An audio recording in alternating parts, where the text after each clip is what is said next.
You fill my soul with light the day we met. I don't wanna leave your side. Have me by your side when the sun sets. Let's leave for an eternity. We'll sail across the lights beyond the sky. I'll be with you eternally. I'm an addict for your love, it keeps me high.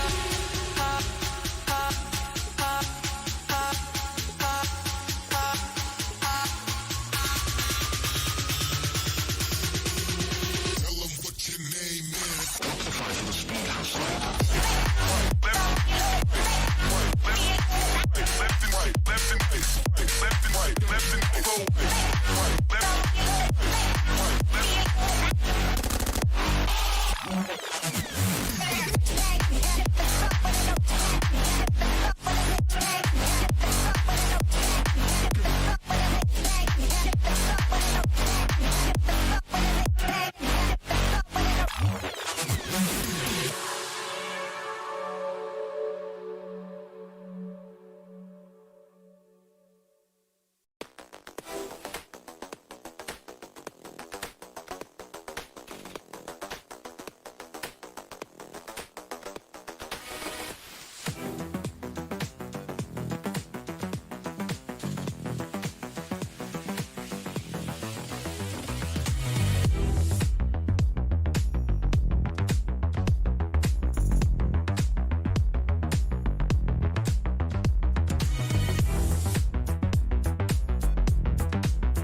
Hey everybody, welcome back to day 2 of the OfflineTV Charity Valorant Invitational. We had 5 matches yesterday. We're going to take a look at the standings in just a little bit.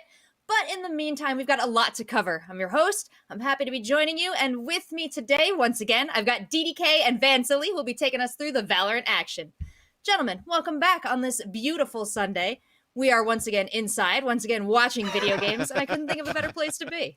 It is beautiful out. I'm like, oh man, kind of wish I was golfing, but at the same time, this is a great thing that we're doing this weekend, so I'm actually really happy to be here. We saw some great matches yesterday, some fun and games, and I'm looking forward for it to continue today. Yeah, DDK, same. How you feeling?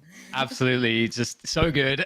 Yesterday was so much fun, and I have to say, like, it's hard to pinpoint a favorite part of the show, but yeah. I love the trash talk segments and also the listenings during the knife rounds. Those two things are like hugely just favorite moments for me. So I'm looking forward to that massively today.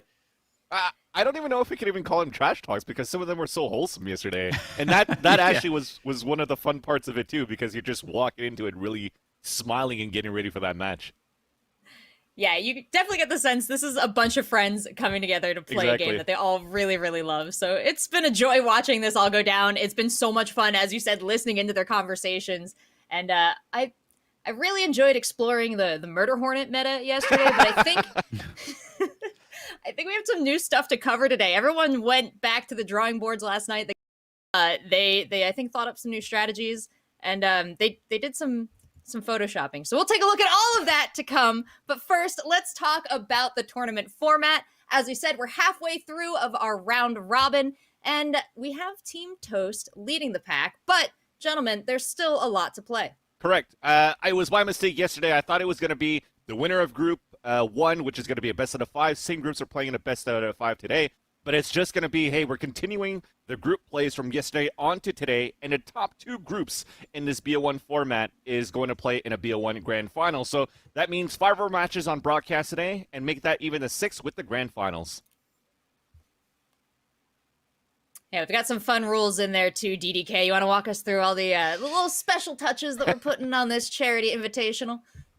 Yeah, so of course it's very competitive, as I mean, you guys at this point know all of the competitors, and they will have a fierce competitive spirit. But we have some fun rules in there to kind of make sure that we don't have anyone sort of just dominating like crazy on their mains. For example, if let's say you got an immortal player like Myth or Diamond and above players, they'll be not allowed to play on their mains. They'll have to be playing other agents instead. So that's one of the cool storylines we'll be checking out as we see. I think we saw some great stuff yesterday with bringing up Myth's name, jumping on the Sky and showing us some cool tricks with Sky, an agent that he's wanted to pop out for a while, and we saw it work out really nicely for them.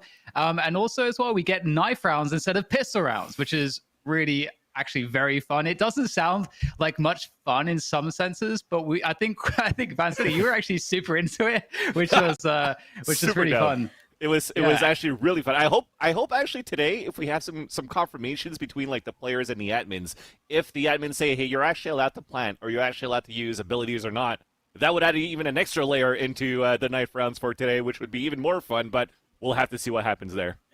Yeah, there's a whole knife round meta developing in this tournament, so definitely something to look out for today. And speaking of looking out, let's check out the standings and see where our teams all sit. Of course, Disguised Toast, his team picked up 2 W's yesterday. Very impressive. Super nice with the judges, of course, with Team Toast, but overall the team just looked pretty good. And it could still be anybody's game because you're looking at these standings. It's pretty close, literally, because it's tied between 2nd place and 4th place between Pokemon's team, Lily Pichu, and also Scarra. But Michael Reeves, he has a chance to come back. If he actually wins all of his matches today and it's 2-2, who knows what happens? As you said, Rachel, people might be changing some strategies around, looking outside the Photoshops, and then trying to figure out how they can get some wins after figuring out how they played against each other. So I'm really looking forward to the matches for today. Any upsets? Hopefully. Yeah, we had a lot of results which I think were very close, generally speaking. We only had one match that was kind of convincing, but generally speaking, it kind of felt like anyone's game here. And so that's really exciting for me because, we wanted to try to pick what we thought would be teams that we think, would be the winners. But ultimately, it doesn't really feel like there's a clear favorite to me at this point. And that's actually so awesome, to just be in day 2, the final day of play, and just have no idea who's going to win. Love that. It's a testament to the excellent balancing of these teams. And actually, let's take a look at the rosters for these teams. A little bit more to discuss here, as we're going to have some substitutions later in the day. But of course, Disguised Toast, with his roster of Peter Park, Christopher Yi, Natsumi, and Valkyrie, they're going to be staying steady. They're sitting at the top of the board, and they're feeling quite comfortable. Of course, they're also going to be playing for the Inspiring Children Foundation. Of course, because it is an event about charity, so let's talk about the charities that they're playing for. So the Inspiring Children Foundation is an organization whose focus is on empowering children struggling with financial hardship, anxiety, depression, and suicidal ideation, by giving them the ultimate environment to survive, then thrive at the highest levels. I think this team is particularly interesting as well because, taking the storylines from yesterday, we saw that, the personality in the game on the Cypher from Disguised Toast, running that judge and making it work in a lot of different spots and really causing a lot of problems with that, actually creating the psychological warfare there was very much in favor of this team in that sense. And I have to, throw a shout out also to Valkyrie. I felt like she did a really great job on the Viper, so those are definitely some points of focus. I mean, there's lots to say about this team, and we don't have all the time to do it, so we can let the gameplay do the rest for us when we get into the matches. Well said. Team Lily Pichu features Masayoshi, Myth, Brooke, and later on today, Broden. Broden going to be stepping in for one of our players. Foosley. Well said. Foosley stepping in here. Foosley stepping out, Broden stepping in. That's going to happen later in the day. We're still going to see a little bit of Foosley today, but this is a mix-up, guys, because, well, you'll see in a little bit, but Broden's getting his feet wet in more than one roster. Exactly, and it's going to be, it's going to be some buffs, some debuffs for some team or not, but at least for Team Lily, they are playing for the AAPI Hate organization, which is a non-profit social organization that runs Stop AAPI Hate Reporting Center, which tracks incidents of discrimination, hate, and xenophobia against Asian Americans and Pacific Islanders in the United States. So really good stuff going on there. And talking about this roster, DDK, we've talked about how Myth is an immortal player. I came into this roster saying they will make it to the finals already, and off the gate, I was already wrong.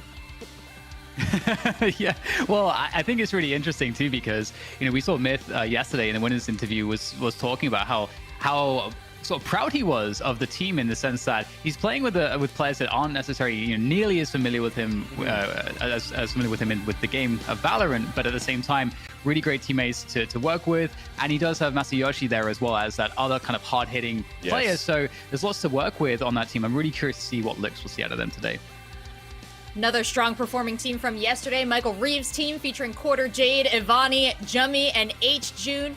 And of course, this team is playing for the ACLU Foundation today. Yes, and ACLU Foundation is the American Civil Liberties Union, which defends the fundamental rights outlined in the United States Constitution and the Bill of Rights. So these includes like the rights of freedom of speech and assembly, the right to religious freedom, due process of law, equality before the law, and right to privacy. And I know we trolled a bit yesterday by calling Jummy Yummy every single time, but it is Jummy. It is Jummy. And maybe we could just do your Jummy because we get both. Right. Both there, but it's a really strong team as well. Especially Quarter Jade being Diamond 3, so one of the hard hitters for that team. Yep. Ivani on that Viper too. But yeah, so much to say from each of these teams, and we already have the next team card here, so I'll let you take it away, Rachel. Sure, this is Poki's team. She's playing with Sidian, Jacksepticeye, Shaunik, and Bobo Abe, and they're playing for St. Jude, which I have to say is a gamer classic. So many gamers, including Poki herself, have raised money for St. Jude over the years. Yeah, every time I see charity events, I see a lot of St. Jude, but it makes sense because their mission right now is the research for advanced cures and means for prevention for pediatric catastrophic diseases through research and treatment. And even better than that is that they support the child and they're not denying any treatment based on race, religion, or family's ability to pay. So all that money really helps to create that opportunity for those children in need. And I'm going to try to go a bit faster here. You know, we've got Poki probably playing on the Raze. Had a 30 bomb yesterday, the opening game. Hope to see that again. Seeding on an Omen, lurking around the map very effectively. You know, Shawnick on that Phoenix, playing pretty aggressively, opening things up as the entry. And then Babo Abe on the Sova with the trigonometry skills, the protractor in hand, ready to hit all those angles. And Jack, what did Jack play now? Oh, God damn it. I almost got all five.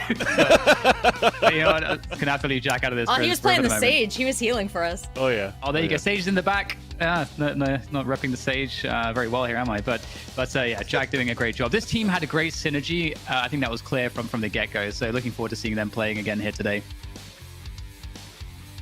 And rounding out our final team, we've got Scarra's roster. There's that other Broden sub. We told you he's on 2 teams. He's also going to be stepping in for Edison later on today. We've got Shifter, Ariasaki, and Binans, and they are playing for Rise Above the Disorder.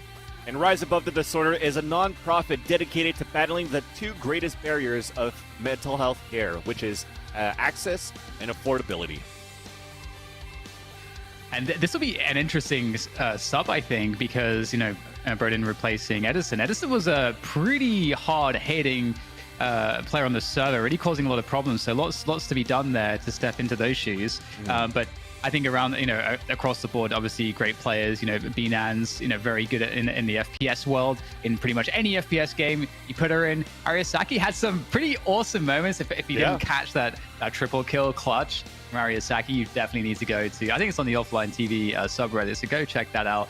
Shifter as well, very hard hitting, stepping up in the pressure moments. And Scarra wants to get in there, no matter the occasion, with those satchels. So that's always really fun to watch Scarra playing that aggressive playstyle.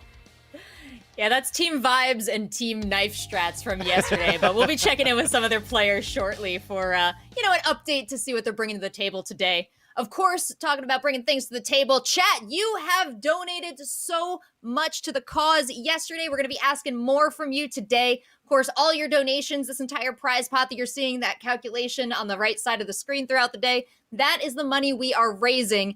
Now let's talk about what we're going to do with that money. 100% of donations from this event are going to be donated to charity. And of course, you have to give a big shout out to Riot Games and their Social Impact Fund for contributing $10,000 to the donation pool to start us off. It's super cool to see that Riot Games, they've done such a good job with Valorant so far in terms of being inclusive and not only focusing on the pro side of things, we're also seeing the development of the women's tournament, and at the same time now these charity drives that they're also supporting. So super cool stuff coming on from them. And at the same time, just to get back, the 100% of the proceeds that we actually accumulated from the calculation that Rachel has said, it's split up this way. So whoever gets first place today will get 40% of that prize pool and donate it to their charity of choice. So we've mentioned the 5 before, and then we'll see who's going to be on the top to donate to that specific charity. And it goes to 30, 15, 10, and 5. So everybody gets to give, which is a cool thing.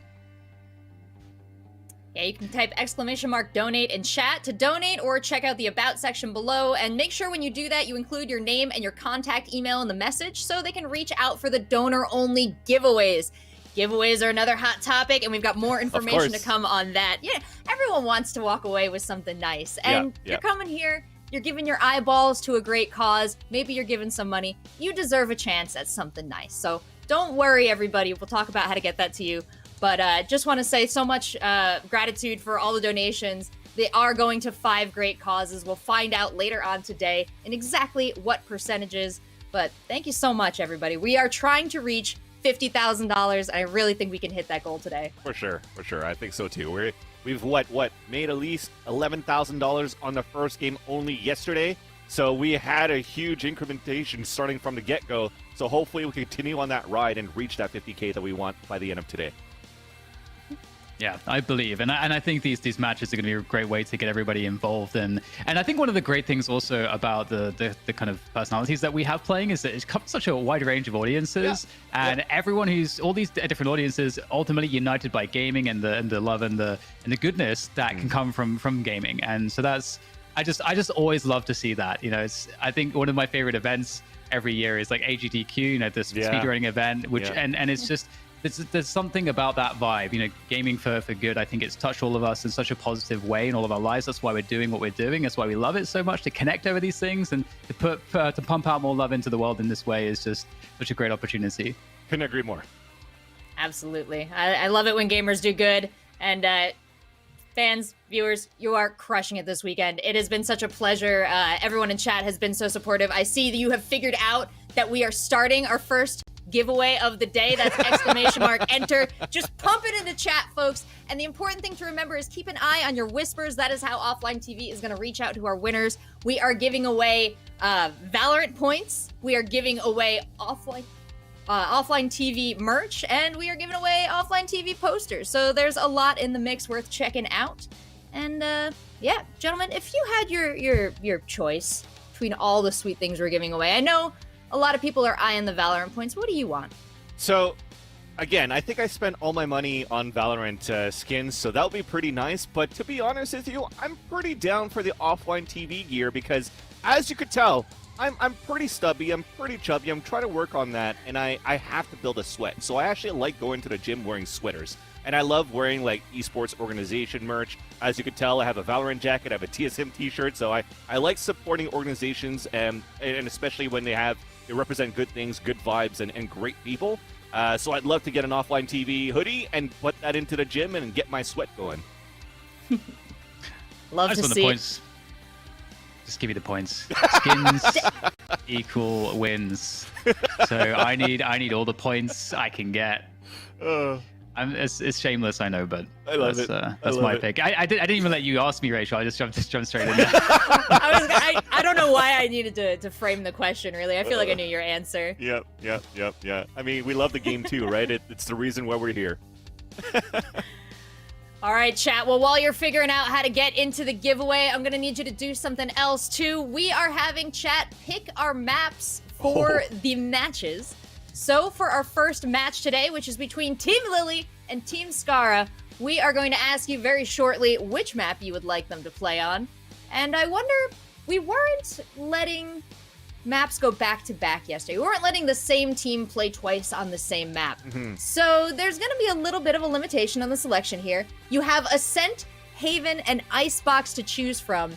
And, I'm seeing no immediate preference between Ascent and Icebox. So if you're looking to assert your will, get in the chat, get in the vote, and let us know where you want to send these players. Yeah, exactly. Stop the exclamation point enter. It's just time to vote for the maps, and then we'll look at the giveaways a little bit later, chat. It'll be a good time. We have some stuff to give away for sure. But we also need to decide the fate of what map these two teams are going to play in. And Den, for me, to be honest, I don't think I'm going to talk about any maps, at least for now, with the 3 that are left. Because, again, I don't want to sway into any type of, like, votes. Because every time we talked about a map, it was the map that was played yesterday. So I want to know what the chat's going to think about this time. Yeah, I mean, maybe the chat wants to do the kind of Riot matchmaking special, and they want the triple Icebox. I don't know.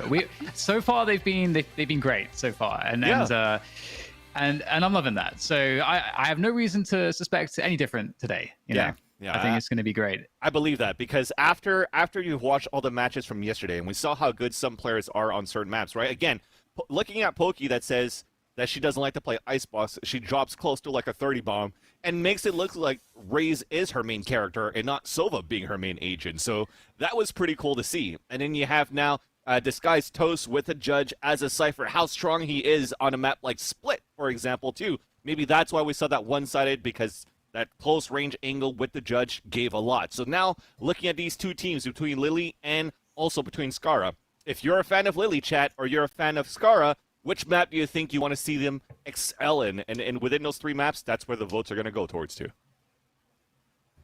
All right, well, it looks like Ascent is running away with the vote here. If there's any last-second changes, we will let you know. But, gentlemen, I think you're going to be starting the day in the wide open space of Ascent. Okay with that. I think that's a pretty cool map to start things for sure. Because at the same time, when we talk about these Counter-Strike-y maps, like these defaulty maps, I think Ascent is definitely one of them. Yeah, certainly. I think, we talked about this a little bit yesterday where we were saying how typically in pro matches, you don't necessarily see much action around mid because it can be quite hard as a defense to... I mean, you don't want to play a 50-50 battle as a defenders and risk going down a player.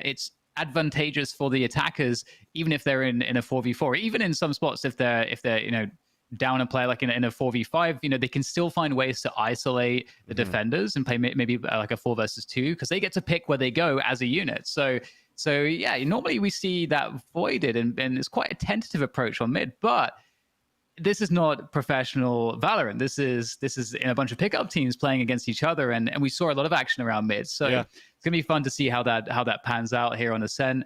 And I one of the things that's great about this tournament too is that for you and I, Van, we watched a lot of professional Valorant. Yeah. We're gonna see lots of things here that we would never see in a professional game, which is just awesome. To be honest, and I'll say it quickly before we get to the trash talk, it's just watching these games. It's not only about the fun in games, but as much as they're having fun for all of these 5 teams, to be honest, it's pretty competitive too. From what I see from my own matchmaking games or just looking at some of the other like tier 1, tier 2 events, there is some good strategies coming out of it and some good frags coming out of it too. So it's been really fun so far, which is why I'm really excited for today. But Rachel, I'll let you take this away.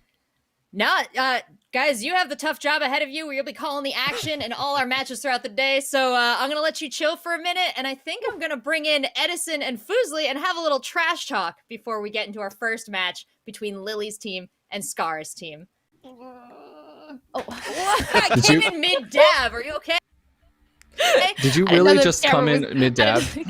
Camera was gonna cue. It was gonna cut in at that exact moment. I thought there was gonna be a little bit. I don't want to do this anymore. Can we just move Hey, on? You're babe. with her, right? You guys know each other really well. We're engaged. Friends, you know the dab girl.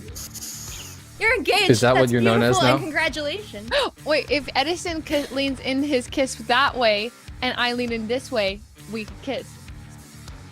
Oh, but what if I'm envisioning someone else over here? Okay. Anyways. On my left. I was trying to make space. His name starts with an S. No, I appreciate that. Anyway. Hello!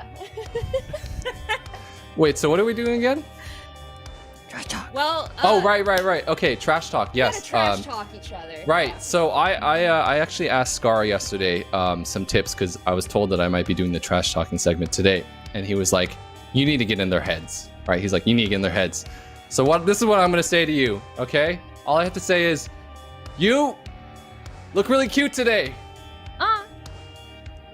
Oh. And I loved our anniversary dinner yesterday and It all the was time so we got to spend nice. talking about the last 5 years we spent together and how you're Thanks, love. gonna do so well today. I think you're gonna do well too, babe. Thanks for paying for the dinner last night.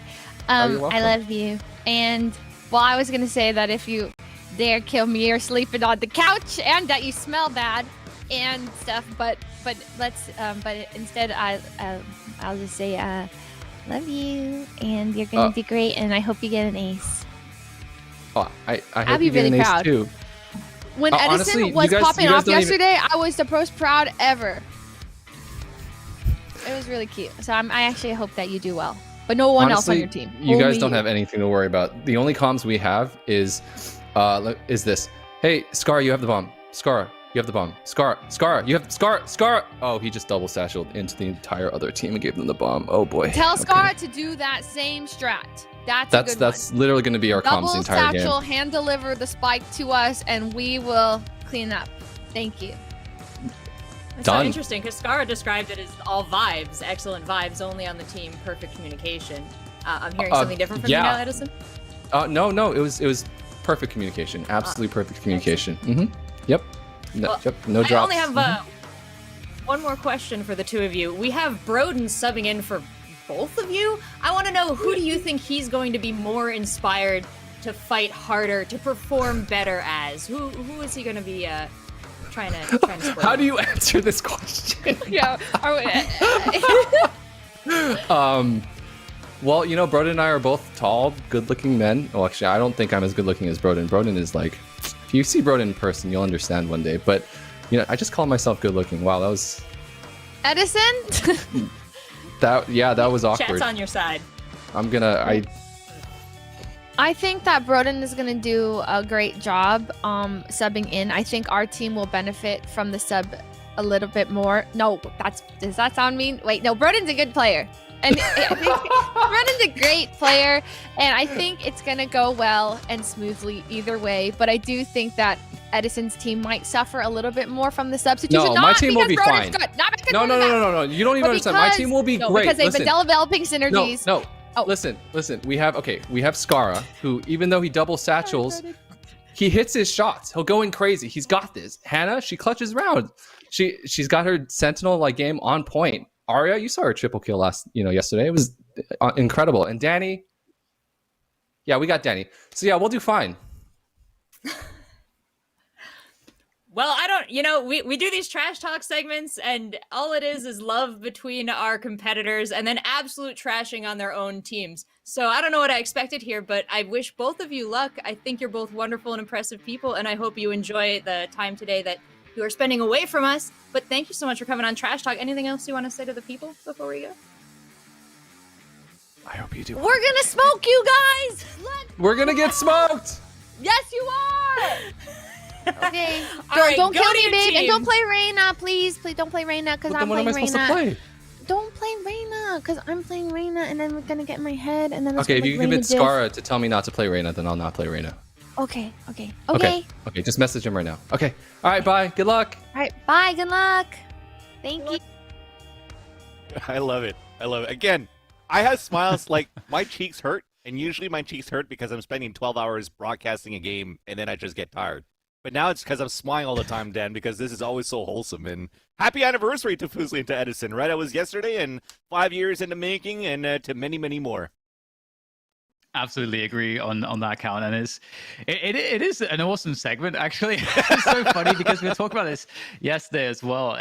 The kind of trash talk segments that we're used to seeing are actually like oftentimes very awkward because it's with professional players, and you get like productions are like, we really want to some kind of like trash talk because everyone loves trash talk, and we get these pros to like say bad things about each other. We'll create drama, and it's like you're trying to like artificially create stuff with people that are actually really nice, maybe like each other a lot, or just generally don't care about it. So it's actually quite cool to see this take on it. It's been really fun. Super, super fun. And now we're going into Ascent, and at this point, that's the question. Is Edison going to be playing Arena or not? Can Fuslie actually convince Scar to say, hey, I don't want Edison to play Arena. I don't want Arena on Arena diff. Let's see what happens out of that one. And you know what? As we talk about the switch that might happen later on, right, with Broden, I think at the same time, he might be a sleeper pick going on into for both of these teams, because if he's going to potentially sub for both of these teams for Scar and Lily, it shows how he's in demand and how potentially he could be that player that's going to dominate in the server. Yeah, I totally agree. It's going to be so interesting to see how the dynamics might change and shift, and it might actually encourage some other agent changes amongst these lineups that maybe have already established some tendencies and some behaviors, some preferences. But as we can see, we're going into Ascent, and man, Gelato, I mean, although I don't know what's going on with those Gelatos because they're like looking really sad and unhappy, Gelato is one of the best things on planet Earth. You know what, Dan? For me, being someone that's very lactose intolerant, I still love gelato. I will suffer through the pain that comes after eating gelato for 2 hours if I have to, because when I have that craving, I'll take it. I respect it. I respect that. Van, take us through some of these picks here. What do we got? Yeah, so if we're looking at it right now for Team Lily, right? Nothing's changed. We've watched the rosters that they've had yesterday. Having a Killjoy in the roster is actually really good on a map like Ascent. That can really help for lockdowns on the B site that we see a lot. But in pro play, we're seeing a lot of switches over to the A side too, because you could also cover tree side very, very often. On the other end, though, for Team Scarra, it doesn't look like they want to play for any of those anchor sentinels, as I like to mention, and they haven't really... Actually, they've done it with B-Nans before, but they see how important it is to have a Sova, into the roster on a map like Ascent, because it could get so much information. And look at that, Edison's also playing Arena, so unfortunately, Fuslie can get the convincing onto Scarra, so it's gonna be a toughie, I think, Dan. Yeah, I like that we're going to see the Brimstone out there for Myth as well. You know, we talked about how Myth has been mixing it up in terms of what he's working with. Yep. And we saw that Sky pick before. Now we see that Brim. And the thing about Sky was that, Sky, you can get information with Sky. You can be aggressive. You can flash for yourself. You've got lots to work with. But But Brimstone is definitely a very different role on the team as a controller. You're trying to look after the entire map. You've got that really impactful ultimate in the orbital strike. There's just lots of things that you're able to do to enable your teammates, but just in a completely different way. So looking forward to seeing that dynamic. And that also means that they are only on a couple of duelists here. Yep. In Fuslie and Masayoshi. But Masayoshi definitely a focus for me because Masayoshi's Jet actually looked pretty savage yesterday.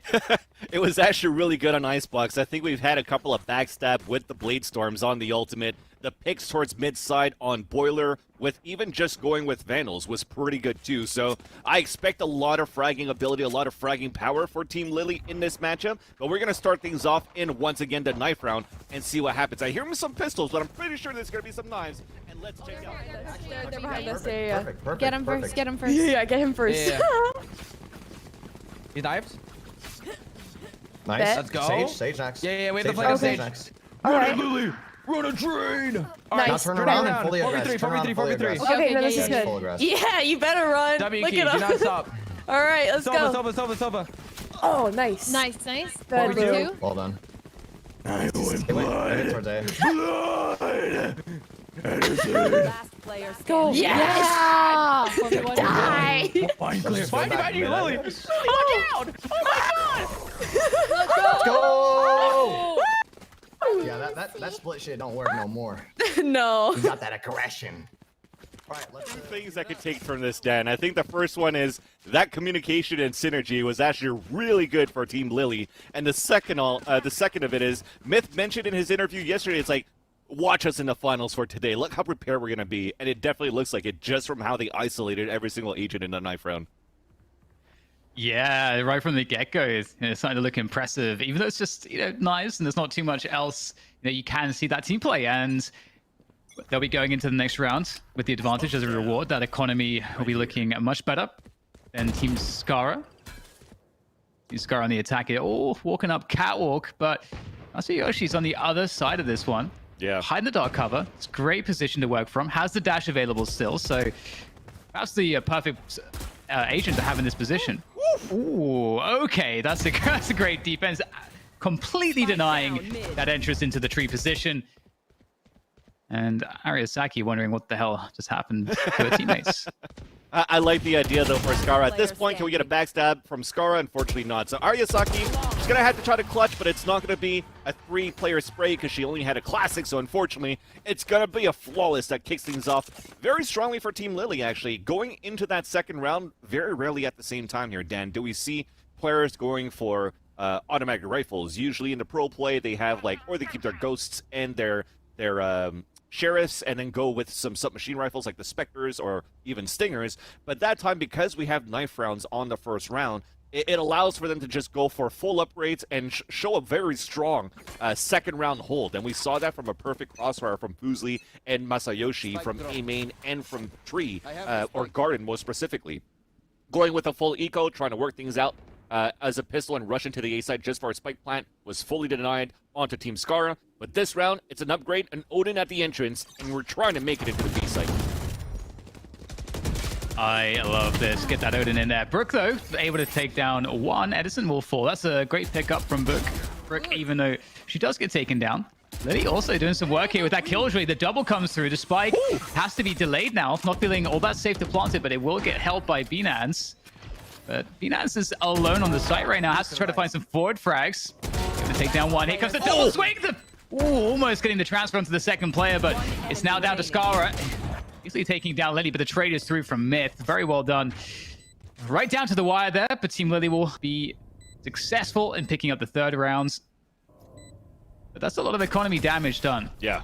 And at the same time, you got to give a big shout out to those three players. I got to give it to Lily, I got to give it to Binance, and I also have to give it to Scarra. Just the game sense from each of these players, because you didn't have any trade opportunities from any of these players. It was just anchor hold, individual plays, because you have to try to keep the team alive, and that's Lily right there. The 2K that she got really helped here for Team Lily to win, because it allowed Myth to eventually get that 1 versus 1. And what I like about it is Lily, she's such a sweet girl. When she speaks, she's like, oh, she doesn't look like she's gonna frag, or she's not. She looks intimidated. And here you are at the top of the board, 4-1, and she's been continuously improving through these games, which is really fun to watch. So this puts now a 3-0 scoreline for Team Lily, and we'll see once again if Scarra attempting another push towards his B side. We'll see if it's going to be successful this time. Oh, Brook caught with an ability in hand. Scarra takes full advantage, but Lily again with 3 kills on the killjoy, able to delay, able to get the kills, and Scarra running into the brick wall that is Lily at the moment on that B site, trying to figure out if there's another option here. But there goes the paranoia to try to move forwards. One enemy remaining. Is the very nicely done. Quick double there into market. Finish things off 4-0 up at the beginning. And because of all these frags, we have a lockdown now available because of Lily's success holding this B site time and again. 100%. And with that, you could now decide to use that lockdown in that B site just to hold off a push, or play more back of the site, let's say towards the defender spawn, so you can play the ultimate for a retake. So there's a lot of opportunities here, and I'm sure a player like Coach Myth could let Lily know how she wants to use that lockdown, or she could actually decide for herself, because she's continuously top fragging so far. Now playing in the back of garage, you could see from the minimap. So this is really good. Now Team Scarra failing a couple of rounds on the entry attempts towards the A side. They want to risk it, towards the B side. They want to risk it towards the A side this time, but we already have a 3-player stack of Team Lily at that spot. Shifter opening things up onto Brook. Great pick in mid. It's only going to cause a rotation here on the defender's part. That said, the sites, the A side is up for grabs here. Team Scarra will be taking that one. Fusely, just caught before she's able to make the play. Oh, the flash was ready to go. That Lear was in hand, but Edison with the denial. Spike planted. Are we going to scream through bedrooms right now? Because unfortunately, we did ask, Fusely did ask for Edison not to take her down, and unfortunately he did. And he's also doing it as Arena. I guess somebody is going to sleep on the couch after all. It looks like that might be the case. We'll have to see how things develop here. BNaz will finish it off the remainder of the team in rafters, and yeah, very nicely done. It's a great way to come back into things there. Team Scarra, they were getting really just shut down ultimately at that B side time, and again they try to mix things up, go for that early mid play to A, get that initial pick onto Brook in mid, and they were able to convert really nicely with a good pace up catwalk. So I'm curious if we'll see any kind of adjustment here. There's a lot of money in the bank for Team Lily to be able to have whatever they want in this round. Yeah, so we see a judge coming out of a Jet, which I think is totally fine on that type of agent, because even though the map of Ascent is so big and so wide, the Jet dash allows you to get that close range combat if you need to on the defender side, and faster rotates to actually put that judge into full effect. But this round, Team Scarra is looking for mid presence, mid control, and it's going to be a 2 versus 1 right inside that brimstone smoke, and Myth falls down. Oh, Brook able to find some vengeance there from some of those previous rounds. Able to take down Shifter. Edison, though, able to force the issue forward, so creating some space towards that B site. But still, Lily at the back of that site has the Nandos wants to play with. There it is, Scarra with the satchels in. We know that he loves to do that. Inaz with the trade, though, and speaking of which, trade upon trade here around the market position. Obviously, trying to find control here, and not quite working out. Edison once again getting the better of Fusely. And that's the Neil. That's the Neil to say, I'm sorry, babe. I'm sorry that I had to do that, but we have to try to win this game. They did lose like their opening matchup versus Team Poki yesterday, so they really want to fight it, right? We have a 3-way tie pretty much from 2nd place to 4th place, and Team Lily and Team Scarra are those 2 teams. So you really have to try to fight hard, and unfortunately, sometimes you got to leave all that stuff aside and think about the competition and want to make it to the top 2 so you can play in the grand finals to actually get the biggest prize pool for your charity of choice. And speaking of charities, well done chat so far. We're already at $28,000 as the opening game has started. So thank you so much for your donations. Make sure you hit !donate if you can. We don't want to enforce it. It's only if you can. If not, we appreciate how wholesome you are all in the chat. Scarra able to take a lot of ground towards mid there. You can see he's holding off that defender rotation from A. 3 players here for Team Lily. In fact, everybody's stuck in defender spawn. Wall goes up there, but just not in time to protect Scarra. And that does give position here for Team Lily to work from. But Edison is just going at him. A quick 3K. In fact, the ace comes to a conclusion. They're looking really good. Edison, I don't know. He's supposed to be hitting that DM, hitting that aim lab pretty hard. Oh, yeah. Coming into this one. We could definitely smell that comeback now, chat. And at the same time, you know, it's contradictory, right? When Fuslie says, hey, please don't take me down, but at the same time, I wish you have an ace, babe. Well, at least he wins the ultimate betrayal for sure. But at the same time, he did get that ace, so he did make his fiancée happy.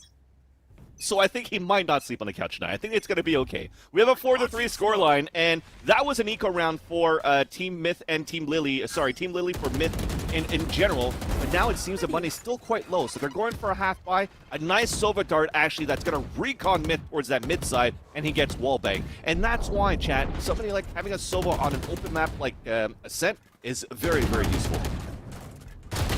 Ooh, could be a good bait here for Masayoshi. They'll line up, but unfortunately the trade is in very quickly. Good stuff there from Team Scarra. Responsible and diligent stuff. See Lily coming in with that classic. Only so much you can do with that, and that's going to be a wrap in terms of the spike getting planted on A, and really not too much left to be done in this one. You can see Brooke is going to make her way in through tree, but again, the classic, swapping it out for another one. Definitely a much prettier one. We talked about the skins, Dan. We talked about how the skins helps us win just because of the aesthetics. It gives it that placebo effect that we could actually do good. So watch her grab a frag here. Oh, better upgrade. Ooh. Here's the stepping. Oh, gonna be a lot of lining up for Brooke. However, didn't spot Edison, who is just fine in everything right now. Edison's a problem. Definitely has to be the person to stop. And how can you stop this? So far, he's been doing great lurks towards his mid side, the battles towards mid. I think now for Team Lily, if you want to fight fire with fire, you might want to have Myth with a rifle battling him. You might want to have now going with the jet of Masayoshi going head-to-head against Edison towards his mid side. Because so far, if you're looking at Team Scarra on the attack, they don't have any operators, right? And they even have an Odin moving forward. So there's a chance right now for them to actually bring back that pressure on the defender side, and they're doing it so far with Fuslie to start, and she falls back as Myth is spotting that recon dart coming in from the back of the mid side. Masayoshi actually saw the operator going for the Phantom, and he wanted to make a play like this, pushing, but oh no, Shifter! Oh wow, Masayoshi! It did not feel like he had the drop on Shifter there, but makes it happen. But once again, Edison with that entry work, able to get, and clear a path, sorry, I should say, towards that A site effortlessly, and once again, that will result in another spike getting planted, and another retake here for Team Lily. But the odds aren't that bad, especially with the orbital strike, especially with the lockdown that's available from Lily. Really looking doable here, Silly. Yeah, and I think at that point we also had a Hunter's Fury ready for B-Nans at the entrance of A, so that's good that Myth already took her down. So the rotation comes back. We also have a res on both sides, so this could be actually quite good. And there's that lockdown. So we held it on to this time, and it's super important to get this lockdown. It's a good spot, but Scar is still lurking towards its mid side. A perfect trade, and now you're forcing everybody out. One is going to get locked down. The other one's hiding just by wine. The res is going to come out. We have the chances coming back for Team Lily. Time is of the essence here. The Brimald might come through. It has to come through surely to deal with someone, but there's no time left. Myths are unable to get onto that one, and Arisaki will at least go down to whittle away some of the money for Team Scarra, but they are finding so much success with some of the mid plays that they're making, and also just, I mean, really, it's just wherever Edison decides to go, he's able to get that entry kill, and the rest of the team is with him. The spacing's good from the rest of his teammates to make sure that they gain control, map control off of those frags. It's not enough to just get the kills. You got to convert map control as well. And I think communication was actually vibing right there too for Team Scarra, because if you're looking at Edison Park, he actually went back towards wine. And I have a feeling Arisaki, she did it on purpose to actually get locked down towards the hell side, so that whenever they see at the bottom of the screen it says one enemy actually locked down, or they just want to try to chase her down. So while they're chasing after her inside the site under hell, it's an open site for Edison to backstab and get the kill from A main. So very well done for the team. And you see the amount of times, how many times so far for Team Scarra has hit towards the A site. Why? Because Lily has been on fire towards B. Let's go towards A. Let's work towards Catwalk. They're getting all the first bloods. And now, at least this round, it's a 5-on-5. But A site is always successful for Scarra. They might have to do some adjustments now for Team Lily.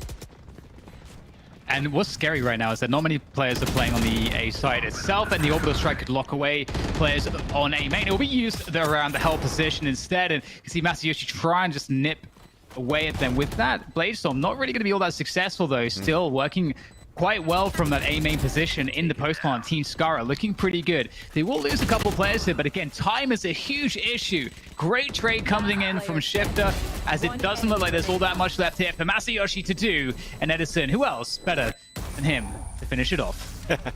So 6-4 right now. Once the money is right, 6 rounds in a row for the attacker side of Team Scarra. I like the mobility of Edison. After that orbital strike, the ultimate that came down from Myth into Hell, that got the kill onto Ariasaki, as soon as it disappeared, Edison actually walked down under there and hid into the dark cover. So when you're actually going to get into the site, you think that it's actually going to be an open towards the Hell side, so he's just going to play the time. They had to spike down. They don't have to press forward to fight back against Team Lily, so it's good actually that they kind of had like a bait for Shifter to actually get a couple of kills. And I like in the trash talk, you're always talking about, oh, and we have this great player, and then we also have Danny. But Danny has been pretty good so far, Shifter, with the shares yesterday, and even the fragging department for today. So that's a meme, that's a troll. You know they have a lot of firepower on Team Scar right now.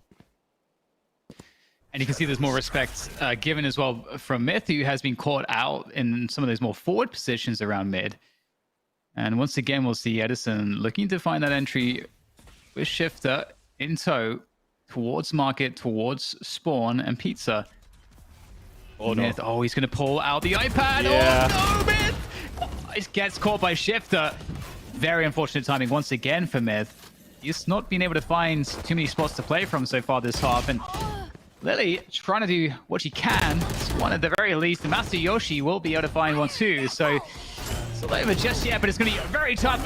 There's Scarra with the rocket, able to take down Masayoshi. Up to Fusely in the 1 versus 3. Spike planted. 30 It's seconds going to left. be very, very tough. Might want to find an upgrade as well if there's any available, but Scarra, better weaponry.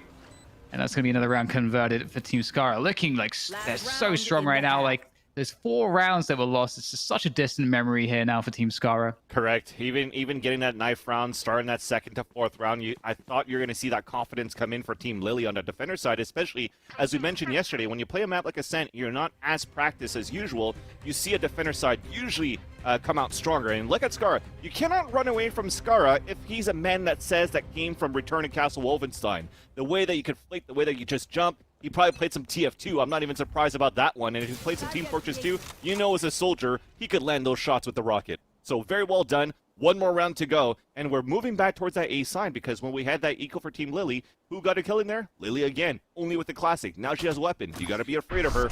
And you're running back towards the A side for Team Scarra. You're going to need to see some fragging here, I think, from the defense from Team Lily. They don't have ultimates to work from. They've got to just find the kills off of the gunplay.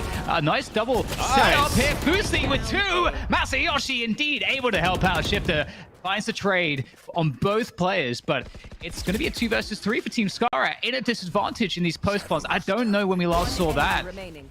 And Brooke with the timing, taking down Beanans. And just like that, finally, we'll see some success at the tail end of the first half as we now move into the beginning of the second half. And yes, that means another knife round. You got to give it to both teams, though. The execution that you had for Team Scar to execute into the A site was actually super cool. You had a recon dart that goes towards the front of the site from Beanans, and at the same time, Shifter is actually going to ultimate from the shadows as the Omen to teleport towards the top of heaven. That means they have the whole site covered. The only place that hasn't been covered is Hell. So you see everybody from the attacker side pushing inside towards the Hell side, but the perfect bait and switch from Masayoshi and from Fusely, and they even got 3 kills out of that. So they held a perfect bait and switch to actually allow Team Lily to have a better retake onto the site and now make this a closer game on the second half. Knife round being super important. If Lily has done it on the first round, they could potentially do it on the 13th round and maybe bring a comeback on their attacker side. We have numbers. Myth is a flanker. Remember, Myth is a flanker. There's 4, there's 4. He's here. I'm watching behind us. I'm scouting. Should we just go for it? Oh shit. They're going for it. They're going for it. Watch. They're split. Let's go. Oh, we fucking lost. No, we didn't. Oh no. It's too good. Parkour. All right, that was awful. Last player Oh my standing. god. Hey, you got this, right? Wait, Danny, where'd you go? Danny, what the fuck are you doing? Guys. Okay, Dan, I think this is one of those moments where maybe what Edison was saying, and we have Danny, comes true. But still, look him on the scoreboard. Second one on the scoreboard, 13 and 11. They're like, you know what? We're in the lead by, well, it was 2. We're doing pretty good during our rifle rounds. We got to give Team Lily a chance. We want to make this a close game. Let's see what happens now. So they're still going for a force buy here. Or it looks like a half buy, actually. They're going for a half buy so they could buy into the next round. But we do have all weapons online here for Team Lily. Yeah, this is going to be interesting here. Masayoshi looking to lead things with that entry, and Edison just jiggling that position on A main. It's going to be able to toss out the lair, and it's good to take down Masayoshi with the Stinger. Got to respect the Stinger. Did get nerfed a few times, but still really good. And we'll have Fusli and Myth also finding their way through to those very important kills. We don't even have a retake attempt here necessarily. They're trying to get, Team Scarra is trying to get the frags before the spike was planted. And I have to say that's a great call, given the fact that their weaponry is much worse. You don't want to allow Team Lily to just set up. You want to try to work in the chaos when a player is planting that spike. You have people coming through the smokes. That's when you can win that round with such a, with the weaponry being so much worse as it was for Team Scarra. Fusli close to an ace, gets a 4K into that round. So both Reynas on both sides on the attackers have been popping off so far. And you see Fusli at that second place, only 7 kills away to tie up to Edison on that scoreboard. But you definitely do see now, as we talked about it on the pregame here, Dan, Masayoshi on the top at 14 and 10. He's the type of agent now, the type of player too on the attacker side that has made a difference for Team Lily with the opening frag department. So let's see the amount of first bloods he's going to get. Let's see how they activate him too, as this double duelist has changed from their triple duelist setup from Icebox yesterday versus Team Poki. And once again, we are going to see that similar look. And interestingly, Team Scarra has a lot of information right now. We get that play from Edison, just walking out mid. So they've got all the info as to what's going on. They haven't seen B main, but they can have a good guess as to what's happening. And Edison's coming in on the flank. This could be hugely impactful if Edison's able to find the damage. I believe he's actually waiting for Edison, and indeed, Lily's going to take Edison down. That's the flank out of the picture, and the entry frags looking to be found here. Fusli on the Empress, looking damn good. And Team Lily in a great spot now. And look at just the placements from Lily. She knows how to play this agent. Like the turret to watch the flank and at the same time use it as a bait to kill Edison, the top fragger on the flank. He was going to be the most important agent and player on that flank and to win the round there for Team Scarra. And now the Nano Swarm onto the spike, an alarm bot that watches the door. But here's the push from Scarra that gets denied by Myth. Arizaki, a triple kill yesterday to win a round, but not going to happen this time. Way too difficult of a scenario. And there we go. That's A main play works out. Just as you said, the kill on Edison, how Lily played that was so important. That one flank would have completely destroyed the round had it been successful. Even just on one kill and just holding the ground in Gelato, for example, would have been enough to swing things heavily into the favor of Team Scarra. But no, Team Lily denied that, and the ball is really in their court at this point. And so they keep going towards A and just keep conditioning Team Scarra to fear these A attacks at the early timings of the round.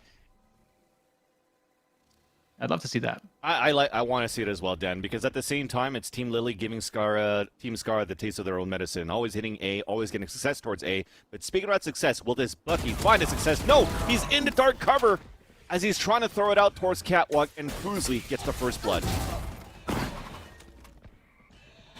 Great movement coming through from Team Lily here. Just, again, they're in the anti-eco, so, it's worth, mentioning this concept, although maybe I shouldn't do that right now. Edison is just, starting to rev up the engines.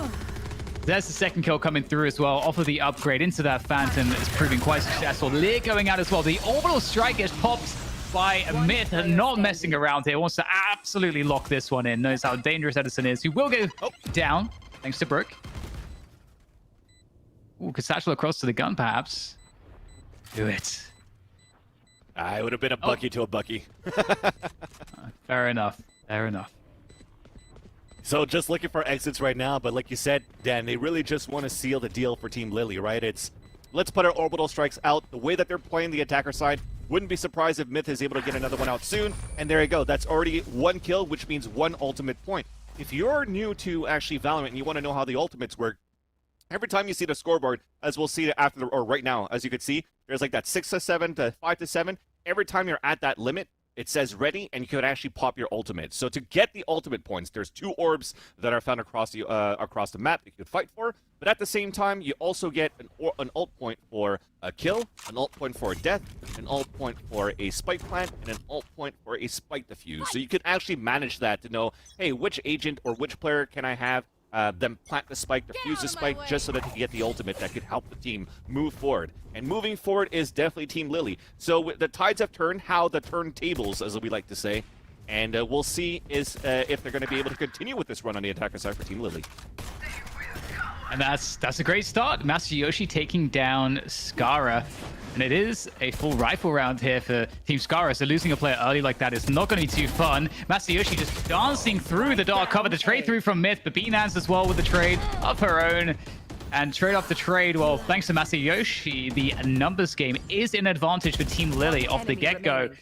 And Ariasaki going down as well makes life much more difficult. But it is Edison. Edison's been looking great. The Empress not going to be enough in the face of Brooke. There are 3 agents.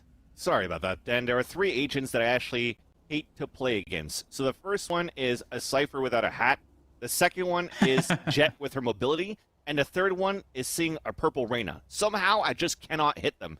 And to see that Brooke came out head-to-head against a top fragger, dropping 20 bombs so far for Edison Park and have no fear and just gut him down, that shows a lot of confidence that you see for Team Lily with the comeback that they have so far. Not only a comeback, but a lead since that last round of the first half. That's 6 rounds in a row. This is also putting Team Scarra on an eco into this round as they're trying to go for a push for Team Lily into the B site, and it looks pretty open.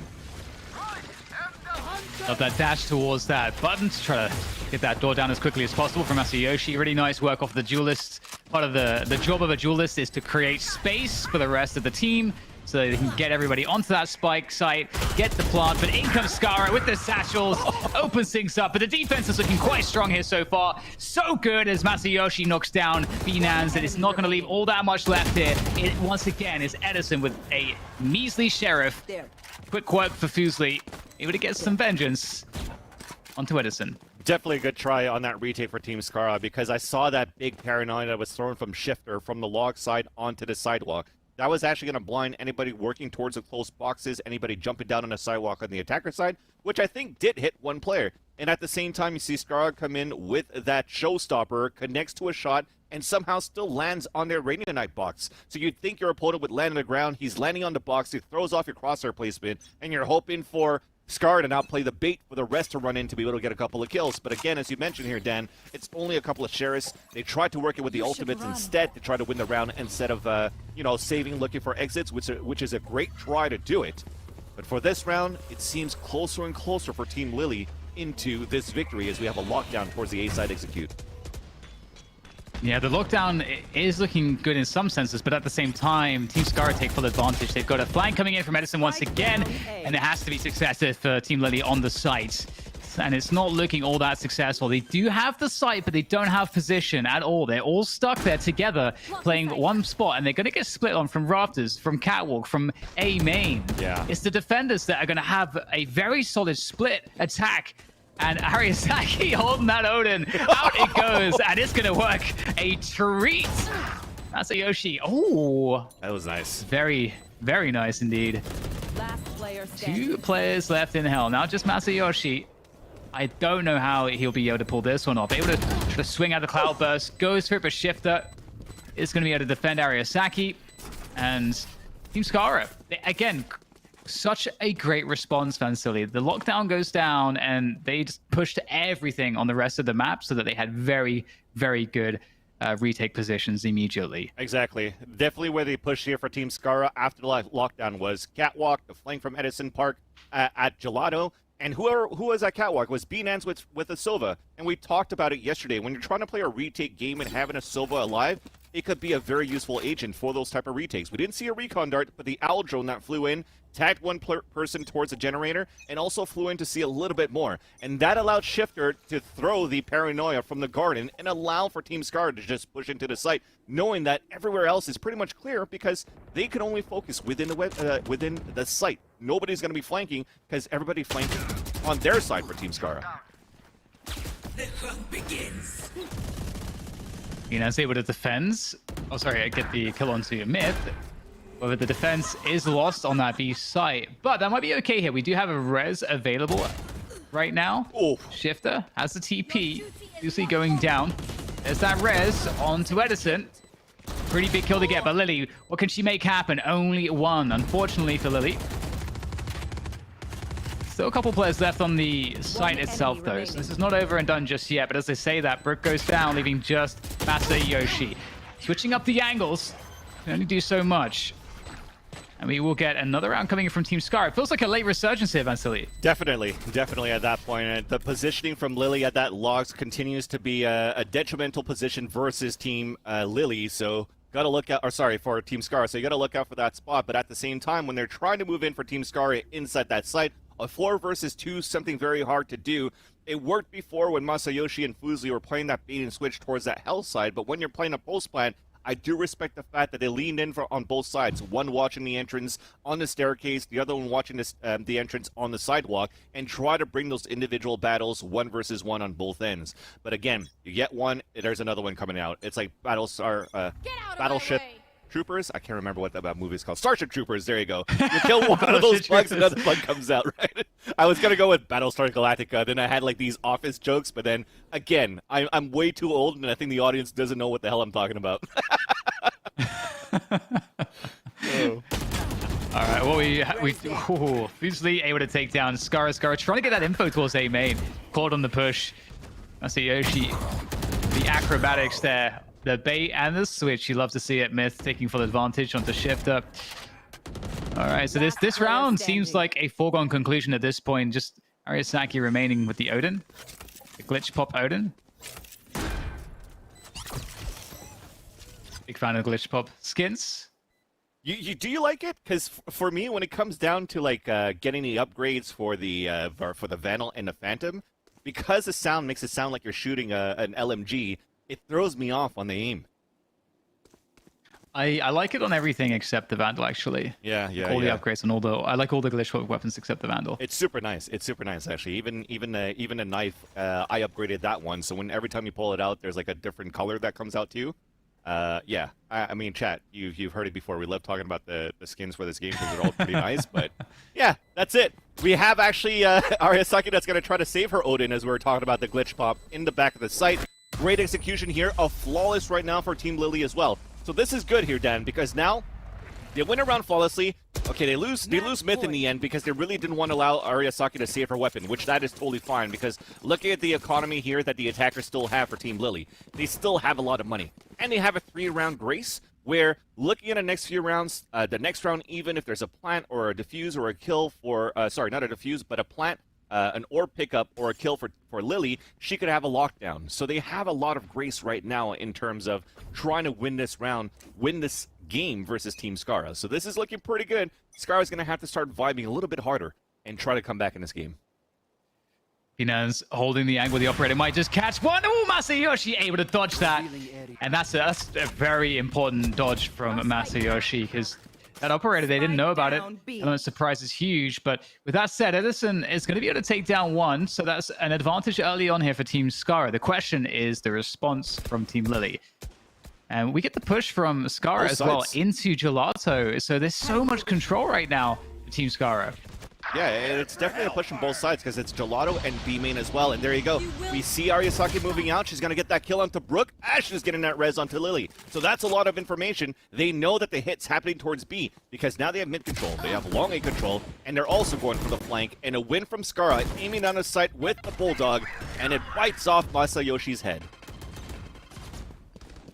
Yeah, really nice kill to get. And to see the difficulty here now, for Team Lily. Lily does have the lockdown available, but it looks like they're opting to rotate out into mid here, and Scarra's in a very dangerous position, looking to try to capitalize it on this bait setup. Edison doing the damage. Lily able to trade it out, though. 1 versus 1, 25 seconds to go against BNAS. This will be really interesting to see what Lily's able to do in this position.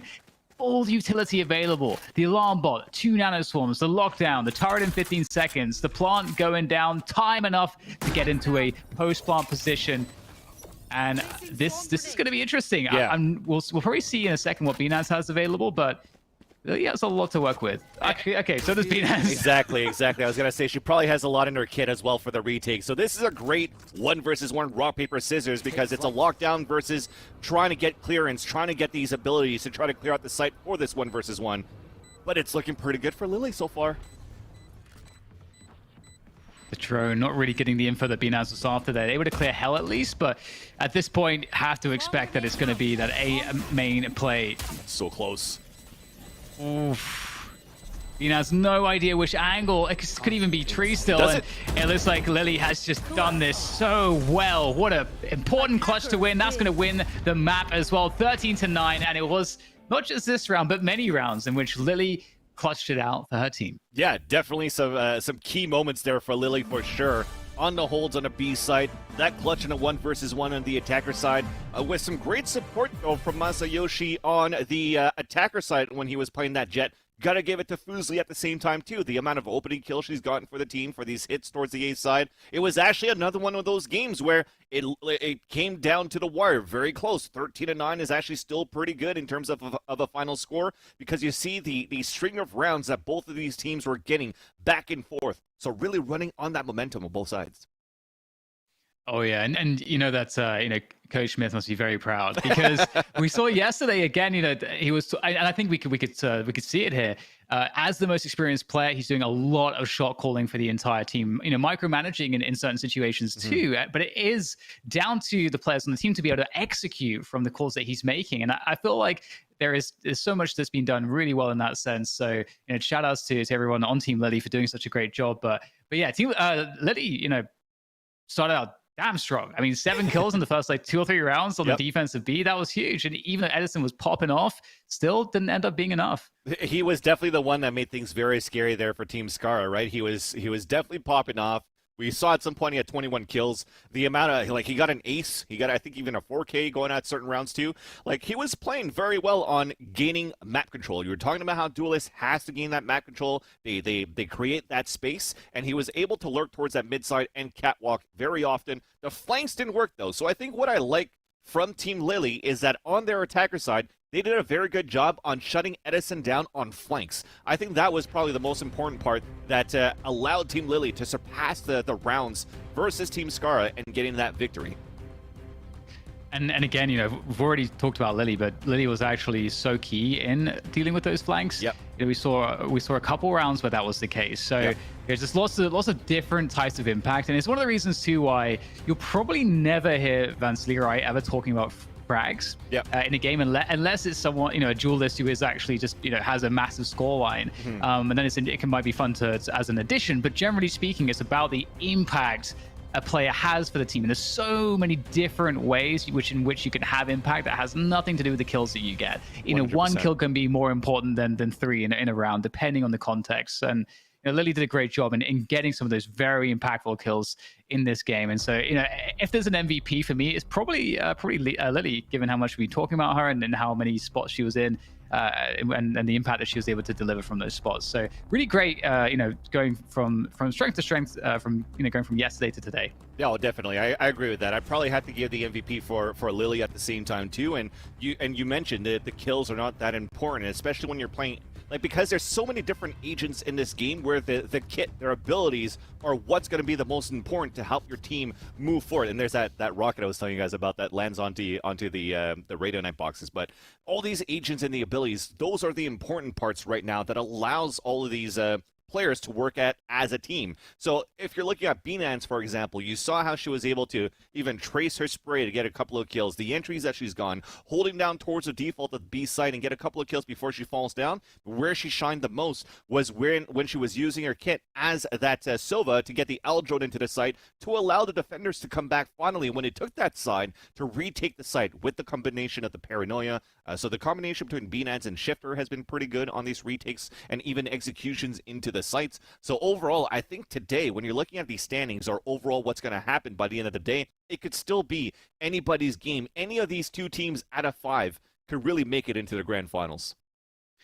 Oh, I completely agree. And I think that one thing that's really cool to see as well here is the battle of some of the mechanics and the aggression versus the team play and synergy. Because I feel like, if you look at Team Myth, I feel like, they had to deal with Edison and they had to deal with Shifter, and that's a lot of firepower. That the kind of situations that we saw where Edison was getting so much ground, just as you mentioned, and the same with Shifter. We didn't really have that same dynamic per se. Masayoshi was doing a good job in trying to create that space on the jet and do a similar kind of role.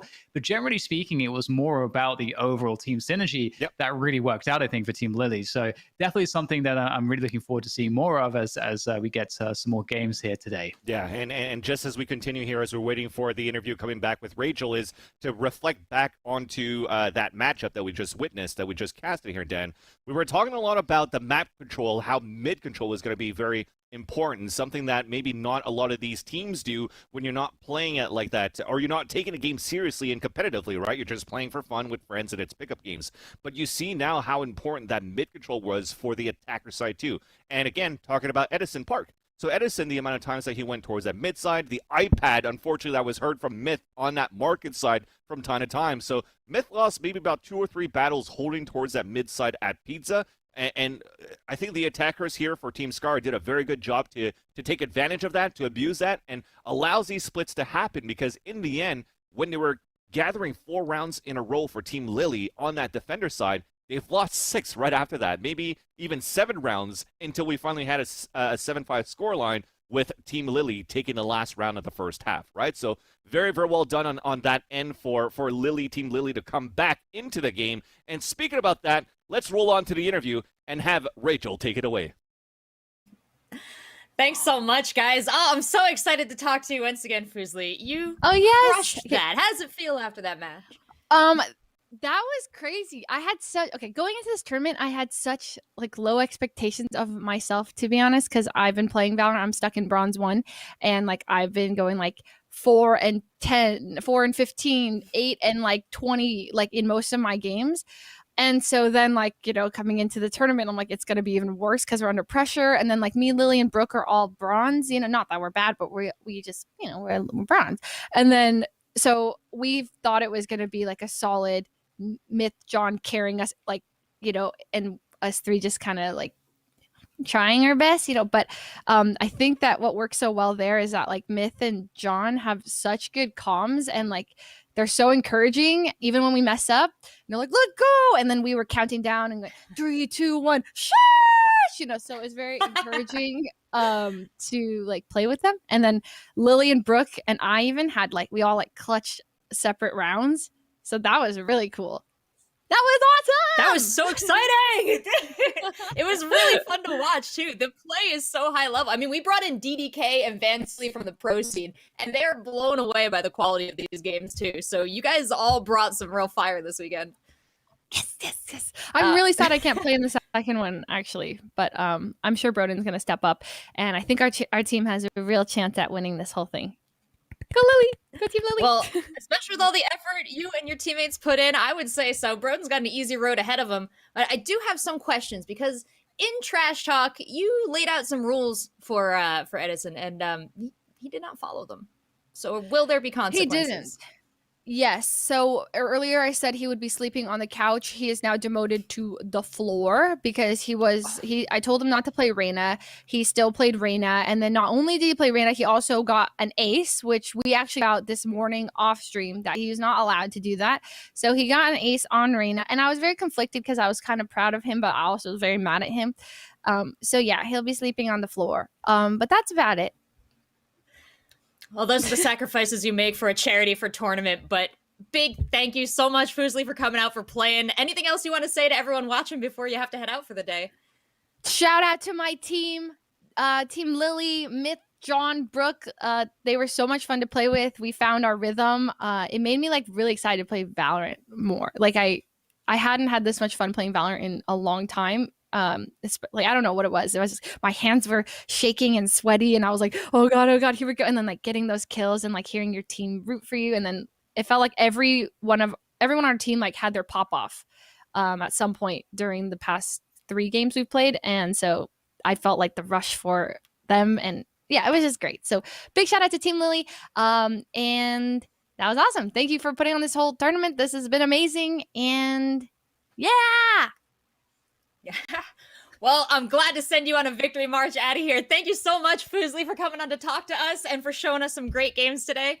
And chat, I see you've already got the message that the giveaway has started because we are between games. You guys are nailing it. I'm so proud of y'all. We're going to go to a quick break, but keep up that exclamation point, enter, spam, and don't forget to check your whispers. That is how Offline TV is going to reach out to you and let you know you're a winner. So we'll check back in with you right after this break.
Fill my soul with light the day we met.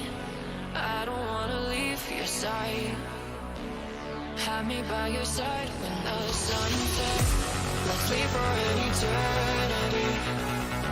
We'll sail across the lights beyond the sky. I'll be with you eternally. I'm an addict for your love, it keeps me high.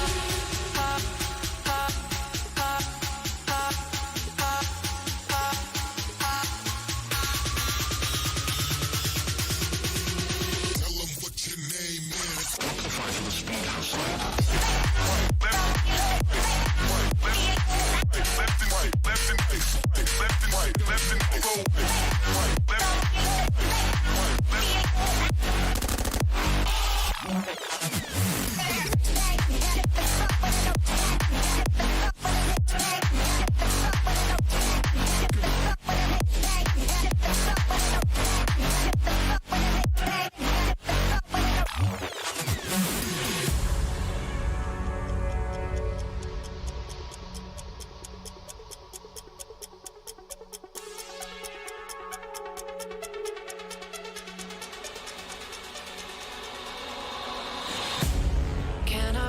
start tonight.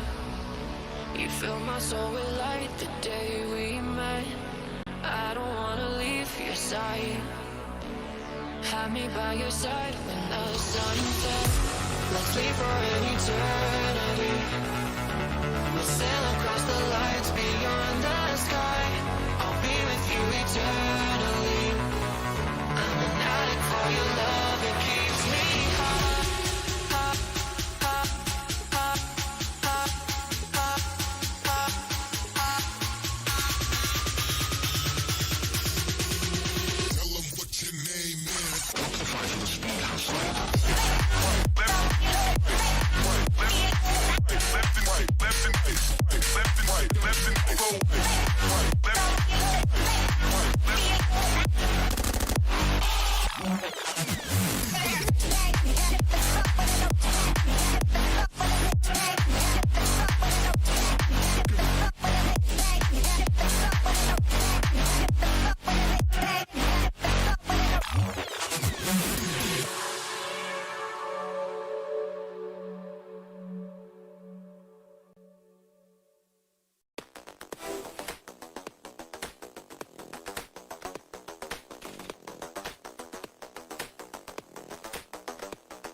Hey everybody, welcome back to the OfflineTV Valorant Charity Invitational. We just had our first match of the day, and I hope you enjoyed it because there's a lot more to come. I see you also in chat participating in the giveaway. So proud of you. Exclamation point enter is how you're going to do it. But we're going to put a wrap on this giveaway, and we're going to be doing some more between future matches. So thanks so much for entering, and keep an eye on your whispers. That's how OfflineTV will reach out to you and let you know you've won. Now, let's bring in DDK and Vansili once again. Gentlemen, it's time to catch up because we have been... Well, I know that you guys are excited about this. We get all the secret information in this chat from production, and I don't know if it's come through on stream yet. Maybe it has. Can you see that we are up by $10,000 in our fundraising? That was insane because just before we went to break, you're like, oh man, we should have given a shout out to the donation so far. And I looked at the bar, I was like, wait, we just finished the match at like 30,000 and suddenly it's at 40,000. So that means we are so close, or 20 to 30. We're so close to actually our $50,000 goal. And man, I'm super excited about that one. So what happened there? We are $10,000 closer because of a very generous donation from Fumetsu Hito, and we have to say thank you for that. All the money we raise this weekend is going to charity. We're going to 5 different charities, in fact, divided up in accordance to percentage with the winning teams. We'll go over that. Oh, there's our beautiful graphic. So our first place team is going to get to decide where 40% of our earnings this weekend go. And of course, that goes all the way down to 5th place, who gets to decide 5% for the charity of their choice. Amazing stuff. Big thank you, big thank you, big thank you. And let's continue on. Let's have some fun with this for today. And I'm looking forward for the next matches because, like we said in the pregame, there was going to be 6 broadcasted matches. So 1 down, 5 to go. So we got a very packed day of a lot of Valorant happening right now. Absolutely. Our next... Sorry, Dan. Dan, I think it's important. You're so far away in the balcony. It's gonna happen. Yeah, I know. From 3 different parts of the world, and I do this every time. So I'm sorry. Dan, tell me about your thoughts on today. I don't want to. I felt like you're in the groove, so I'm going to let you. I'll just say that I'm feeling really good about all of this. Just the fact that Fancy's like, we've got a long day. I'm like, yes, this is going to be awesome. So I'm just exactly. I'm just excited. This is going to be so much fun. Yeah. And we've got more exciting things, announcements. You guys watching don't even know everything that's going to happen today, so I have to say, just buckle in and settle in for a long day of Valorant. I'm in. I'm fast and I'm ready to go. Do a little space work there. Speaking of spaces, we got to figure out the next map we are going to play on. Our next teams are Team Michael Reeves and Team Poki, and they get to duke it out on a map of your choice. So chat, I know you already figured out how to interact over in that beautiful text box over there. In just a few moments, the map vote will pop up and you will get to decide where our teams are headed next. We've seen a couple different maps. Are there any maps that we haven't visited yet? I think we've seen it all. Actually, yesterday, right now in Valorant, there's only 5 maps, so good job on chat to vote for every single one. So we saw every single map yesterday. Now it's time to see the repeat. But as Rachel mentioned before, it comes down to what's left. What maps have the teams played before? Looking at yesterday, what's left for those teams now? So we might see some repetition rather. If we saw Ascent once, we might see Ascent again today. I'm not too sure. It depends what you decide, chat. It's all in your hands. Yeah, and you know what? I feel like we've had such good fortune so far with your great selections in the chat that you could do anything right now, and I wouldn't care. I'd roll with the punches. It's all gonna be great. I'd roll with the punches, and even looking at this head-to-head though, Dan, when you're looking at Team Poki versus Team Michael Reeves. So Michael Reeves currently is sitting at 0-2 in the standings, right? And we'll talk about Team Michael Reeves after, but looking at Team Pokimane right now, depending on the map, I don't think it matters anymore because even in uncomfortable maps for Pokimane, she still thrives. So what's going to happen? Sidian, you talked about it down with her great lurks. This is going to be a tough team to beat. Yeah, definitely. And I think there is one advantage that I think I've seen so far that PokiC might have, and it's just that there's a lot of set roles on this team. We don't really see any switch-ups in terms of agents. They've all sort of found their comfort. And correct. Again, synergy is there. And it just comes down to sort of, I hate to say it, but sort of hitting the shots and getting some fortune going in your way. There's not as nearly as many rounds to be played as you would in a game of Counter-Strike, for example. So luck does come into it a little bit. But with that said, there is so much by design with this team as well. And I think you already mentioned it. Sidian, I think, does a really good job on the lurk. Abe on the Sova. They have all of the pieces, which is great. And they're suitable. These pieces are suitable for any map as well in the pool. So definitely an edge for Pokimane's team. Yeah, I think just even to add on one last thing about Team Poki is Shonik, right? Shonik played Phoenix a couple of times too on those maps yesterday that we casted. We casted 2 maps of Team Poki yesterday, and I was commenting and giving him praise on how many times it was getting that run it back for that agent. So he's been a high impact player for Team Poki, but now we get to talk about Team Michael Reeves. So 0-2 in the standings, had some very close games, some great comebacks, and even looking at this roster on paper, there's a reason why we do have these close comebacks. It's not necessarily about the skill, but the synergy is there for all of it, because Cora Jade, she's done pretty well as a Phoenix. She's done pretty well as a Breach to support her teammates, but we've seen a lot of Viper with Ivani, and there was some good stuff coming out of H. June. I'll let you talk about each of these players, actually. Ooh, yeah, it's really interesting too that we have a dedicated Viper with Ivani. I think we saw a lot of great stuff from Ivani with that Viper, knowing how to use the utility really, really well, just to delay the opposition, which is such a huge boon if you're on the defense, but also on the attack as well, being able to split up the sides. Super useful agent if you know how to use Viper. Right now in meta, she's been buffed so many times and just very dangerous. H. June from the world of Rust.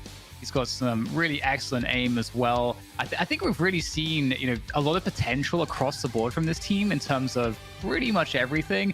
It's just the case that somehow they've managed to actually lose all their games, which, it's not that many games. And I feel like today is Michael Reeves' team's day. I think so. I feel like they're gonna make it work today. I think so too. Despite all those losses, they still lost with confidence, right? So I like it. I like what I see, Rachel. Yeah, we'll call that a prediction, DDK. I'm going to write that one down. I'll check in with you after the match there. Oh, God. But I'll send you both off now to get ready for our next match, of course, between Team Poki and Team Michael Reeves. And I'd like to welcome now onto the screen Quarter Jade and Sidian for our Trash Talk segment today. Ladies, you are looking radiant. It is lovely to speak to you. You've both been popping off in this game, and I've been creeping on you. You've been doing a ton of practice, both of you, too. So, Quarter J, give me a little insight into how you prepared for this match this weekend.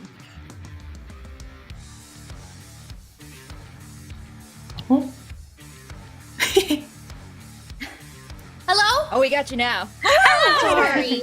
Yeah, it's always it's scuffed around here. I'm a Reyna one trick, so I've been just trying to get some games into Phoenix and try to play Phoenix at a higher ranked level. So yeah, just trying to learn Phoenix, how to flash with him, not flash my teammates. I constantly flash myself still. But yeah, just trying to learn my agent so that I can help out the team. See, that sounds really humble, but you were also player in Twitch Rivals, where you came in, what is it, top 4, top 3? Like, very impressive stuff here. So give me a little bit of insight into your overall approach to Valorant. Oh gosh, it's been a lot of grinding, a lot of scrims, like if we're working in a competitive setting. So that was when, like for Twitch Rivals, I learned an entirely new agent around my team. I learned Breach, but I think Breach here is a little hard to incorporate. But yeah, I've just been trying to put in a lot of hours and like working together with teams to create like executions and such like that. Sidian, you also were bringing the frags all day yesterday. I assume you've got more in your back pocket for today. How are you feeling going into the games? I'm feeling good. I think we're switching some things up today, so it should be exciting to see how that works out for us. I mean, I'm a Killjoy main, and I've been playing off-roll, and I think I'm going to be playing even more off-roll today, so it'll be interesting to see what happens. I got my coffee, though, so I'm ready. That's good. Does that make you, like, more shaky on the aim, or does that get you in that game and flow state? Oh, it gets me in the zone. I'm feeling it. Quarter Jade, you got anything over there to help you out? I drank some Greek yogurt. I wish I had coffee. I don't. Yeah, I don't know. That counts. That helps. So, both teams here, well, let's see. Sidian, Team Poki has been doing really well, opened up the tournament with a big W. How does that feel kind of rolling into the weekend? Where's the team, like, total mentality kind of at? Oh my gosh, our team has great morale. We're like, even on our loss yesterday, we were just like happy, having a good time. The comms were still there. And I think we're really excited about the matches today. And no matter what, it's fun, it's for charity. So we're having a really good time. Absolutely. Fun has been the key word this weekend for sure. And Quarter Jade, I hope you guys are at least having fun on Michael Reeves' team. You have been robbed of 2 victories so far. Is this your chance to pick one up? Hopefully. I don't know. Yvonne said that she's been watching TikToks and like learning, Viper lineups. So she's got like an Excel sheet on the side. We're ready. TikToks and Excel sheets, perfect combo. I'd love to hear it. These segments are kind of meant to be like trash talk between the two of you, and I don't know. It's mostly devolved into compliments, which I think is a lot better. So, ladies, any compliments you'd like to share with each other before you get into the match? No, Sid, you suck. Oh.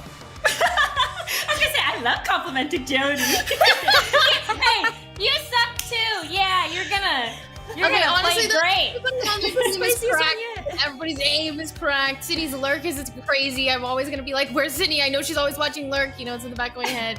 Everybody's like good players, so. Yeah, it should be fun. I think it's gonna be a really good game. I'm glad to hear it. It's been a pleasure watching you so far, and I can't wait to see more of it. So I'm going to send you into the game. I'm going to give our broadcast back to our casters, and I'm going to enjoy some Valorant.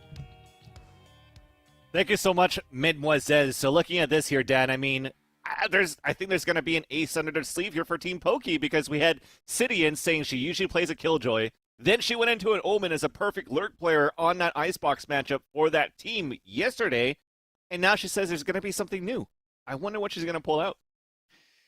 Yeah, that's really interesting because, I completely agree. It felt like, there was a lot of identity there for Sidian on the team, and it looks so natural. So it is, hugely enigmatic, but we will find out the answers very soon. Of course, as the match is soon to begin, Rachel's kind of put me down for a prediction. I was actually, if I was going to make one, I think I was leaning towards Team Poki, but maybe I have to just commit to Michael Reeves now. I don't even know. But where would you go? It's actually not so bad to actually go for Team Michael Reeves right now, because the map is going to be split. So if, such as Quarter Jade was saying, we're going to have Ivani studying some TikTok walls with the Viper or some Viper's Pit or some lineups, this could be a very strong map for that specific agent. So I still have faith in Team Michael Reeves if you want to go for that here, Dan. So I'm not opposed to that pick.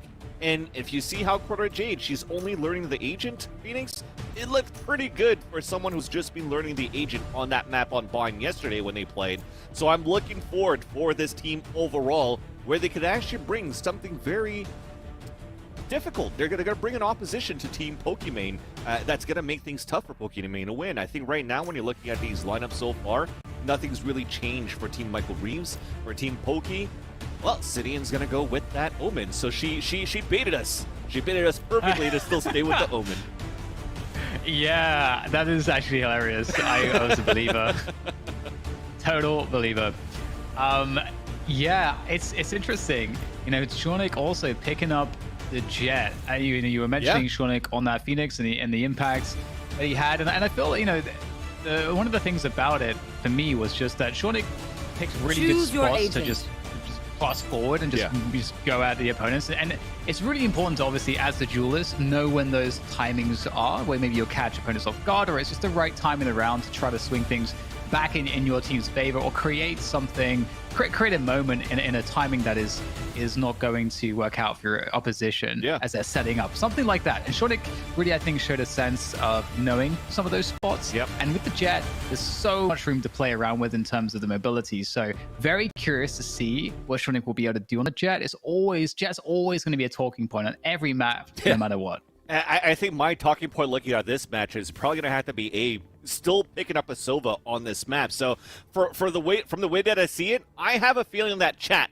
everybody has been so good in terms of being fans of the teams that they want to win, that we probably have a lot of fans of Team Michael Rees that chose Split, because Sova on a Split is not very common here in North America, even common at all as an agent being chosen on a map like Split, just because the Owl Drone doesn't get that much information with how close or how open wide and how obvious the spots are where you could hide. And at the same time, the Hunter's Fury with elevation could make things very hard.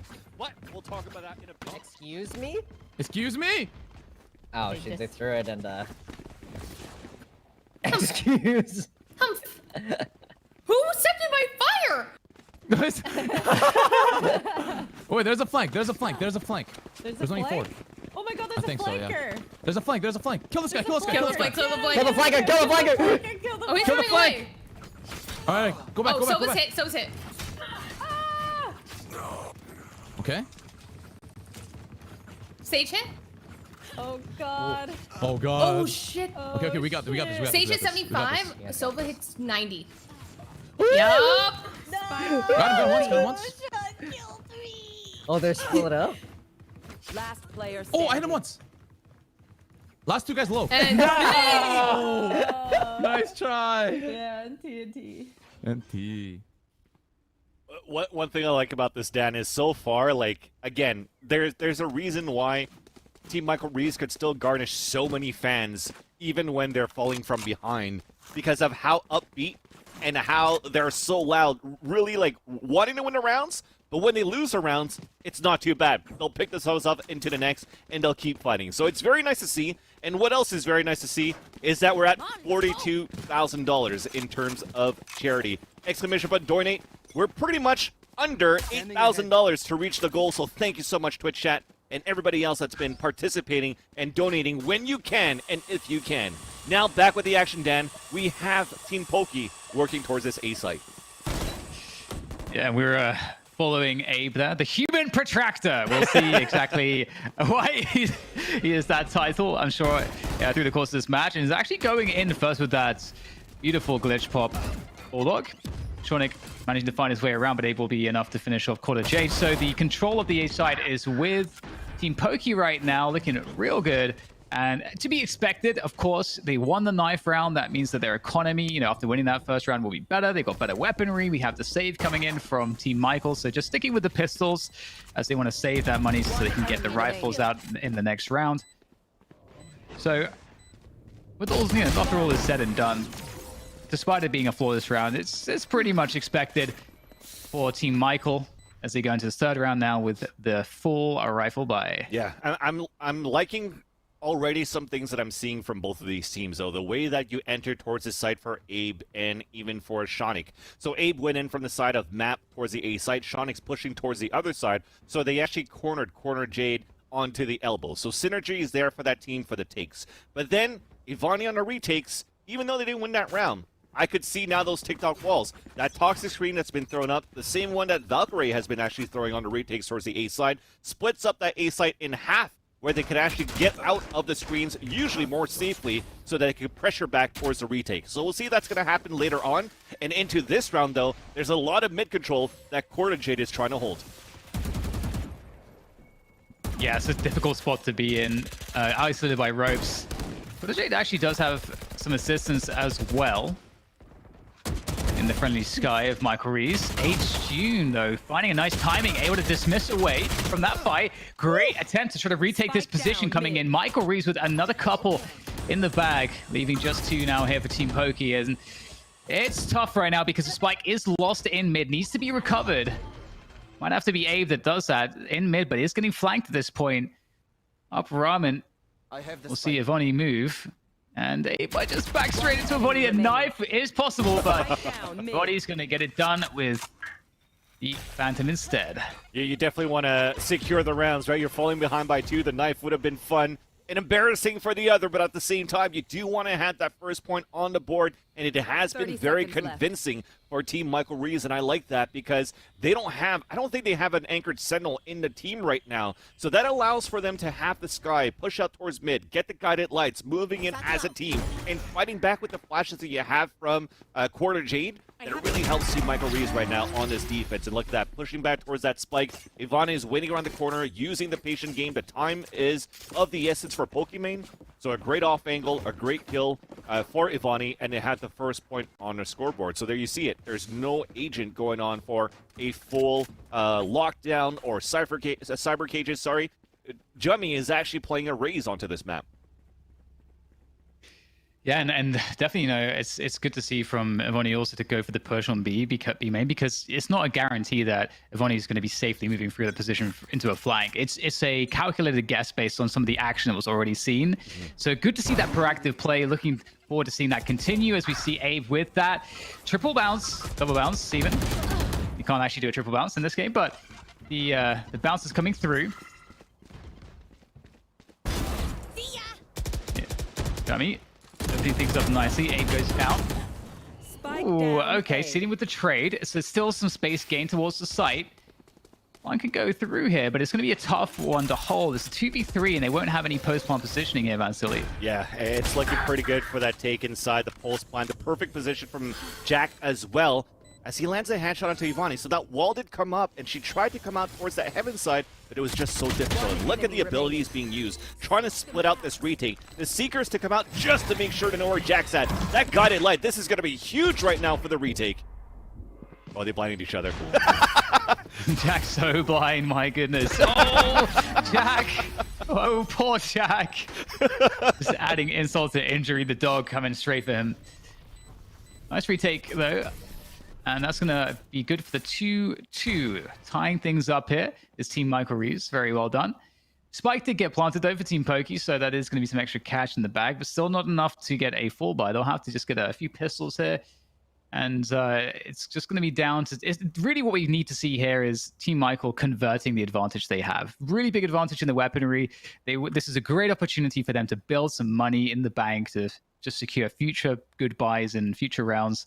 And so they're looking to just win this flawlessly. And the objective here for Team Poki would be to get a spike down and get 2 or 3 kills. That would be a good win condition as well. Even with their half buy that they have with pistols, they're even upgrading on shields. So they're really counting on Shawnee to get an entry with the Blade Storm right now. And it's so close, and it does connect onto June. So that allows right now for the attackers to move inside this A side. A second to connect onto Ivani. And that's an open site. So yeah, you wanted the spike down, Dan, but at the same time, you potentially could get the round 2. Yeah, this is awesome. We talked about Shawnick, and we talked about the focus of Jet play. It's all so strong, and another kill for Shawnick, trying to work on that ace. 2 more kills to go. Shawnick up the B stairs, into the flank. Oh no! He's absolutely nailed it with the ace. We set it up nicely, saying that not even winning the rounds was a possible objective that they could consider. But Shawnick, he popped the knives and just proved us wrong. Great confidence, and that is dangerous. 10 kills now on the board. My God. We could just not need to talk about it right now and just look at this beautiful replay of how Shawnick was so good here. Nailing those entries. Look at that flank. He doesn't care. He keeps pushing forward for these kills. And the amount of kills that he's gotten on surprises, right? So off angles, flanks, they never saw it coming. And unfortunately, the last one to fall is Jummy. And I've been watching in the chat. People would say, is it still going to be Jummy? Oh no, it's not going to be Yummy anymore. I don't know. What do you want, chat? Maybe now at this point, speaking on Jummy with his first blood, he could actually walk into his streams if he doesn't get DMCA'd with that Justin Bieber song. Girl, you got that yummy, yummy, yummy, yummy, right? I think that'll be pretty cool. Let's ask him the next time he streams. Well, with all that said, you know, we have the scum player around mid, resulting in a difficult scenario for Team Poki here. They're down a player. They do have the Hunter's Fury available on Abe, and they've also got Poki's Showstopper. So despite being in this 3v4, they've got a minute also to play with. There's a lot to work with here. For sure. And they are looking to try to get this pressure onto the mid position. Normally, the defenders wouldn't want to risk losing another player here. They wouldn't necessarily want to just stay holding mid. And I love this move from Evony. We talked about this previously. Great read of the map, taking some extra space, sees that there's nothing B main. Yeah. And at that point, they can rely on that information. And they're actually deciding to stack heavily towards mid. So leaving the A side open for now. I like it how you adapt from Team Poki at the same time, too. You make it all the way towards spawn. You're like, okay, we know we could run. Technically, if they're not going to push as aggressively as they are, because they did put the toxic screen up, then technically they're not going to play it as fast. But now the rotation already came back. So Quarter Jade's on the top of heaven, and this could be very deadly. You're trying to clear a space with the Showstopper, and Pokemon's looking at that corner. But unfortunately, that Blaze Wall coming out from Quarter Jade. She lands it with the Frenzy, and now it's a 4 versus 2. We do get the plant, though, and the retake's already coming out. And that Ice Barrier just tall enough to block the jump. That's quite funny, but we'll see the hole coming through here. Now, backside for Team Poki. It's going to be a tough one. Jack and Abe looking to hold this one down. Elbow and backside respectively. Difficult for Abe, able to take down Quarter Jade through the screen, but that's going to be that. Nice trade from Michael Reeves to secure the round for the team. And that's going to once again tie it all up here. And we're just going round for round right now with the Thrifty from Team Michael Reeves. That just essentially means that they won. The Thrifty just means that they won the round on a half buy or a save. Yeah. And it's very well done, because that's a Thrifty to reply to another Thrifty that Team Poki did just a round before. And that was off the back of Shonic. But this round, it's just been a lot of mid-control individual plays from Jummy towards that mid-side. So getting the 2 frenzy kills, the Showstopper, getting that control back for Team Michael Reese on that mid-side, and forcing the rest of Poki into the frenzy of Quarter Jade. So I think they've done this perfectly right now. Again, Team Michael Reese expecting that it can't have really an anchor right now, is to push aggressively towards mid before, this time towards Garage, and it's going to be H. June that answers first with the first blood. Yeah, and that was a fantastic off angle there from H. June as well. And that's a very Counter-Strikey terminology, so we'll go into that in a moment, for those that aren't familiar with it. But we've got another mid take coming in. You mentioned it, Vansilly, like so much pressure from both of these teams around middle, and it has given Team Michael Reese a lot of information, some fast rotations to support either the A or the B side, wherever they see the pressure. And we can see it right now, you know, Team Michael Reese, they're in such a good, they're just well poised to defend anything that's coming their way right now. Exactly, and because of that, they're still hesitating for Team Poki. It's like, where can we hit? What should we hit? And now they're splitting across the side where they have a fear for mid. Nobody's working mid side right now because they think there's going to be pressure coming out. And as you hear the first calls, perfect for Ivani right now to pull out the Viper spin. Poki on the lurk gets a kill though. With this amount of time, they could still fall back, but look at this push from Jummy. That's the judge coming out, and we're going to have Judgment Day onto Abe. A second one onto Jack, and that is going to be the spike down with a 4-on-1 situation. Yeah, and with Poki stuck on the other end of the map and less than 20 seconds to go, this is actually impossible at this point. And so it's just going to have to be the case just to save this Vandal and just be happy with that. And it's interesting, though, because, again, we've gone round for round. We had a Thrifty win because of Shawnick's, Jet Knives coming out. And then we had Team Michael Reeves with a Thrifty of their own. And so, we're going back and forth here, and it's really awesome to see. And this would be a good spot to quickly explain off angles. It's such common terminology in tactical FPS. Do you want to go for it, or do you want me to do it? Go ahead, Dan. It's all yours. You wrote a novel about this. It's got everything. It's got heroes, anti-heroes. It's got just everything you need. But yeah, in brief, an off angle is effectively you standing in a position that plays against the expected angle that a player might be looking towards as they move towards, let's say, through a choke point. Yep. So whenever you're moving around the map, you're pointing your crosshair where you expect the opponent to be. So an off angle is you to stand somewhere that's not in that expected spot to make them have to flick off. So it just makes it harder for them and easier for you in terms of the fight. And H-Tune showing some good knowledge of how to play some of those off angles in that previous round. Yep.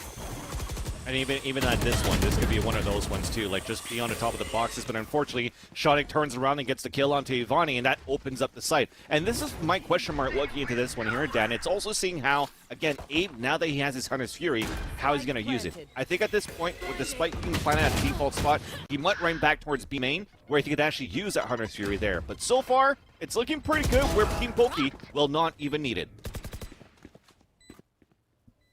Yeah, and this is a great look, and we talked about going round for round. It just continues. Love to see that, and there doesn't seem to be too much to work with here. Nice kill from Chummy, but again, we have that Hunter's... Wait a second, I was going to say the Hunter's Fury is available, but no, the Empress comes through from H-Tune, able to take that B main fight once again, forcing them back. Jack trying to get out of dodge here. H-Tune looking very scary to be up against as the pressure continues, but the time is against Team Michael Reese right now, even though H-Tune is going to make sure that everybody goes down. They'll still lose the round, but the damage is certainly going to be difficult to deal with. A crucial kill there for Sidian to actually land that one onto her opponent at the entrance of the spawn side into B. If it wasn't for that kill, there was definitely the opportunity for the defenders to come back on that retake to get that frag onto Jack. Because Jack was pretty much pinned. He only had a classic stuck in a corner. He was getting sprayed by H-June. And if it wasn't for that, then he was definitely dead.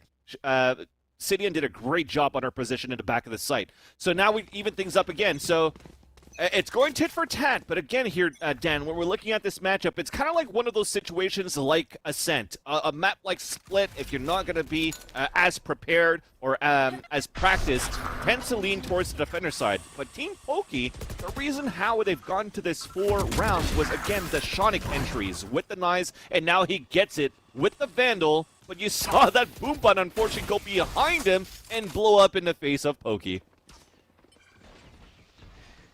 There is some control coming in here, though, for Team Poki, despite not having the site. You can actually pull back off of this if they wanted to.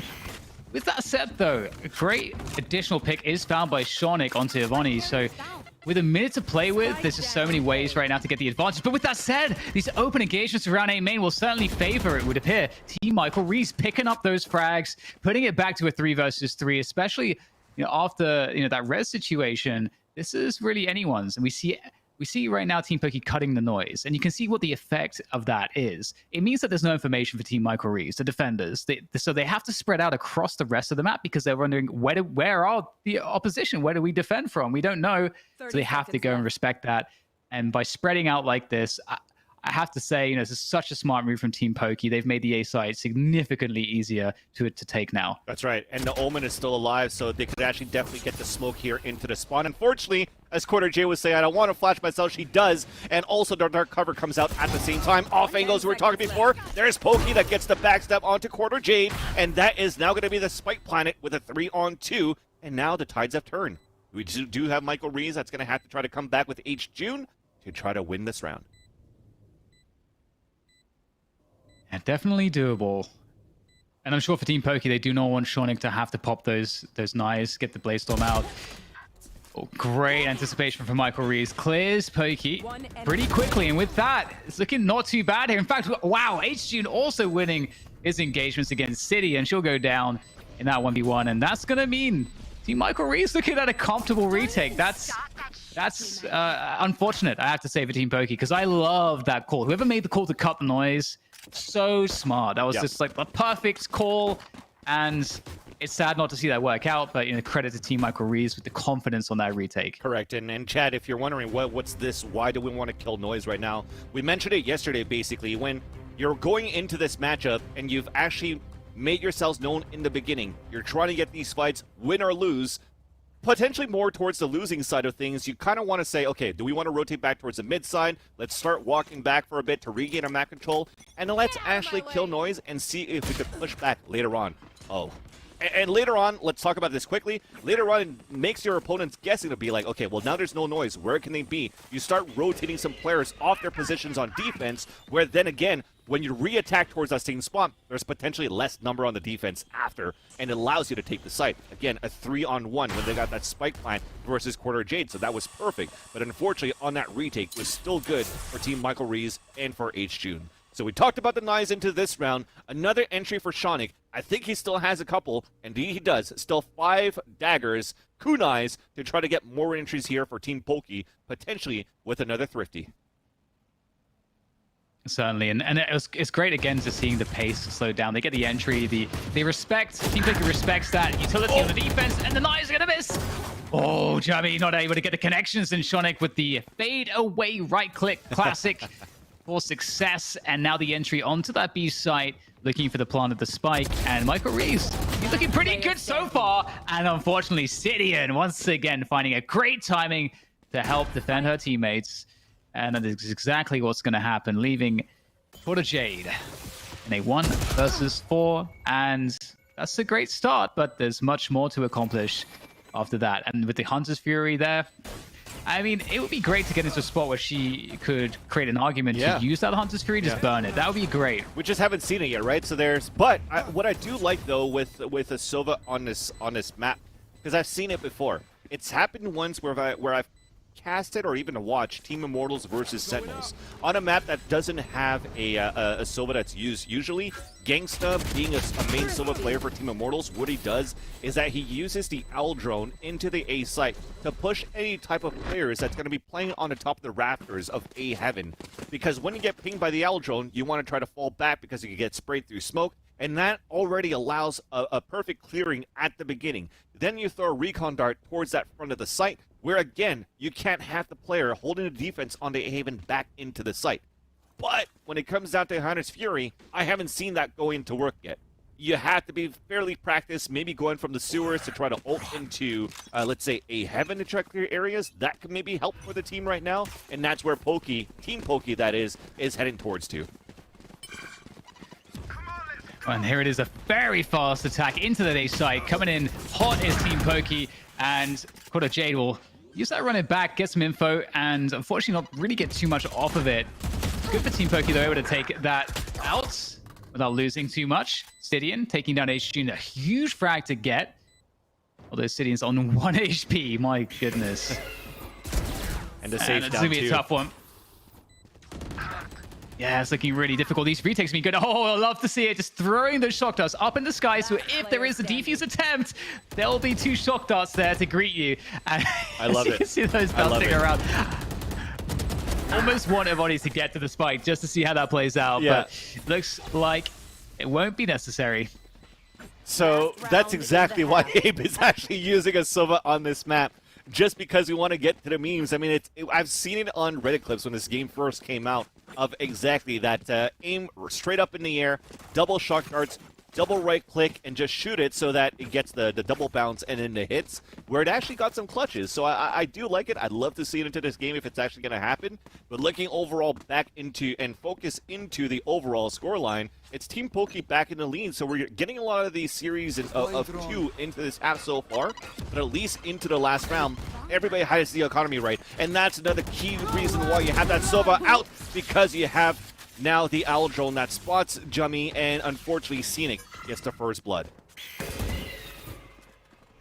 Flash comes out, and those bird flashes, we mentioned this yesterday, that does give you an audible to tell you that when someone does get blinded. So it gets information for you. You know that there's a player in that spot, in that general area. Mm-hmm. So that is some early information for Michael Reeves. Knows his players mid. I believe they've also felt the presence of players in B main too. So the B split is certainly something that they could expect, but they are down a player at this point. So it will be difficult. They split up 2 to a site on the defense. Now the Viper Wall is available for Avani to slow this down if they hear stepping. And that could make a pretty big difference. We'll have to see how that dynamic works here as time is starting to tick. 40 seconds now is remaining to get that spike planted. Yeah, but they have great map control right now. Shonik, after that first kill, is also moving up towards Mail, so they're going to be able to get this split. I don't think they really are afraid of this toxic screen. There you go. Shonik just walks straight through it, and here comes the pinch, and it's going to be very hard right now for Michael Reeves.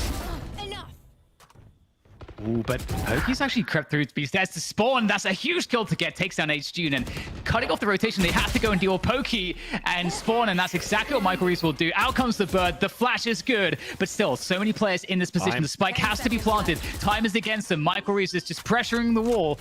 This spike has to be held. Michael going forward. Takes down Sin. The spray through the dark cover. Won't find his target. Quarter J certainly will. Taking down Jack. The dog gets sent forward. There's a concussion landing effectively. And oh my god, A with the jump. The bounce is coming through. He takes down Michael Reeves. Out comes the operator. There goes the first click to try to find the target. Quarter J throwing out the flashes. And once again, A might be happy about this wall. Able to get the shock darts off and out once again. There's the lineup. The shock dart is going to miss. And A will go down. And the time is still just enough to get this defused. But that was almost just amazing heroics there to save the day from A, but it just played a little bit too short, unfortunately, for him. Dude, Dan, that was so intense. That was so intense, but so well done. Like, I haven't seen actually any mistakes whatsoever going into that 2 versus 1 from all 3 of those players remaining.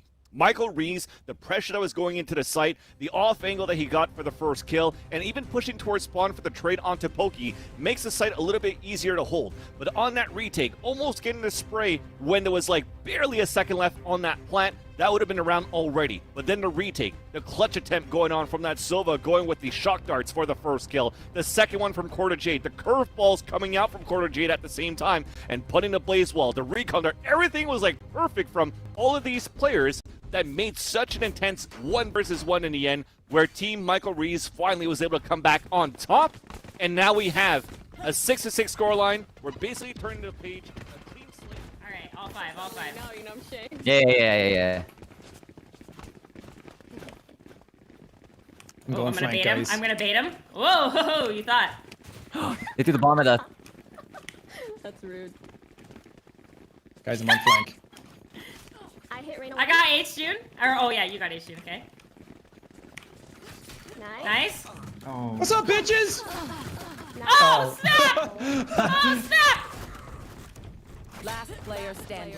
All right, you got this. You got to sit. You have momentum in the arms. Oh my gosh. That's right. I feel we're definitely trying to go for like a 360 no-scope knife Dorito bag there with Sidian as she was calling out a battle cry trying to get that knife kill onto Quarter Jade. But a nice 4K there for Quarter Jade. And of course, that's a lot of economy, right? That's 4 kills. That's a lot of money going into this round. But she's still going to decide to go just for Spectre into the second round. So despite them taking this lead off that knife round, they still want to play more conservatively with their economy, Dan. Yeah, definitely. It's not a bad choice. Such an even game here too, as well. You know, we have been blessed with so many close matches, and for this one in particular, going round for round so many times, it'd be fun to see if that will be the story here in the second half as well. Now the collection of that orb will be heard. That's so much noise now coming from B main, so there's lots of players here for Team Poki able to know exactly what's going on, but the question is, will they have the firepower to stop this? Abe's out there with those shock darts once again, might have some good connections with that, looking for the damage. Now just down to Abe, as well as Jack. Ooh, Diggs coming through, and this is actually a very doable 2v2. Quarter J, though, looking to defend. That denies Jack, trying to drop down from rafters. There goes the flash out once again. Quarter J looking pretty good holding this position. Not too much help there, but there goes Jummy in time to take down Abe.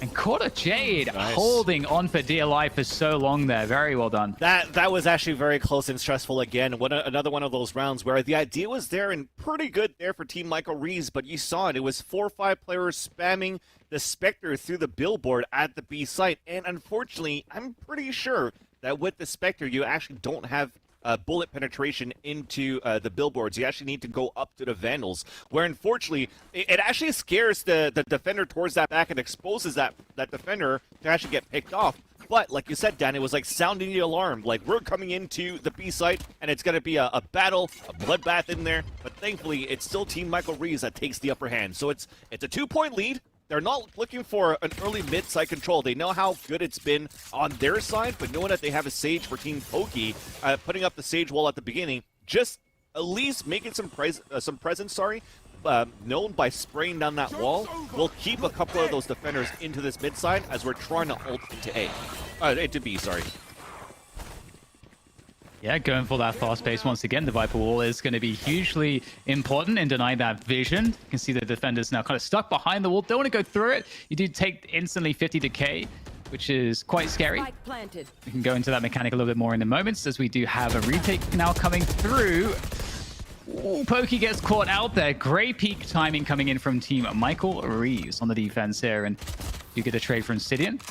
She tries to keep things as even as possible here. So much fire going back and forth at the moment. The dash now comes through from Shonik. He has had enough. Trying to gain some space here towards that spike. And oh my god, all of a sudden, everyone falling down now. It's up to Quarter Jade, and the tap comes through. There's nothing that Quarter Jade can do. Shonik with the frag, with the round, and that's 7-8. And once again, feels like we just can't break away from this one round lead that either team in any given moment might have. Which is totally fine. I think this is in the making for potentially our first overtime of this weekend. Although I don't want to talk about it too much because I know how good I am with caster curses. Every time I call for something, I get the opposite. So let's just focus on what's happening so far with this back and forth battle. The retake that happened for Team Poki, where everybody's kind of like dropping down, you still had a lot of utility available for these type of aggressive pushes for Team Poki. When you have a Sky, a Phoenix, and Lears coming out from the arena, that's so good to try to hold them back. So maybe something that Team Michael Reeves could take advantage of once they're going to try to take back these rounds. Yeah, another savage aggression, a 5-player full push towards that A side. Not easy to deal with. Sometimes you just have to call it and play for that retake, but Quarter Jade taking no prisoners with that Phantom. Pop it off. This is a tough spot to be in. At this point, you might just want to play for the frags and just try to make this as expensive as possible. Ace? Oh, it's coming. So will they give it to her? There goes the flashes. Oh, Sadie, a nice shot onto it. They're chasing her. They really want it. Quarter Jade. No, Chubby, no! So close, so close. Still, a 4K is very good for just the way that we're able to enter the site as well for Team Michael Reeves, right? And I think it was pretty much we kind of saw like a half-eye broken bar that we saw from Team Michael Reeves. So still very good there for Quarter Jade, just to be aggressive. For a player that she mentioned that she doesn't play this agent that much, we've seen it yesterday on Bind before, and I've mentioned it in the pregame, and it continues to look pretty good. Where it just looks like she's been playing that agent for quite a long time already. And this round for Team Michael Reeves, they don't want to work back towards his mid, where they could potentially break this wall as soon as it comes up. So an advantage here right now is you see that wall got immediately broken down. So if you're new to Valorant, that wall needs maybe like a second and a half so that it can fully charge up per se, so that the wall can get the full HP. But if you actually spray it during that time, the wall is actually weaker as it has to thicken up, and it's actually looking pretty good there for the attackers as two of them fall down on an attempt of Blade Storms and Flanks. And Team Poki, not too much to do at this point. Again, it might be a question of damage. That's a great catch from Poki, though. Good timing. The Ghost. Now goes the Utol. That's going to force him back. And opportunity for Poki to maybe gain some ground, but you can see that ground will be denied by the Poison Orb. Poki would not want to use the Showstopper here in a spot where the round's not really possible to be won at this point, unless I don't even know what kinds of mistakes would have to be made. But it would be a lot of them, and that's not going to happen. I mean, especially after those two guided lights that came out that said probably blinded on their end. That could be a first mistake, though, so that's one player down. Yeah, some good pistol work with the Ghost from Poki, and it is enough for an extra, well, I was going to say an extra ult point, but of course she does have the Showstopper available already, so don't even get the ult charge from that, but the extra money's nice, and the denial of money from your opponent also nice. 10-7, and it looks like finally we will have one team pulling away, and it is indeed Team Michael Reeves. So again, one thing to remember is I think you're about to finish my point, Fancy. So I'm going to let you take it away just to see if you're going to say exactly what I was about to say. Let's see if we're synergized, right? So we talked about Team Michael Reeves looking at the standings. Currently at 0-2. after the end of day 1. The rest are still pretty close. We have ranked 2 to 4 that are tied up 1-1. So if they actually win this one, there's a potential tie already going for Team Michael Rees, where it could still be anybody's game, making it to the grand finals at the end of the day today. So how that works is top 2 in the group plays will play a BO1 in the grand finals, where currently there's only Team Toast that's undefeated from day 1. So it's a tight battle. It's getting very close, and getting very close as well is also our donation goal. Now very close to $43,000. We only need 7,000 and some change, and we get it done, chat. So let's put that exclamation point donate out there. And Team Michael Rees in the lead by 3, looking to battle versus Abe and this operator in this mid side. Okay, you just nailed it. Oh my god. This is why you're a professional. Oh my god.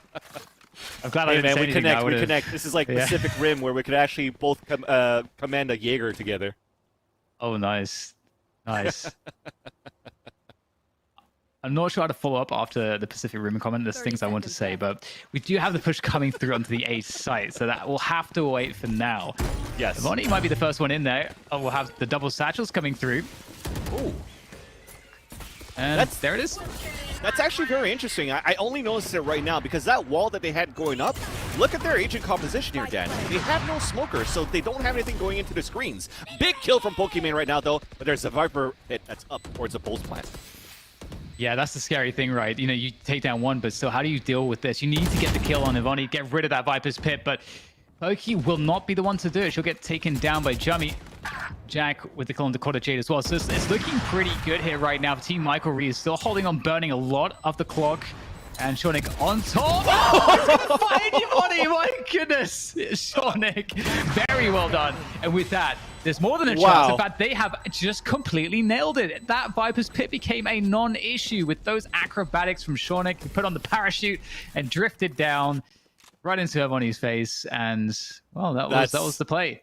Unfortunate, super unfortunate, as some pro players would like to say when they're streaming, unlucky. Just the fact that Shonik was on top of that map, you saw it coming from a mile away. We're so smart for Ivani on that post plant, playing outside of our Viper's pit, using that timer, because when you actually stand outside of your Viper's pit, there's your fuel that's going to time down as well, and as soon as you walk back into it, it replenishes. So she's just trying to play that long game, trying to get that spike down, but Shonik just read that like a book and took advantage of that position and allowed the defenders of Team Poki to win that round. So it's getting really close again to a game. Yeah, and I completely agree. I think Ivani's position there was actually really smart, and there's lots of reasons why. Also, what we saw from Shonik was super smart. If Ivani wasn't there, there's things to say, but we can see the opening going the way of Abe with the operator. Has been looking to hold that mid position with that operator in a couple of moments, but this is the moment where we'll see Shonik actually getting that, or sorry, Abe actually getting that early round impact with the operator. That's a huge kill to get right at the start of the round. That's Quarter Jade down and out. So one of the duelists gone, and the duelists, of course, having a lot of value in getting the entries onto these bomb sites.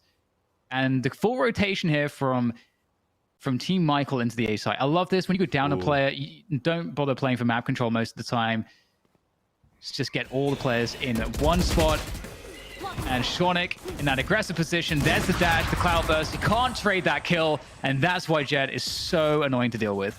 Yeah, and just really, again, an unlucky situation where the Lear was perfect, at least in their eyes, for Team Michael Rees to try to get into the site. But the Lear went behind Shonik, where he wasn't affected by at all, where he got the kill, was able to dash away. And with that, the plans have shambled for the attacker sides on this A site, and it's going to be Team Poki taking that round. So, Dan, I just wanted to go back to this to analyzing right now the lineup of Team Michael Rees not having a smoke agent, aside from Ivani right now, for these executions on the A site. So I say that it's quite surprising, right? So the toxic screen is actually really good on how she set it 2 rounds ago to cover towards the A ramp and the entrance of the balcony on the A site. But that leaves that spawn side screens open unless you have some strong arms and you can throw a poison cloud into the screens. But technically, from the way that I see it, they're not using it. But it's okay.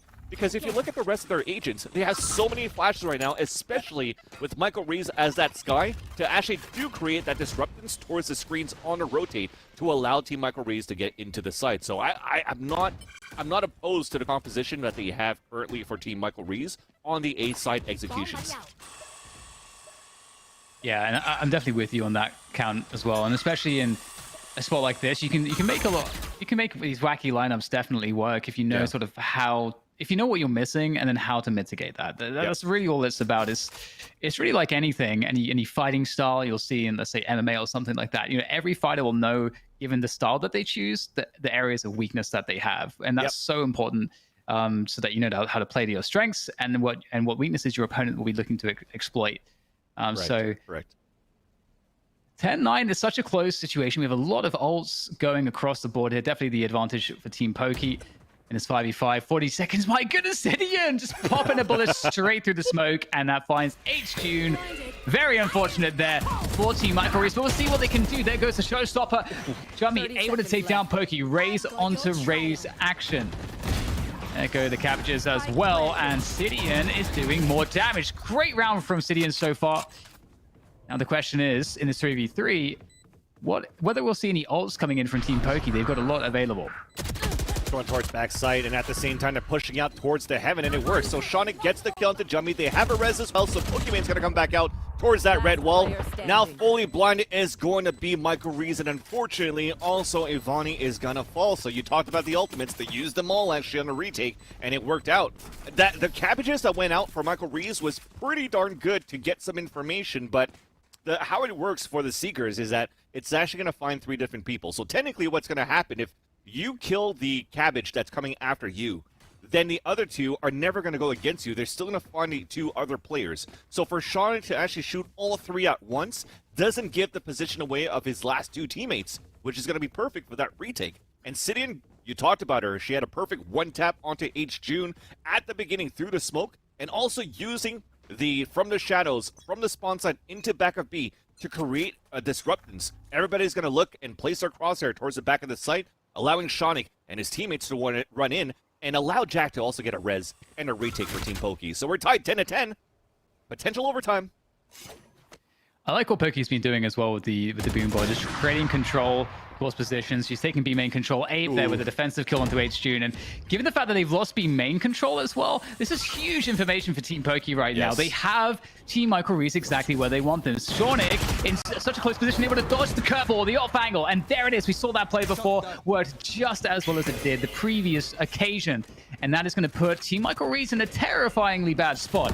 What are they going to do? All their positions are known. The paranoia comes through. The ISO's out. They're down on the ground. Nowhere to go. Back against the wall. Abe once more with the operator. Just doing everything. So good. And Shonic to finish it off. That was just fantastic from Team Poki. I just want to talk about utilities from both sides again. I mean, this, like I said, it looks like a very organized matchup from both sides, right? You see the Cloudburst come out when Shonic gets the first kill. You saw the Leer to fall out, the guided light, so they could try to get some map control. And as he throws Michael Reeves another guided light towards the top of heaven, Jummy cannot get the satchel charges into the A heaven to try to capitalize on that, because we have actually a counter paranoia that came out from Sidian, and also slow orbs from Jack into the A main, so nobody can't walk in. So utility has been so key right now for Team Poki to hold this A side and even the retakes on the B site. So when we talk about this, the retakes on B side, so we're getting a lot more success for Team Michael Reeves on this B side, where potentially at this round we have Quarter Jade that might sell a fake towards A, and they still work that B side, but unfortunately, she lost her battle to Shonic over at A. The mid pressure coming in here now for Team Michael Reeves as well. The weaponry obviously not there with them, but the numbers are. So if they can find their way onto some trades here, that'd be great. Nice quick scope from Abe as he tries to fall back here. Another quick scope attempt, although H-June will take the kill. And there it is, not pretty collected, but there's Shonic to make sure that doesn't get out of hand, and Sidian with a double to follow it up to. And that's 12 rounds now. That is match point in the hands of Team Poki. But with only 2 rounds to tie it up to overtime, and a full buy in store, Team Michael Reeves is certainly not out of this yet, and it's actually so close here still. Oh no, the double op to come out at the same time too, and that's pretty much been the thorn on their side and their storyline too for Team Poki to come back in this defender side versus Team Michael Reeves. Because again, when we're talking about no smokes, we talked about the execution on the A side, but another one of those normal things is smoking up the rope on top of mid. That entrance, because they have no smokers right now for Team Michael Reeves, it's easier for the Opper to just stick out from Abe and aim down that mid side and hold that ground. Same thing for A side. So now we're trying to B side, knowing that it's going to be a double op setup. And let's see if Porter J can get the entry. There goes the wrap around the pillar, and that's the running back taking down Poki, holding onto this back side control. There's a swing, and it's not going to quite work out for Poki. Let's get the one, though, so that's enough. Untasuri to deny the spike plant and even pick up a kill onto Ivani. This is huge right now. Big plays from Abe. And this is a terrifying spot again now for Team Michael Reeves. Even on top of that, too, you saw that they had that last ult point needed for the Viper's Pit. If she actually did get the plant, so a great denial. But here it comes, a 2 versus 1. Jummy on his own. And Jummy just trying to dance around this pillar. 1 versus 2, lots of time to work with here. Not a lot of health, 6 bullets in the chamber. We'll have to see if there's any luck here for Jummy. The peak not really working out, but at least for Jummy, the shot is missed. Swapping out the guns. Well, 6 bullets to 8 bullets. There's still a couple more. We'll have to see if this makes a difference. 3 bullets to go. Knows that Jack is nearby. Takes down Jack. There might be just a chance here now. Jummy able to get that paint bomb out again. Now there goes the spike plant. 10 seconds to go. The fake comes through. And the peek into the recon dart. That's Abe who locks it in. And Team Poki get it done.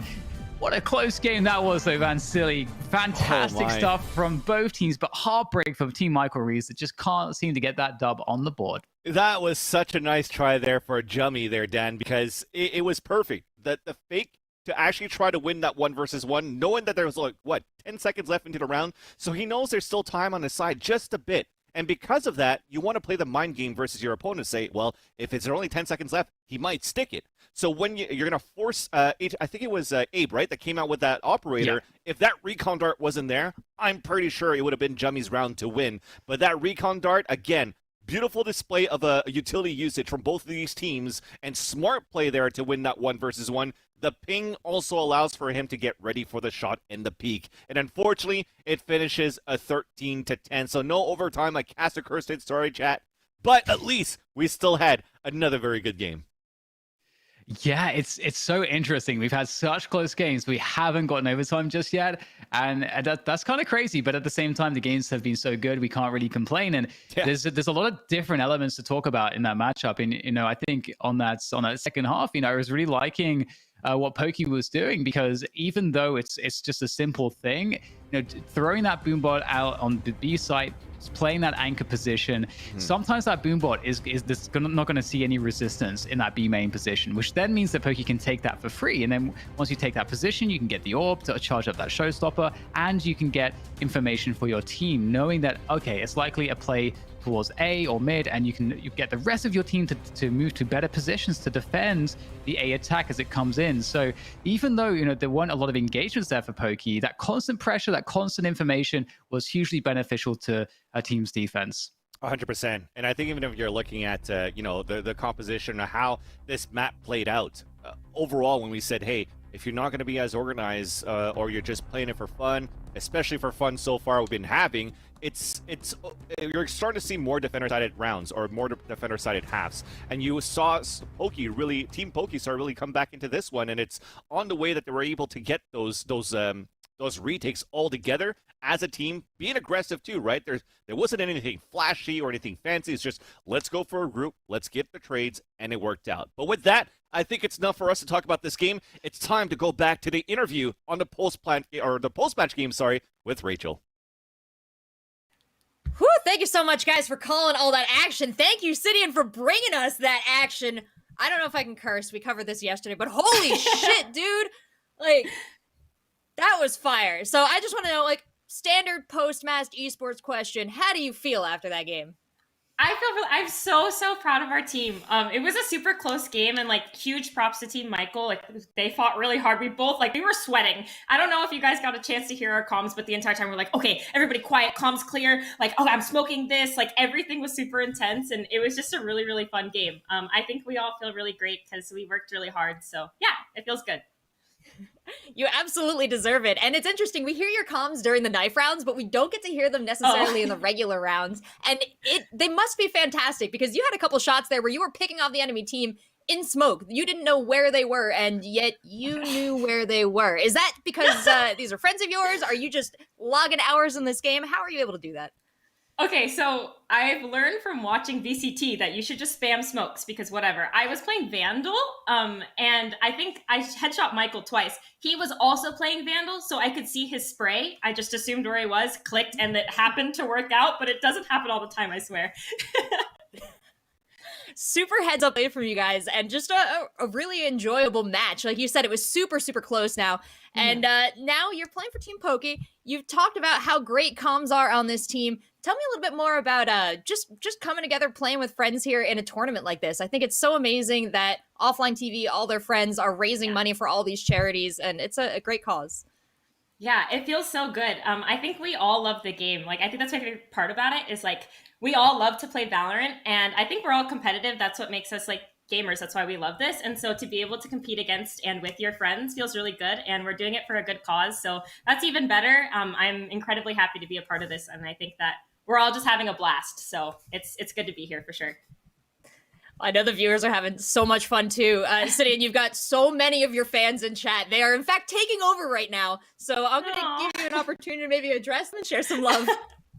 Yeah, I just want to say huge thanks to everybody for supporting and stuff. I don't know, I've never done this before, so kind of shy, but you guys are great. And, you know, if you are able to donate and feel inclined to help out, absolutely donate. We're all raising money for a great cause, and we're just happy to be here. So thank you guys so much for the love. And thanks for, I feel like chats have been really good. Like, everybody's been kind, nobody's being mean to each other, and that's like the whole spirit of the competition. So yeah, shout out to chat for being awesome. It's a lovely event, but it's set by the wonderful example of all our great competitors. So thank you so much, Sid, for coming on and talk to us. Best of luck in the rest of the tournament.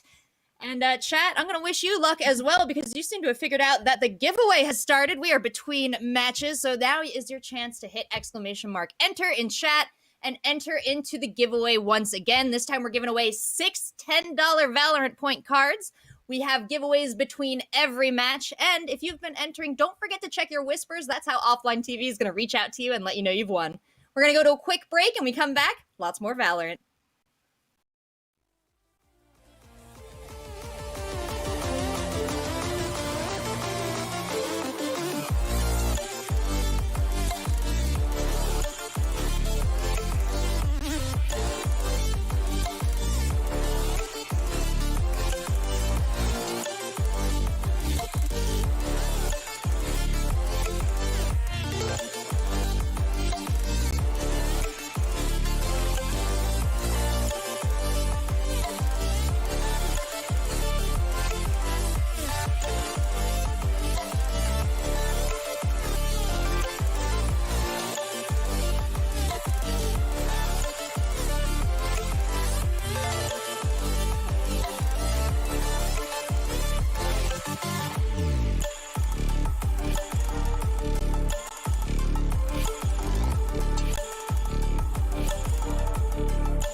Can I be your star tonight?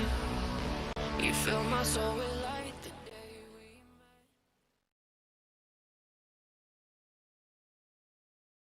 That again. Hey everybody, welcome back to the OfflineTV Valorant Charity Invitational. This time we are not muted, and I'm so excited to be joining you once again at the end of yet another giveaway. I hope you all hit your exclamation mark enters in chat. I hope you have all filled out the appropriate documentation, and now I hope you're all watching your whispers for OfflineTV to hopefully reach out to you and let you know you've won. We'll have more of those giveaways shortly between our next matches, but we've got a game to show you, so I'm going to bring DDK and Van Silly back on the screen, and we are going to discuss some things, gentlemen, because we are two matches in today. Well, let's see. What else should we do? We've covered, you guys are here now. Oh, we could do the map vote. Our next match is going to be between Team Lily and Team Disguised Toast, and chat's going to have a tough decision to make. Oof, I think we're going to have a tough match of cast here, Dan. I mean, we're looking at Team Lily at this point. We've seen how good they were on that matchup this morning. And now we have Disguised Toast with Valkyrie, Chris, Peter, and Natsumi. The judge is going to be a factor. What map do you guys want to have here for your fans, right? If you're a fan of Team Lily, which map should they play on? If you're a fan of Disguised Toast, what map should it be on? Should it be on Split again for Disguised Toast? Should it be an open map for Team Lily so they fight against the judge? I think this head-to-head is going to be a very tough one because that's one of those matches where Disguised Toast, his team currently is 2-0, so they haven't lost yet. Yeah, definitely. And it's going to be certainly a tough one because you got to try to figure out a way to deal with the Cypher Judge shenanigans. That's something that's been difficult for a lot of teams to tackle. And so we'll see if, once again, the experience of Myth is going to help his teammates overcome that, because I feel like that is one of the big talking points in terms of how well Disguised Toast and his team has been playing. It does center around some of the psychological warfare of, we don't want to go where the judge is at. 100%. I think those cyber cages have been strong at exactly that. Like, caught in a moment, real life enactment of yesterday's matches. That Disguised Toast right there. I mean, we saw it himself on Split yesterday, and that matchup looked really good. And you saw it. Okay, 2 peer around the corner. It's time to run away. We saw that judge come out. And not only that, because we talk a lot about Disguised Toast with his judge, but I think it's also due to the fact that he has his teammates to back up with him at the same time, because when we had Christopher play as that Brimstone, putting the smokes down right onto the trap bars of Disguised Toast, allowing these trap kills to happen through smokes with the judge, has been quite strong. So it's not only an individual effort, it's been going very well, and for the team overall with the abilities, and also Valkyrie with their clutch situations. Yeah, I'm really looking forward to seeing sort of how. I mean, the map needs to come through for me to really kind of nerd out here, but I'm really looking to see if we're gonna get some more Odin shenanigans from Chris. I was wondering if he was kind of working on some new tricks, really. Just like I haven't ever seen anybody walking around, like actually running with an Odin and headshotting people like Chris did. So I would be both disgusted, but also very interested to see that again. And so I'm hoping that we get that. But at the same time, you know, I think there's a lot to be said for Peter Park. I think he's one of the hard hitters as well on the Sky's Toast team that is really creating problems as well. So that's what I think another big edge that really comes into play is you know, if Myth is not having a great game, you know, then it might be that the kind of individual skill does, I think, go towards Disguised Toast and his team here, because again, Peter Park is really scary, and I've been loving Valkyrie on the Viper as well. I feel like she plays a really conservative style, which you have to with Viper because you got to stay alive in rounds for as long as possible. That's how you get the max value out of Viper. So lots of great utility usage and just generally just a great awareness of playing with the team, which is fantastic to see out of Valkyrie. So there are lots of pieces here, I think, that have made Disguised Toast and his team as successful as they've been so far. Yeah, and the reason why this roster also surprises me for Disguised Toast is how well they've been doing is because we actually had our wonderful staff as well working behind the scenes for this OfflineTV Valorant charity event, is the fact that we had some rankings and specifications on some players of what ranks there are, but we've had zero actually about Team Toast.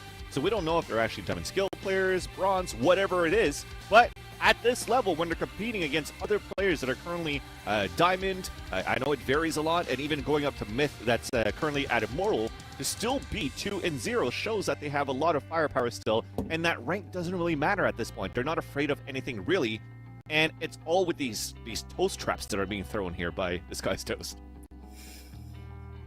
Yeah, absolutely. And I don't think we mentioned Natsumi as well. I think she's been on the stage mostly and been doing a good job, but going over to Lily Pichu's lineup, I mentioned Myth and the skill. You know, Masayoshi has also been extremely pivotal in terms of, you know, performing on the duelists and getting those kills, creating that space for the rest of the team.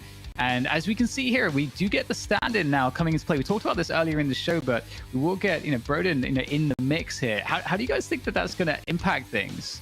Oof. This is going to be an interesting one because right now we've always seen Masayoshi play over like a duelist. Sometimes Smith was playing a duelist too. When they went for a triple duelist setup on that first day, didn't work out. Then he played a Sky, then he played a Brimstone today too. So there's a lot of possibilities that shows that Myth could flex a lot, for the team. But if it's going to be Broden that's going to come in, is he going to play the Rena, or are they going to give the duelist to Myth instead? And we're going to try to switch over to other things. That's what is going to be an exciting one. I think it's still going to be a great showing from Broden, but we'll wait for that to happen after the trash talk, right? Yeah, absolutely, guys. It's time to get into a little trash talk here, and I'm very excited to be talking to Masayoshi and Peter Park, but I'll let you guys go get ready for the match. Get out of here, fans. All right. Hey, guys. What up, Masayoshi? What up, Peter Park? Two very impressive players. Hey! What's up? Hi, guys. I've been enjoying some top-tier Valorant. You guys have really brought some fire this weekend. Masayoshi, Peter Park, did you guys actually play together on a team in the Code Red Valorant tournament? We did. Yes, 2 times. We did. Yeah, a couple times now. So, wait, can you guys hear me? I'm not sure. Oh, I can hear you. Yeah, I can hear you. Okay, cool. Yeah, cool. That's all I had to say. Sorry, that was an awkward pause, but yeah, we definitely played together in the Code Red tournament. The trash talk is going well. Yeah. Yeah, we nail every one of these segments.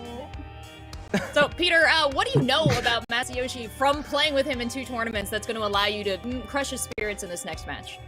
Okay, well, I know that John cheats because his aim doesn't make any sense otherwise. His crosshair just locks onto heads and he just kills everyone. Oh.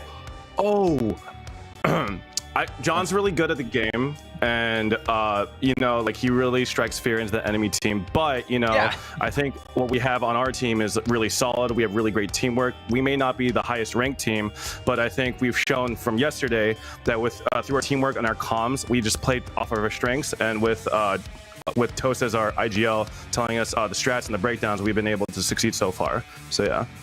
How's his little rat comms with his judge? I imagine, like, listen. That's all I hear. That's all I hear. Every time I watch these games, I just hear a little rat in my ear.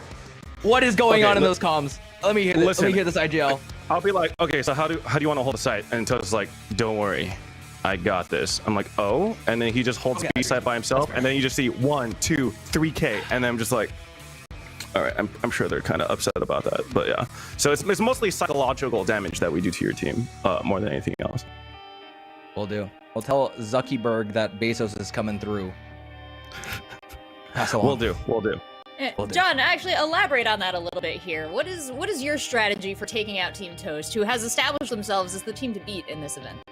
Oh yeah, our lead IGL has been Lily. She's been very calm, cool, collected this whole time. Honestly, very impressed with her IGLing. She's called out every play since the beginning of the tournament, so very proud of her and how she's formed. And overall, the team, it's been great. All right, and you've got Broden subbing in now for Fuslie, so how do you see that going for y'all? I've seen Broden Silva and Raze, and both are phenomenal. I totally just leaked our comp, so I should probably stop talking now. Thank you for the question. Don't worry, John. It doesn't help you at all. Yeah, we're not gonna use the judge at all this game. Oh yeah, for sure. Yeah. Don't worry. We won't use it at all. We won't buy it a single time. Yeah. No doubt. Cool. Well, now that you've both laid out your strategy for the upcoming match, I'm going to let you get back to your teams and face the consequences for that, and I'm going to hand this back over to DDK and Van Silly. Good luck, boys. Thank you so much, everyone, there for the interviews. And Dan, I think we're going to see something exciting here. So, linking things out, we were questioning it before.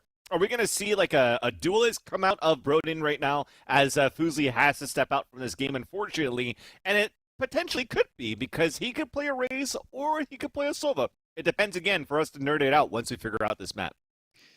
Yeah, it could go so many different ways, right? It really could. I think that you could just have the single duelist. You know, we've already seen a huge range of picks from Myth, for example. So it really feels like they can do anything. And I'm really looking forward to seeing what that is going to look like here. And one of the maps previously that we saw really work so well, I think, for Team Lily is actually binds. I don't know that, of course, we're going to get that again. We are. But we are going to get that again. Okay, well, that's really interesting because you would expect that the emotional advantage in that sense should be going with Team Lily because they found a lot that worked. And we cool to see, that Sky pick out of Myth again, which was something that did really work out super well for Team Lily. I'm super curious, though, how, Broden's going to really impact things and going into the mix and whether we're going to see, as Rachel put it, a loss on the team to beat. That is your Team Toast, who have caused so many issues for so many players in this tournament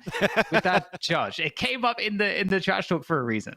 Yo, 100%. But before I go on and continue about the theory crafting of this matchup, we also have to put our hands together, chat. Pat your backs. Cheer up. We've actually reached the 50,000 goal donation, the mark that we wanted. So congratulations to all of you. Thank you so much for being a part of this for this weekend, the OfflineTV Valorant Charity Invitational. So thank you so much. It's been super fun, and we still have 3 more maps to go. So keep them coming! ! Donate for that, and that will continue to the 100% prize pool that we have in the split for the winners to choose the charity that they're fighting for and that they're playing for. So again, huge congratulations. You all are the best. Much love. Back to what we were talking here, going into Bind here, Dan. You talked about how Myth was doing pretty good playing a Sky into this map, but the other thing too was that we didn't see a lot of Showers control. It only happened towards later on into the matchup where I'm pretty sure it was Masayoshi that was starting to work towards that area. So it might work out if they learned from it and they were able to put a good impact into it. But looking at the lineup so far, we have Myth potentially eyeing over that Sky, but you also have Christopher on the other end eyeing the Brimstone, which is another very good agent for this map. And just a quick shout out has to go to Fametsu Hito for another 6K. Oh my god, thank you so much. Huge for contributions to this initiative. That is insane. I just don't have the words, and that's my job to come up with the words, so good job. But again, going back into the compositions here, you know, we're going to see Masayoshi on the brim. I enjoyed that a lot. I think we had that previously as well with the Myth on the Sky. So it's clearly, you know, we're going to get a similar look going into this one for Team Lily. So that's good to see. And I mean, this looks like a lot of what we already saw from these two teams for composition wise. It's going to be about who's going to be bringing the firepower, and I think this could be very even in that sense. 100%, and I still have a fear for a judge onto this map. So many good angles to hold. The hookah area, the showers if you want, the U-shaped hallway, and actually U-shaped hallway and hookah being played for good places for judges. I do like the fact that we do have a brimstone from Masayoshi going into this game, because that could be a huge counter once he's actually going to have that orbital strike in his hands. So with that, it's time to move down to the knife round to kick things off to see if Team Lily can continue their run. All right, then. And we so go we'll have into to the see promise. who is going to kick it off. Oh, we got the comms live with I'm ready. Load it. Well, John, left clicking is better here, right? Just like swinging lefts. Oh, I right click it, but if you aren't used to the timing with it, I think left click and just W keying on them is insane. All good. I'm showing. Yeah, I don't see. Down here. Okay. All right. Interesting. They're hiding somewhere. They are. I think we cut noise. Yeah, and we wait cut for one noise, of them shift to walk. show. I just shift walk, yeah. Come to me. Let's go. Oh, they're here. They're here. All right, I'm not gonna show. Just one. Just 2, 3. Okay, they're all there. 4, 3, 4. Behind. Turn around, Right turn around, here. turn around, fight, turn I around, got her. Get her. Nice. Nice. Big. Turn around, fight. Big. Knife once. Coming back. There you go. 3v3, or 4v3, I have 2 4v3. orbs. Big. Let me get this kill. Nice. There you go. No, you're good. You're okay. You're good. It's fine. They tried the flank. Good shit. Yeah. So, huge way to kick things off here, Dan. As we mentioned, going into this knife round, and sorry I muted myself by accident as I was talking. Maybe I was speaking too loud, and we were so happy and hyped about hitting this 50K that my system decided to mute myself because it doesn't want me to scream in the basement and be super loud against my neighbors. But with that, the knife round being won by Lily gets closer and closer to the promise that Myth has given us in the interview yesterday, saying, see you in the finals. With that said, though, we're going to get the force buy out of Team Toast, and that's going to be inclusive of that judge purchase. So, Showers control will be there for Mr. Toast on the judge. Don't need much else on that one, and you can see that Valkyrie is going to be able to rotate off of that A site to reinforce B. Holding on to the Viper wall, the Toxic Screen for now. In fact, as I say that, there it goes. That's a great retake wall, and just generally, it's a strong wall that covers both the players who are exiting hookah and trying to make it to site, as well as players coming from B long. Look at Toast's position. This is actually where I like from this judge. The camera to watch short and then playing a close angle, but that's another way to counter, getting that Trailblazer out. Oh, love it. Love it. Goes straight into the poison orb. No fear. Christopher Yee in there with the action for a quick double. Valkyrie, though, with the cleanup. Double from her as well, leaving Masayoshi all on the lonesome. It's going to be a tough one here, but Masayoshi does have the Vandal in hand, so the firepower is with him, but all the shots need to be with him as well. For the taps trying to control things, but the quick swing for Valkyrie is able to punish Masayoshi, get the trade, lock in the force buy victory. Great stuff there.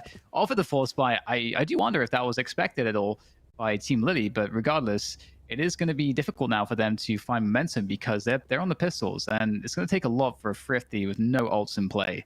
Yeah, and I do like the way that they really countered towards Toast, actually, with that judge, right? You saw the guided light that came out. There was a boom bot that came out at the same time, but the guided light was very well blocked by the Viper Cloud that came out from Valkyrie. So Valkyrie getting that, popping that cloud up, preventing a blind from happening towards the full site, and also allowing the fallout with the Spectre and get the trade onto her teammate when Toast fell down to get a triple kill on top of that, but even a double kill to hold, to not allow Team Lily get onto a site when they had better weapons. It was perfect in terms of a hold. Look into this round, though. We do have a lot of pressure happening towards his B side, a double flank, but it was watch for a fit. This could be huge now for the defenders. Myth there in the tube, able to get Peter Puck down. Oh, that classic from Myth. He's finding all the angles at the moment. Trade coming through from Natsumi as they try to hold on to the site, and that's exactly what will be successful in the end. 3 players living there for Team Toast, so that's acceptable damages. You know, losing 2 players, your economy is still going to be growing ever so slightly.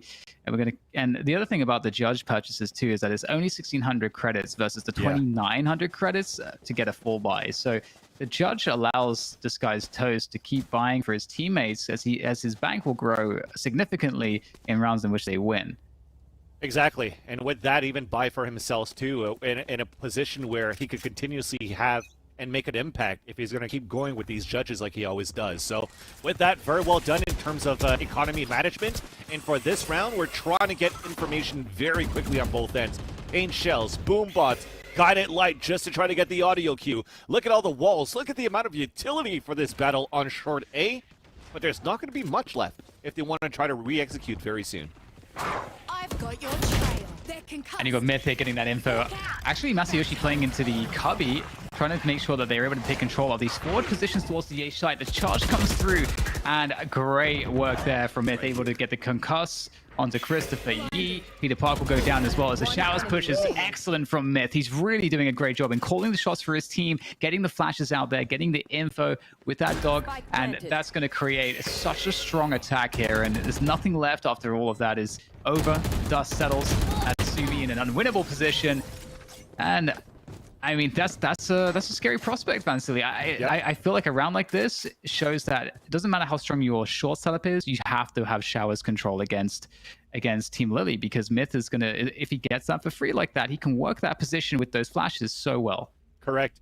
Right now, getting the showers control will be huge, so that when Myth pushes towards the back triple, then he can get backstab himself. But when that doesn't happen, well, you see the result. And at the same time, I also like the fact that Team Lily pushed towards the site instead of going towards U-Haul, because they know, again, the pressure that you could have from a judge. So the stand-in being Broden, it was a kill off camera, but he used the distance to his advantage to watch the U-shaped hallway for that rotation that came out from Toast. So very well done on his side. And we talk about showers control, and it's understood at this point as how did Toast make it through there. The timing to get his to get through the smoke with the Trailblazer, and when Myth comes out of his Trailblazer, big surprise, executioner style, right into the dome.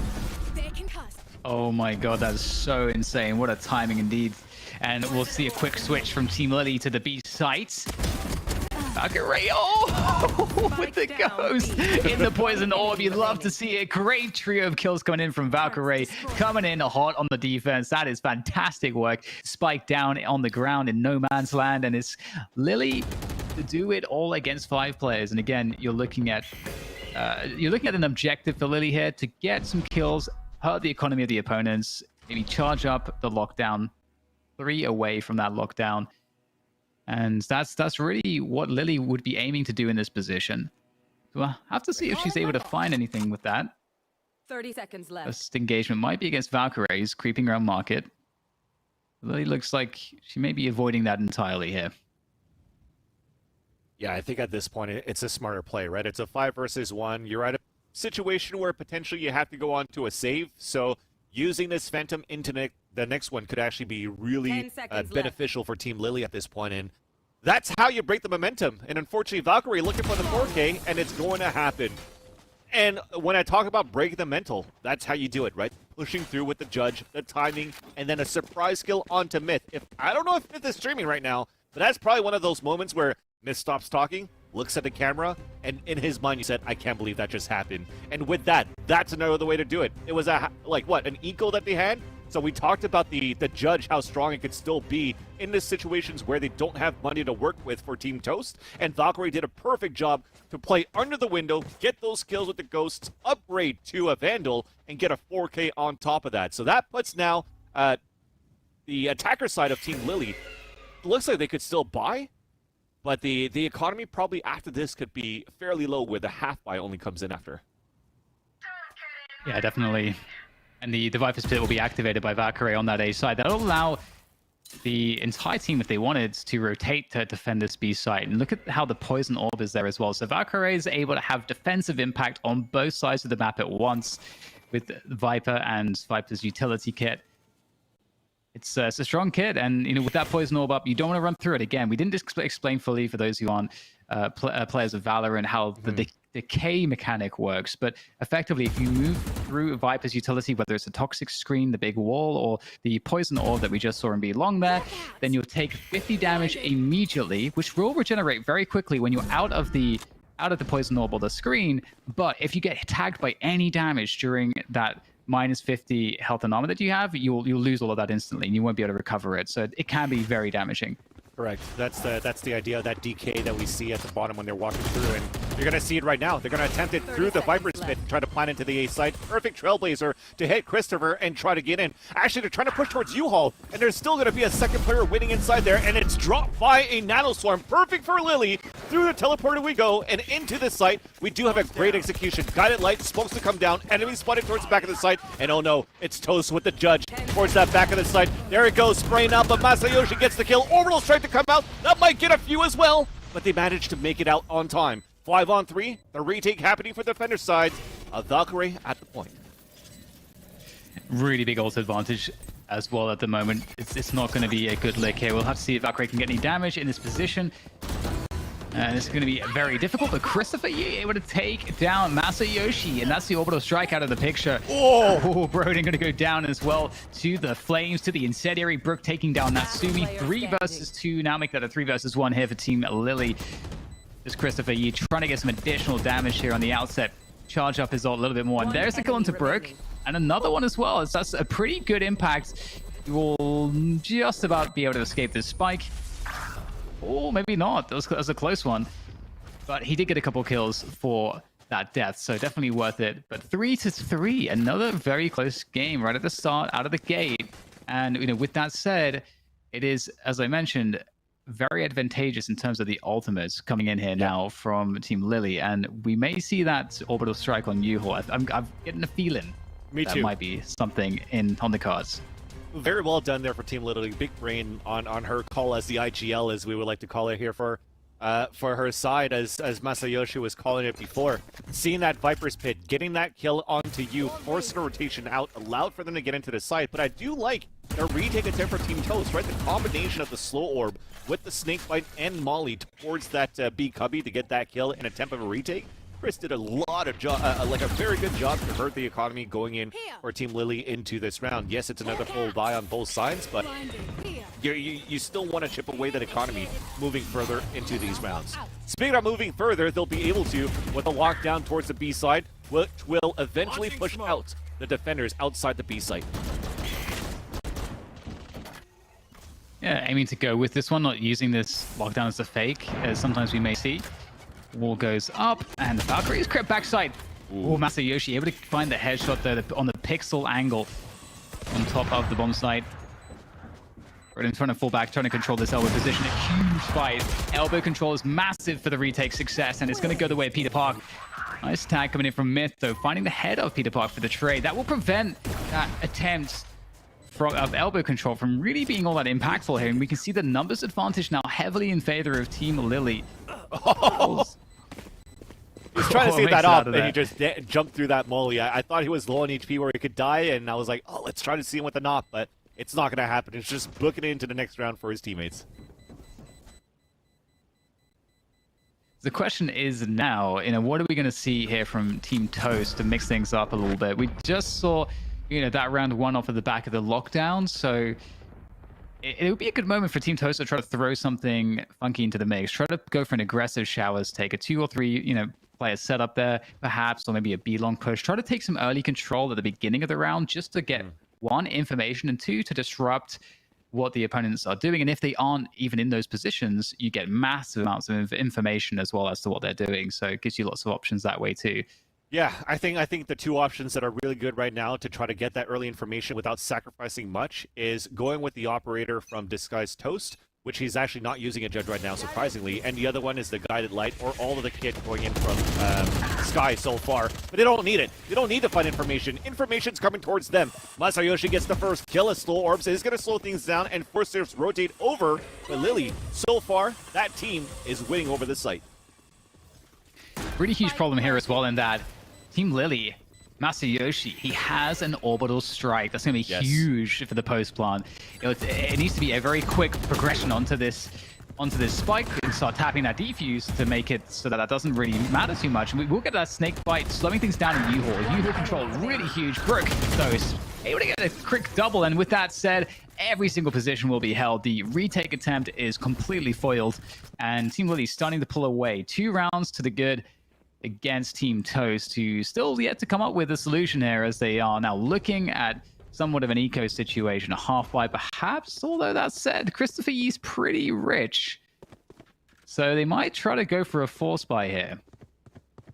Yeah, I mean, the force buy, if you have the Vandal in, he could drop a Bulldog, you have the Judge that's already out from Toast, it's pretty good so far, and when you have weapons in the hands of 2 of the key fraggers for Team Toast, they could still turn around over. But the thing is, what could be dangerous? Oh no, it's that one. The fake wall. This guy's Toast pushing forward towards an angle. It might not be checked, so Valkyrie is going to be the one that's going to try to sell a fake. The slow orb to come out, and even the guided light is not. Oh, that's perfect.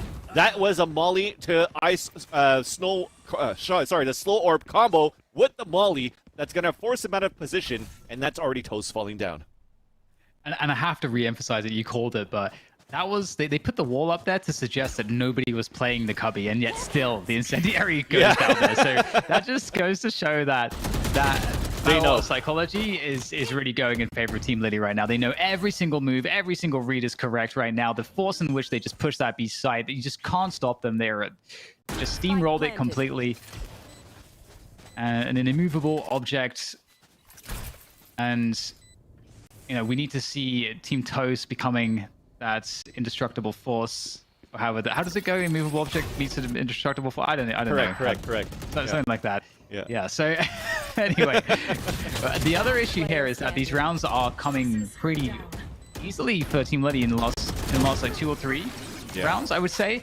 And what that means as well is that the ultimate advantage is now there for Team Liddy too. So a momentum has been built up right now for Team Liddy. They vibing out there right now. Yeah.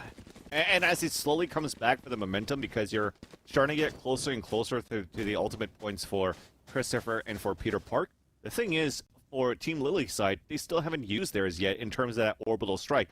They haven't used the res because they never had to. They never needed to go into that section to utilize that res, and now they have the Seekers available for Myth.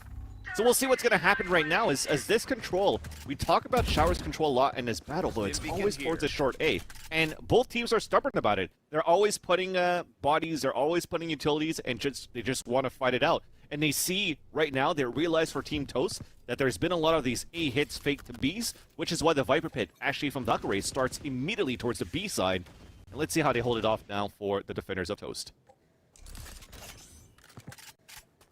Peter Park actually working the B-long position with flashes there, so it gets to have some information that nobody is towards that B-long area at the moment. So a complete change of pace here. We had very fast rounds. It's like here comes the push from Team Liddy, getting caught by the tripwire there.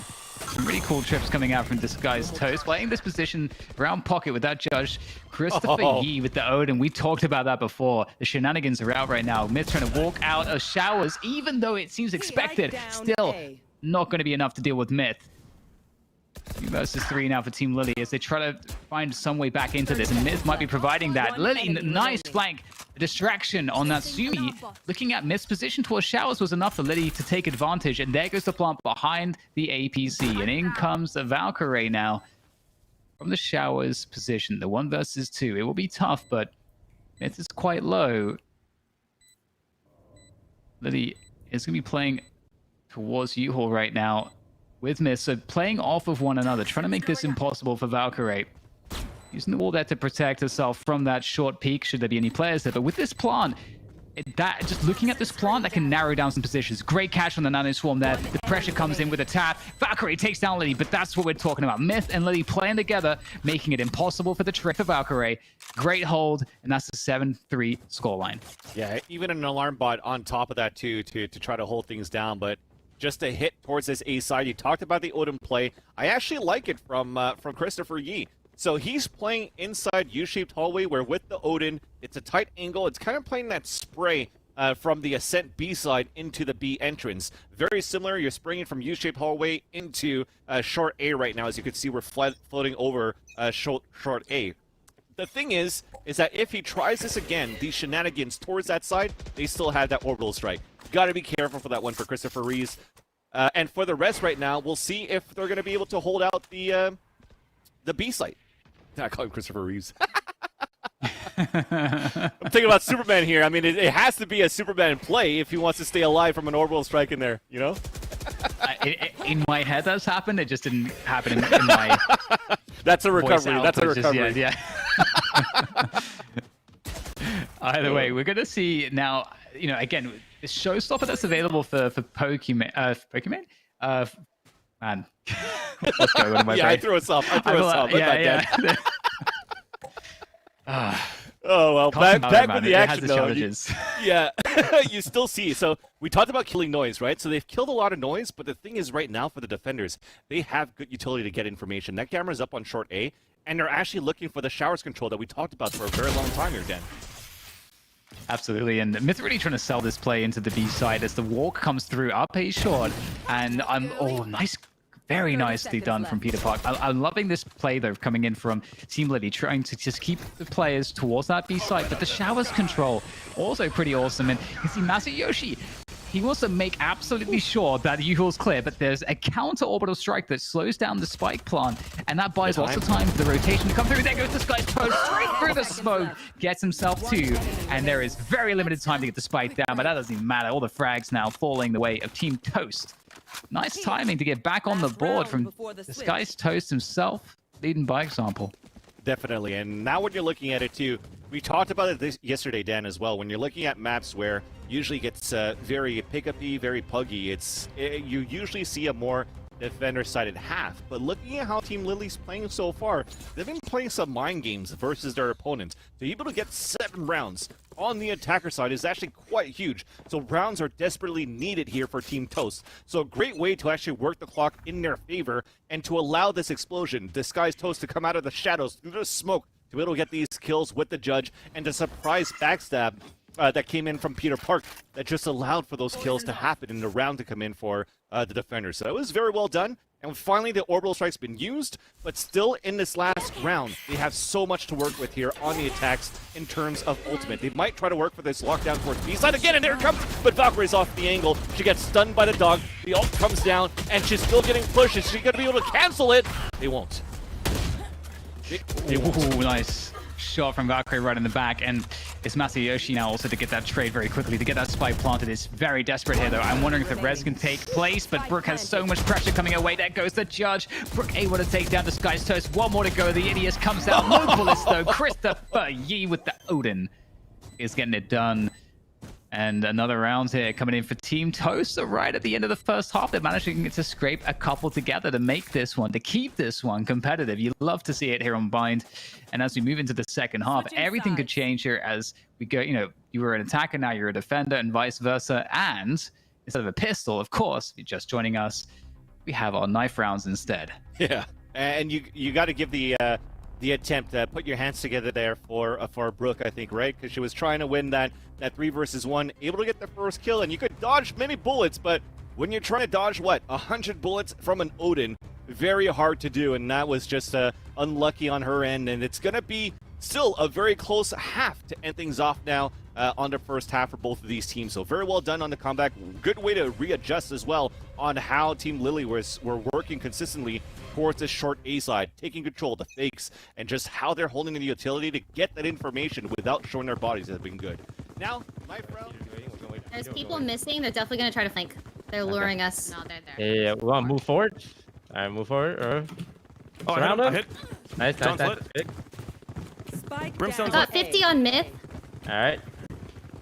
They're backing up. They're scared. I fucking got owned, man. Fuck, my bad. Oh my god. Oh, we get destroyed. Oh god. We're not the best snipers. I hate knife rounds so much. I feel like we just lose 4 free rounds. You know what? If the knives don't work, at least the shooting does work, though, for Team Toast. So we see it. They're going for the force buy. We got the Spectres, we got the Judge, and it's still very much doable. The only thing, though, here, Dan, I think where you see this economy is pretty low for Peter Park. He only had 1,200. He opts to go for a Sheriff is because I'm pretty sure he wants to go for the full kit with the Sky to enable his teammates to actually rush into the site or work into the site off the information of the guided lights. Quick cam there to get some info. Those one-way smokes pretty popular on that crate. If you're playing the defense there, you'll get to see the legs of the players, and they won't be able to see anything as their head will be stuck in the smoke.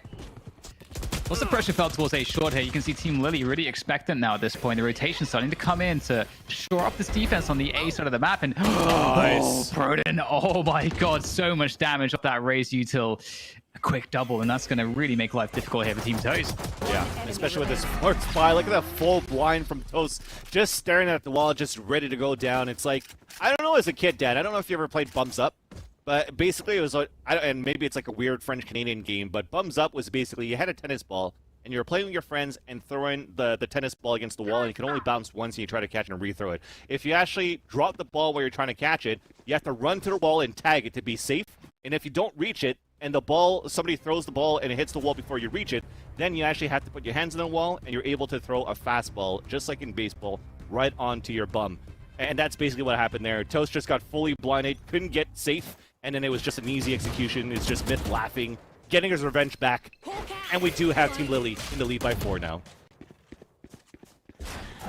And Toast, he senses weakness. Oh, that's twice that's happened actually. That Toast has caught Myth with the dog out, and it's going to be difficult now to stop this you know, the presence that we're seeing right now from Toast, and they know it. They know that this presence is really strong, and you can see the defender rotation all the way through spawn, and a quick rotation will come out here from Team Toast to try to punish the fact that now Team Liddy, they're so afraid of that B hit after that initial action that they have no position on the A site. It's horribly, poorly defended. Just one player there. It's Master Yoshi though. He's able to get one at least, but U-Haul control is now lost. Seeing that Trailblazer coming at the same time too, I was like, okay, well, I have to try to make something quick, but unfortunately it wasn't quick enough. And even you see the regrowth coming out from the attacker side on that Sky from Peter to allow this heal up to come. So let's see now for Brook and company for Team Lily if they could actually take this retake onto the site. The guided light coming out, that's going to give information that they're already close on that retake. So great position here for Team Toast to hold this spike. Last player standing. That's 3.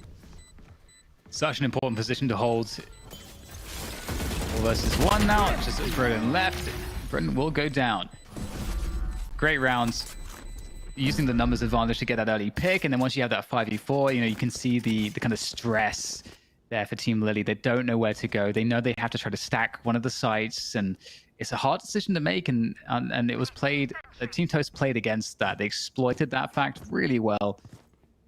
And that's really critical because again, you know, they lost the 9th round. They're coming into away from that first half, not feeling good. It really felt like Team Lily's the first team to really sort of, I don't want to say solve exactly the shenanigans of Team Toast, but at least just shows some great strength against it. You're definitely starting to see a slow comeback right now for Team Toast. And we mentioned it, right? They lose the 9th round, but they had the firepower to come back. And that was a very nice decisive thrifty that they've gotten against Team Lily. So economy is built up. You see the rifles coming out at the same time too, and they're really working as a team. You don't see a lot of this lurking, a lot of these splits happening for Team Toast. They just really want to set up for these trades, and it's working out because it's off maybe a Trailblazer with 2 players rushing at the same time. It kind of throws Team Lily on the defense off guard. Yeah, go for the 3-player stack here. Oh, as they say that, Myth is going to just... he started to rotate, but we can see the action now hitting that B side. Lots ready to defend here. The Killjoy utility will get popped. Really, you know, using those nanoswarms to delay this push. And backside is still under control right now, but there goes the attack. Valkyrie going in, but it's the Toast himself with a judge. He's going to light up Brook and Lily, removing them from backside, which will allow space now to plant that spike unharassed. And that's a 5 versus 2 advantage. Such a great take at the site coming through from Toast. Team Toast. 100%. 100%. Now it's going to be even tougher. They're coming out right now, but these kills are coming in. Only 1 to go. Stim beacon here. Some good damage to get, but how much more is available here.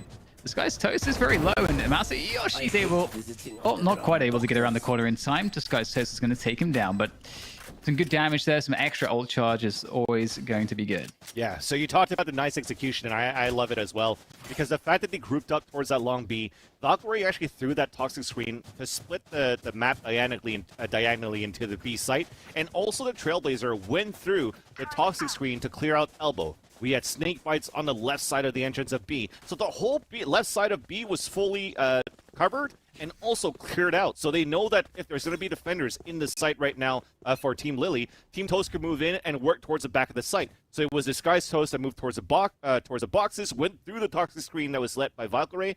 It's your teammate's smoke, so it doesn't do any damage on the toxic screen, and is able to open up with 2 judge kills. So that was very, very well executed there for Team Toast on the attack.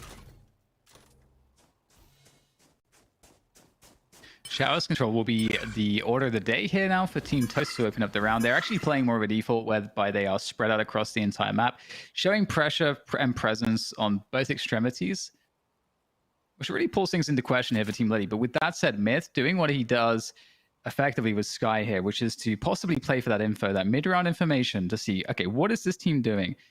Doesn't have all that much to work with. We can see the shorties in the picture right now from Myth. Oh, the shorty, shotgun for shotgun. It's that 50-50 angle you were talking about yesterday, and it's going to work out in Myth's favor. And now you got Myth laughing. He's trying to check the corner before, but now he's going to play more passively inside the site. The turret's going to spot Christopher, and with that, it's going to be a cue of, okay, maybe there's going to be a stack here. He was trying to lurk, trying to force a rotation out, but now they're working back towards A. It's working out pretty good. Team Toast is on a 4 versus 2 on that site, but the thing is, it's only the Spike on her own inside showers. It could be a big battle right now on that side. Both orbital strikes will get thrown out there. There's very limited time to get the spike planted. This can't go wrong. This cannot go wrong. Masayoshin, can he find it? No, he can't find the planter in time. Does take down Valkyrie, though, just jumping around the smoke, causing all kinds of problems. Peter Park eventually to silence Masayoshi. But so much damage has been done. They're going to Seekers, though. We'll have to see how much damage that's going to do. Oh, no. Everybody's getting hit by those. And Peter Park on the sky doing damage. It is now Brooke against Christopher Yi, and Brooke has these close ranges to play with. 2 slow orbs. Have to see if it's going to work out. There goes the incendiary. It's closing the distance. Christopher Yi is going to close it down. 8-9 now as we get Team Toast coming straight back into this one. That was so close. The reason why, as you mentioned it, time was so low, and Valkyrie was on her own inside showers. And just hiding inside the smoke was actually going to be a judge play from Masayoshi. If Masayoshi, because I'm pretty sure he heard it, but I think he still thought that it was going to be towards APC because he's hiding inside that smoke. So as he rushes through, when he hears that spike sound coming out, he just realized, oh wait, it was actually behind me, and that wall came up on the other side too. So at the same time, it was a perfect fake for the attack of Team Toast to put that wall on the APC. A huge gamble on top of that, but at least they got the spike down, and they were able to play the afterplan after. But if the ears, maybe the HRTF to get the overall sound there was out, there was a potential that Valkyrie died, and then there wasn't going to be enough time to plant. But thankfully here for Team Toast, they win the round. They make it 1 point away before tying it up. And that is what we like to see. A showstopper available for Broden. That could be huge here. Oh, that was huge amounts of information there from Myth. That showers push already coming into play, and we talked about how these pushes of the extremities can be so punishing. Oh my god, he absolutely is, isn't he? He's always. Oh my! What? Yeah, he had an ability in his hand. I don't know what. That's what I'm saying. It's like holding the bird. I don't understand. It's like he threw a Hadouken with the guided light and got the kill. Yeah. Oh man, but I guess that works. They're funneling out the attack here towards that B site where there's actually 3 players waiting, and it works out perfectly because Lily goes for a double kill of her own to anchor down that B site and make it a 2-point lead. So we're so close for tying things up here for Team Toast, but that flank was huge from Myth, dropping 20 so far in this matchup. Yeah, and it's just so important. Again, we highlighted it before, like that aggressive information seeking. You know, if you do manage to get position for free, it's so impactful. You can do so much with it. We saw that from Myth, and that's one of the difference makers in this. You know, you're able to put the pressure on your opponent, and if the attackers had any kind of plan, well, they have to deal with you first before they get to execute that. So you're forcing them to play your game, which is always powerful. And speaking of which, it's going to happen again here. Christopher Yee might be ready for this one. Oh, the ADS, he's going to punish this so massively. No. Still alive. He's going to go for the repeat as well. He's got assistance. Myth has to throw the bursts out, the flashes out to keep himself safe, but he's still stuck in this position. Do they know that he's here? Oh, they do, but it's not good enough. Regrowth. There you go. At least he's going to get that information. There's at least 1 or 2 more heading towards that area. So the 2 players still holding towards hookah and towards the site could still be very big. Because right now they're like, okay, 1 teleported right now. There should technically be only 1 player remaining inside the site for the attackers, especially with that res. They're going to go for it. But there's going to be 2 players waiting with the showstopper. Misses. But Valkyrie's sitting on by showers with the spike and has been sitting there for a very long time. I don't know if she's disconnected. Oh, okay, she is moving, so that's good. Has the spike is going towards A. The issue here is now that good TP. Yep. They lost a couple players. They're going for that B side. The res, of course, was used. And there's that wall and the Viper's Pit on an empty site. This is beautiful. What a great round here from Team Toast. That was really well done in the end. If it actually happened that they actually got a couple of kills for Team Toast into the B site, you definitely would have seen Valkyrie rotate over to that B site. But instead, you get a couple of kills, you fall back through the teleporter, and you use that ult to get the plant. Very, very difficult right now. Even though it's a 4-on-4 situation, you're going to run into that 50 DK. It's still going to count down because of the Viper's Pit. You just have to be quick once you're going to enter right now.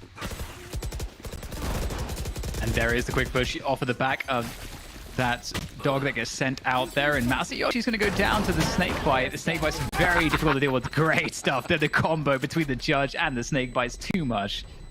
Dude, Again, super awesome round from Team Toast. 100%, and you got to give it to Valkyrie right there because she puts the wall up to actually get into the site. She puts the Viper's Pit to actually get the plant.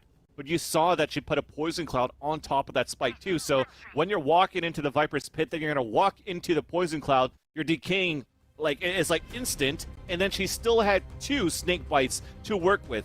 So that didn't allow any of the players to actually get through the cloud and go through the entrance to try to fight them back towards the showers. And that allows just for like low HP players to fight against you. And what better than a judge from this man right here to be able to capitalize on those kills on low HP? You're just stacking those up. But those are great assists as well from Valkyrie. It does seem so strong, the post-plant util from Viper. It's excellently used there. Yep. But it is hard to deal with, and we're going to see now again a lot of focus towards B. Oh my god, this push the flank here. How is this happening right now? The no showers control. Yeah, we got Masayoshi just in their spawn. Oh my goodness, he's going to be coming in on the flank, but they might just be able to dodge him here. So it's going to work out quite nicely ultimately for Team Toast, managing to find that timing against Masayoshi.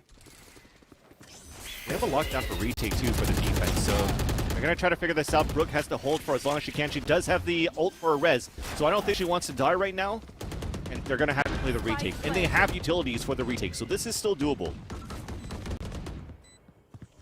Oh, they're all stuck in showers. This is actually not good post-plant positioning. You can easily deal with that. The flashes go through, the incendiary can go through as well. So much will be on Disguised Toast, but he's going to be coming at range. I can only assume he has a judge as well. And you can see Peter Park able to get some damage out here. So good. The incendiary not getting thrown out in time. Brennan with the raised util able to take down one as well. It's looking pretty chaotic right now, trying to get this spike defused.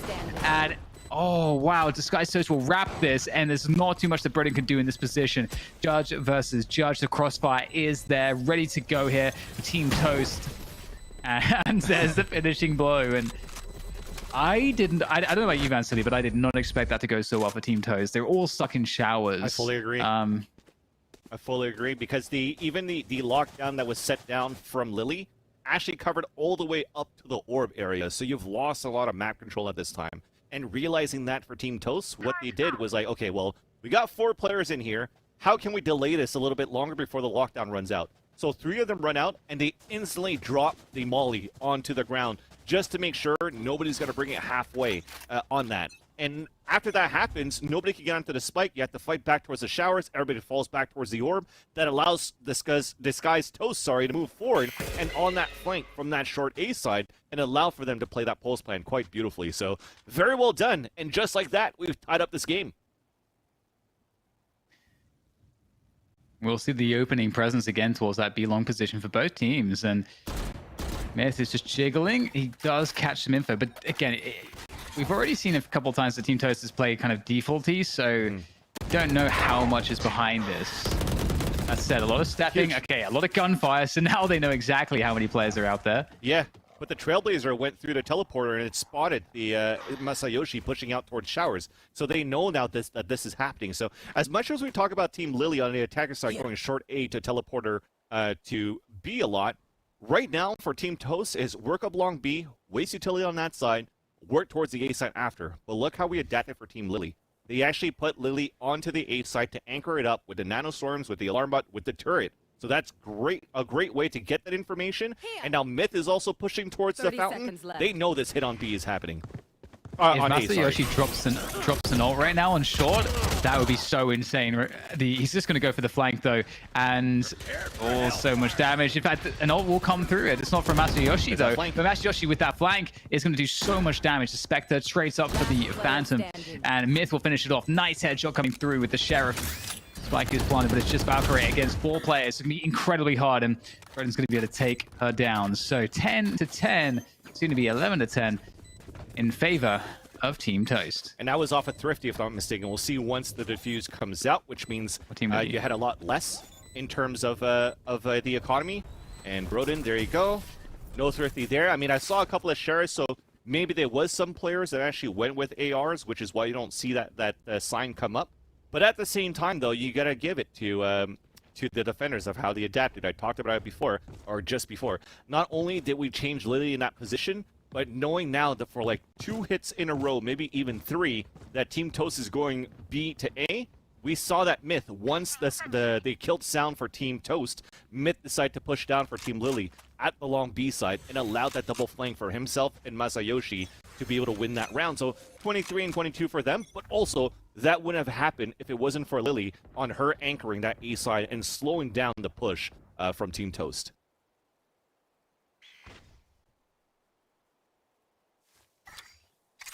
Three on B right now. We'll get that bird once again, getting that info. An aggressive wall on B long as well. So there's not been any resistance spotted there. So this does tell Team Lily quite a bit. They might rotate Broden off relatively soon, as there's been no noise towards this B side of the map just yet. I like to think Valkyrie sitting. Sorry, I like to think that they walled it to pick up the orb too, if I'm not mistaken. There's a potential that they pick up the orb for the ult for the Sage on Lily's side, sorry. So we got it for Brook. And we're getting the same play run again, Vansily, where we have Valkyrie sitting on the spike, outside showers, super defensively. And it's going to be a fake on this B side. Make it look like an execution. Hit up the TP once the A site's been evacuated for the A play. Thing is, again, where it's going to be hard. You have to try to get entries. You're not. You're going into the A side. They've hurt this trick before. And there is Lily stuff towards the A side. Different positions on a Nanoswarm. We'll just have to see when she's going to pop him off. And also see if Masayoshi with the support could get these kills. Yeah, the orbital strike is going to be insanely huge here for Masayoshi in this round. We'll have to see where it goes. He can just deny the plant. He can just deny the plant, and that will be the round over. Yep. And there it is. It should be impossible to win the round at this point. Oh no, he's missed the spike. Oh, with that, there will be a chance for Team Toast after all. Natsumi takes down Brook. 3 versus 3 now as Team Toast looking to lock this one in. Valkyrie is making that a reality with that kill onto Broden. And here comes the wrap around from U-Haul. An initial kill from Masayoshi, but position's now known. Myth is trying to play off of his teammate here. There goes the tap to force somebody to peek. Natsumi from Showers. Oh, beautiful play. Showers peek, followed up by the short peek. You couldn't do it any better. Give that 500 IQ for Valkyrie once again. So the first time was that the way that she waited for her teammates and got into the site by herself to get the plant with the Viper's Pit. But the second time, with the time remaining, probably looked on the top and realized that we did have an ultimate, an orbital strike from Masayoshi, and knowing that she usually comes from shower, she's like, well, screw it. I'm just going to go plant at the APC instead when she saw the orbital strike came down. So with the amount of time that was left, she still got the spike down with like 1 second remaining. And that was probably the most important spike plant and also the kill that she got 2 on top of that to allow that 2-on-2 to happen. So very well done. We're back to a tied game. We're trying to go aggressive right now. Great wall from Brook after the Seekers. And let's see if we're going to explode into the B side, and we are. Disguised Toast will make his way in, but his teammates will be locked away from him because just barely we see that ice orb going down to the ground to slow the rest of the push. They can't get into the site. It's just Toast, and he's getting spammed out. 40 health left. If Toast can get some kills here, that would be huge, but he loses position, and his teammates were not with him. TP again. And she's got a Viper's Pit. She could still win this, chat. She could still win this. Yeah, this is scary. We saw this before, how good it was, but Valkyrie, she had more support last time. I'll have to see if Ray is able to do the same thing with less support. Natsumi, great work holding on to U-Haul. That's a huge win. It does release some of the pressure away from Valkyrie, but trying to escape mid through with the flashbangs, and it's going to be the cleanup. It's going to be the rounds. Team Liddy on the retake. So unfortunate, but that was well done by Myth. I think those 2 kills allowed for him to get that Seeker. So getting the Seekers out, back on that retake, putting the Cabbages out and floating inside the Viper's Pit allowed as well, on top of that, a Trailblazer to help his teammates move into the site and unfortunately take Valkyrie down. With that though, this puts Team Lily at map point and a chance to actually, I think, tie things up here on first place, or maybe even get first place because they won their first match today. And this will put Team Toast at a 2-1, and potentially here Team Lily at a 3-1, if I'm not mistaken. My math could be wrong, but me doing math on air has never worked if you guys have followed me before, and it'll never change. It'll never change. But map point, let's see if Team Lily could get it. Yeah, we're back to the B shenanigans coming through here for Team Toast. Are they going to ship it all in, though? It looks like they might, because we see also the spike making its way up around Hookah. I'm curious if we'll see the spike go alone through Hookah. If for any reason Valkyrie goes down prematurely, that could cause a lot of problems. And we have this 3-player setup being reinforced now. Masayoshi is going to make his way through spawn. They're leaving just 1 on the A site. This would be a great time for another one of those rotations. It's happening. They're going to go for it. This is going to be so tough. Are they sending Valkyrie to B? Oh my god, they're doing it. Nice. Are they actually doing this? Oh my. Okay. Oh no. Oh no. Valkyrie has to make a huge play now into the B site by herself. 2 teammates on the other side of the world, man. Silly. This is for the game as well. But Lily is still towards B.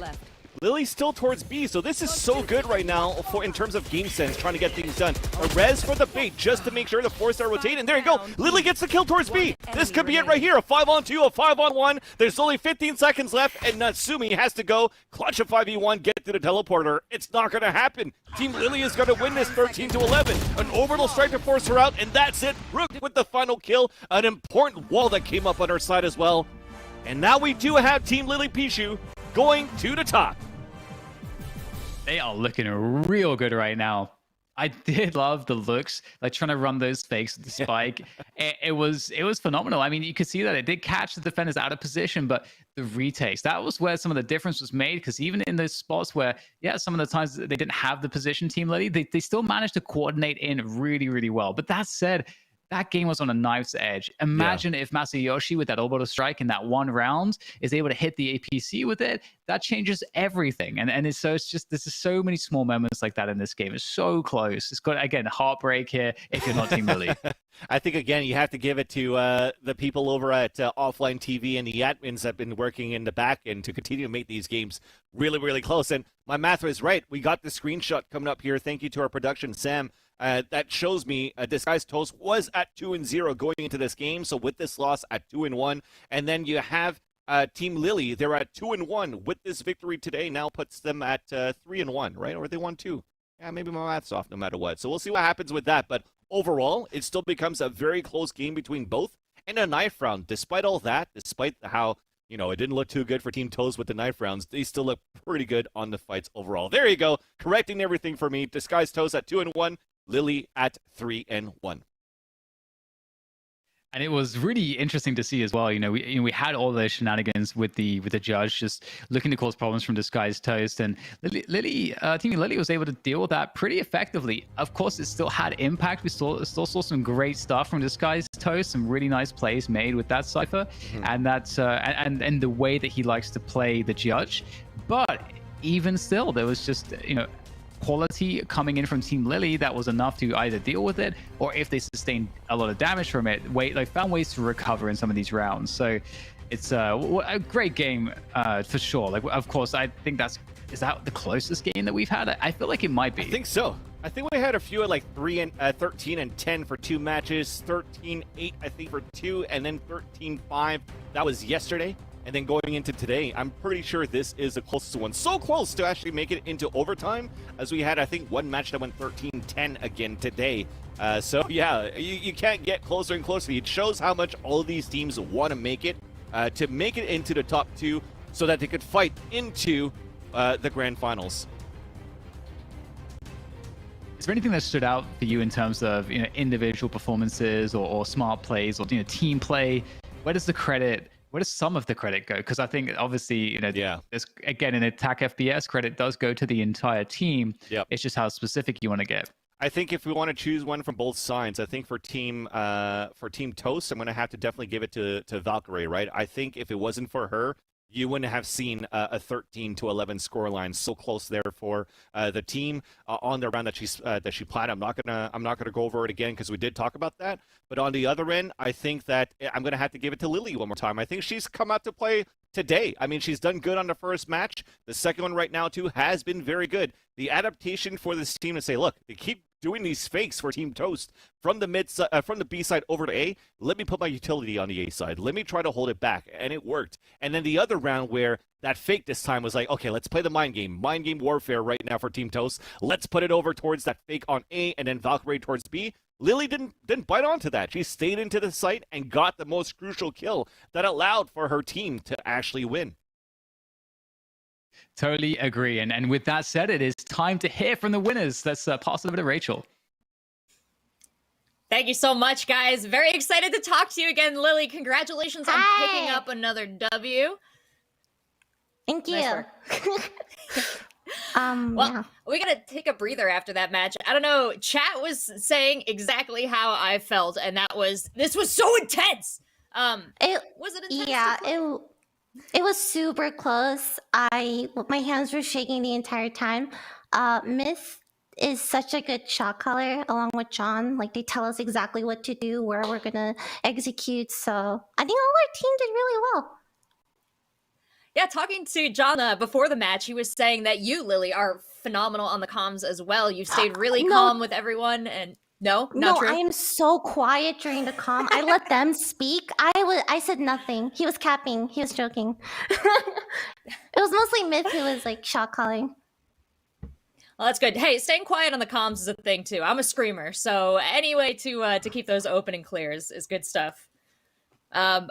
Some questions about your exceptional performance in this tournament. I mean, you've talked about how Myth has been able to kind of pull people together, how John has been strat calling, but honestly, your cohesion as a team, I think, has been what has separated you guys from the pack. So as you kind of like head into maybe a victory lap here, heading towards the end of a Sunday, at the top of the group, do you have any words for your other teams? Teammates or the other team? Oh, the other teams. Your team's doing great.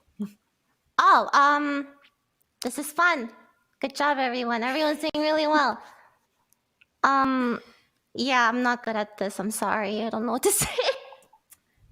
Lily, you're nailing it. They're just here to see you and cheer you on. So, with all the people in the chat who are cheering for Team Lily, anything you want to say back to your viewers? Thank you for believing in Team Lily. And I will definitely, this inspires me to climb out of bronze for sure. Like, I will become silver in Valorant. Does that mean more Valorant streams? Maybe, I don't know. I no stream a lot in no Valorant. Promises. So like, their ears are probably permanently injured. I feel bad for that. But yeah. Okay. Well, if you don't feel like letting people watch your games, I know you've been making some beautiful art. I saw that over on your Twitter, inspired by the tournament this weekend. So I would encourage everyone to go follow Lily Pichu if you're not already. And Lily, thanks so much for bringing us these incredible games. Good luck as we head into the finals of the day. Thank you. Fun. Woo. Okay. Thanks so much, guys. I want to remind you all as we head into this quick break, now is the time for a giveaway. I see some of you in chat figured it out. The rest of you, ! Enter is going to get you into this giveaway. Don't forget to donate. We are still raising money for this incredible cause. 5 incredible causes, in fact, and you'll find out how much of our fundraising is going to which cause based on how the teams play out at the end of the day here today. So don't go anywhere. We're going to go to a quick break. When we come back, the giveaway is going to wrap up, but we're going to give you some more Valorant.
Hey everybody, welcome back to the OfflineTV Charity Invitational Tournament. My name is Rachel, aka Seltzer, and we have had a banger day so far. We've still got a bunch of matches coming up here, and this next one I'm pretty excited about. But a quick note about the giveaways. We're doing them between every match. There's one going on right now. You've got a couple seconds left, and I want to shout out the fact that we hit our $50,000 fundraising goal. Nice job, everyone. Excellent work. And that means something special for you guys at home. Because we hit the 50K in donos, we are doubling the OfflineTV merch giveaways. That means 5 times the t-shirts, 5 times the hoodies, 5 times the sign posters. So good job to all of you, and I hope you can enjoy the extra items. If you are entering the giveaway, don't forget to check your whispers. That's how they'll contact you. And I'm running out of breath, so DDK, Ben Silly, get in here. What are you guys doing? I talk for 2 minutes and I'm out. You guys have been talking over these intense matches, and I don't know how you do it. I'm so impressed. I mean, if it's good games, I feel that it just rolls off the tongue quite easily, except when I say Christopher Reeves. You know, there's those moments that could still happen, but overall, it's just when it's good games, good times, you don't even feel it. Absolutely, Superman and super skills. It makes sense. Well, we've got our next match coming up, and it's going to be Team Scarra versus Team Michael. Gentlemen, we are at the bottom of the bracket here, and I'm not even sure what these guys are fighting over now. Well, I do know what they're fighting over. They're fighting over a % of our fundraising pool to give to the charity of their choice. It's a noble cause. That's true. Taking a look, right here is our breakdown. Of course, all that beautiful, beautiful fundraising you guys have been doing. Such wonderful causes. 5 of them, in fact, and we're going to break down the prize pool as such. Yeah, so you see that 40% for that first place, but as Rachel mentioned, that matchup that we have is pretty much at the bottom, right? So you're fighting for that 4th place or 5th place, so it's 5% or 10% for the charity of choice. So still some good stuff going on right now. Still some great charities that they're working for and that they're fighting for. We have the Stop AAPI Hate. We have the Rise Above the Disorder, the Inspiring Children Foundation, the ACLU Foundation, and of course, the St. Jude Hospital Research Foundation. So well done to all of these teams. And just overall now, looking at this matchup, Scarra versus Michael Reeves. We have a sub in right now. Yeah, we've got the sub Burden in for Edison, which is pretty important to note because that is going to allow Shifter to be playing Jet. And this is because Broden is Silver 1 versus Edison's Diamond 1. And the Quarter J will be allowed to play Reyna. So it's going to be interesting. This will definitely mix some things up, actually. So I don't know if there's any initial thoughts that you have hearing that information. Van Silly, do you think that's going to impact things here? Well, I think so, but Rachel, you seem like you wanted to say something here. I was gonna say, Dan, you have to read the entire note from production. It says in parentheses, Rock Lee training weights, which means this is about to go nuts. The Rock Lee, the heavy armor that you have as a Saiyan, yeah, you are playing everything off. You're going to move quicker. You're going to move quicker, literally, for Shifter, as it seems as though he will be playing that Jet. So that is going to be pretty fun. And looking at that, on the other end, though, if Corda Jade is going to be able to play that Freeze and definitely, that Reyna, definitely, as she said, that it's her main agent, there's definitely going to be some fragging power going into that one, too, because her being as a Phoenix would look pretty good, but when you're playing in with an agent where she's most comfortable with, I'm sure the frags could potentially double. And if I'm talking about double, I think I saw some 20 kills as a Phoenix, so potentially 40 kills with the Reyna. That sounds like accurate mathematics to me. That's finally, that's bold. That's bold. But yeah, it is. And I definitely respect the Naruto reference there. I probably should have. I feel bad for missing that one. We also heard, you talking about the kunais earlier as well. So I feel like I'm just missing out on possible Naruto references. I feel extra bad about that, but that's okay because we boomers, we're not even supposed to know about that stuff. True. No way. You must watch at least this much anime to work in this industry. I'm still trying to catch up, right? I've got my membership with Crunchyroll finally, and I'm trying to catch up to all the animes. I'm still very old, right? So I think by the time I will catch up to everything, potentially with Naruto Shippuden, and the newer one that came out. I'm probably gonna be 60 at that point. But yeah, they've been super fun to watch. I like to admit that I'm definitely an anime weeb trying to catch up on these ones, but they're more mainstream, right? So if chat actually has some good suggestions for any type of those underground animes that I could check out, I'll be more than happy to put that on my list. Underground anime. Yeah, I was say. gonna say. Let's not go there. Let's not go to that part. Yo, I'll message you after the show, fans. I got some recommendations. All right, chat. You do have a job here, though, in addition to dropping some anime recs. That is picking our next map. And while you do that, whenever it's ready, we can head on into Trash Talk, because I want to talk to these players going into this next match and get a sense of where their head is at. Broden, Yvonne, let's chat. You guys are... Well, you know what? Let's talk with it. Let's welcome Broden into this tournament. Broden, how do you feel joining us in the middle of Sunday, halfway through the bracket? Ooh, well, I'm fresh off a win. My first team's like guaranteed top place, I think. Like, I feel pretty good. Now I just gotta see if I can carry this bottom team up a little bit. You know, we'll go from there. Whoa. Okay, Broden. Well, our team is hungry for a win, so I'm just saying, like, you guys better watch out, because we're gonna be channeling all of our energy into this specific game. You're hungry for your first win, right? Your first one? Yeah, the first one. Yeah, okay. I think we're fine. Yeah. So good luck, because you know what? You're gonna need it. Yeah. Ivani, tell me, what has been holding this team back so far? Well, aside from me, you mean? Well, I don't know. I think a lot of our games are really close, and a lot of our players are really good. And we probably just got unlucky, to be honest. And yeah, all the games are 11-13. I swear to God, if we lose this game by 11-13 again, I will... So curse that cursed number, okay? But other than that, you know what? I think I have confidence that we're gonna Shrek. Well, how do you respond to that confidence, Broden? I mean, you did say you're coming off a W. You are standing with a foot in two different teams right now, so questionable loyalties. I gotta wonder, you're really incentivized to help this team out here now? I do have to say I cannot bring any strategy from Team 1 into Team 2. I signed a waiver and an NDA, and I cannot do that to Lily's team. But what I will say is that I won't need to, because we have Danny Shifter taking the Rock Lee weights off. He's going to be unstoppable. Well, I know a big factor here has been chat support, and especially coming down to this last match for both teams. I'm going to give you a chance to petition chat. Ivani, why don't you start us off and give them your best argument for why they should be on your side throughout this? Oh, you guys should be on our side because we're technically the underdogs, because we're 0-3. So you guys want us to win at least one game, right? Like one game. That's it. That's all. Just that's it. You know, you want to cheer for like the scuffed dog. Yeah, that's what we are. I am compelled. Broden, any arguments on behalf of your team? I mean, this team's also at the bottom, so we're kind of also scuff dogs. So just putting that out there, like we're both. I think it's just kind of like pick your poison. Well, we're scuffer, so pick us. You know what, guys? We're gonna break this up. The argument of who is scuffer and scuffist can play out in the field of battle. And chat, as soon as you get done choosing the map, well, they'll send you off. And Broden, Ivani, good luck. Have a great game and enjoy the rest of your day.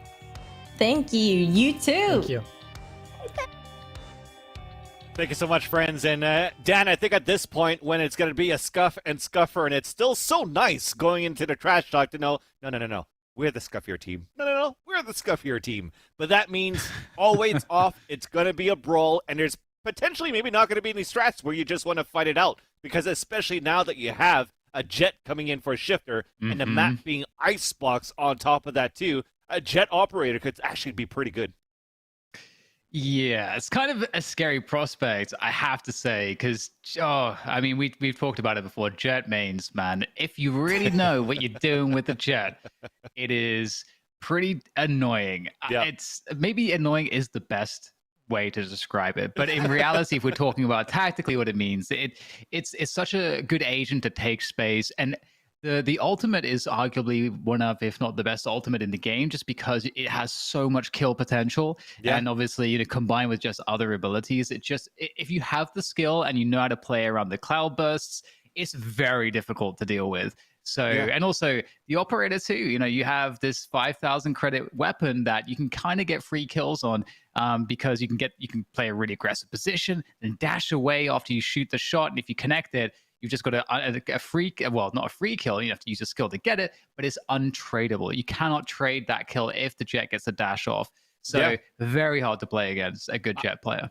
I do agree with that, because when you talk about the ultimate being like probably one of the strongest ones, is also due to the fact that it helps in the economy as well, right? Because sometimes with the ultimate, it's like, okay, well, it's going to be a good round or a safe round. Potentially sometimes on safe rounds, you want to keep the ultimates into the next, but with Kunai's, with the Blade Storm, when you pull out that ultimate as a Jet, you could actually pull that during ecos and shift it over for your team, literally, as we're talking about Shifter. Because we've seen that earlier on today from other Jet plays where an ace came out from Shonik and it made that close game happen on Split.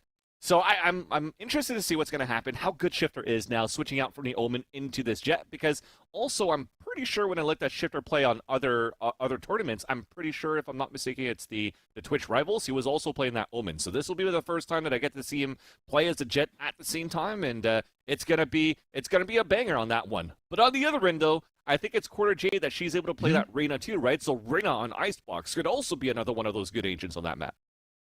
Yeah, I definitely agree. I think especially because there are some of the longer channels on the attack that, one flash from Reyna can be really effective just to get that initial angle dealt with. Because if you are worried about a Jet holding you and you're on the attack, you just have to throw out that flash, and the Jet will have to, try to shoot you while blinded, which is not really the option you go with, or just run away. And so you can kind of get that angle stolen away from the operator. So that's a good, cheap tool to deal with that. So there is definitely some natural counters there. And I'm sure that Quarter J will be used to kind of understanding how to use those to deal with Shifter on the Jet. And I feel like, it makes a lot of sense, right? We're spending quite a bit of time on these just two players right now, because obviously this is a big shift in how this matchup might go. And this is Icebox. We saw it yesterday. The opening game is very open, this map. And so much can come down to just who is hitting better, who hit that DM harder this morning, can really play out nicely here on Icebox. So here's a fly through of Icebox. If those of you are unfamiliar to Icebox, it's a lot of those, hey, we can work a site as a group. I think you muted yourself, Anthony, at least for me. Again? Why does it always happen to me when, as soon as we're going so into quiet. the game? Yeah.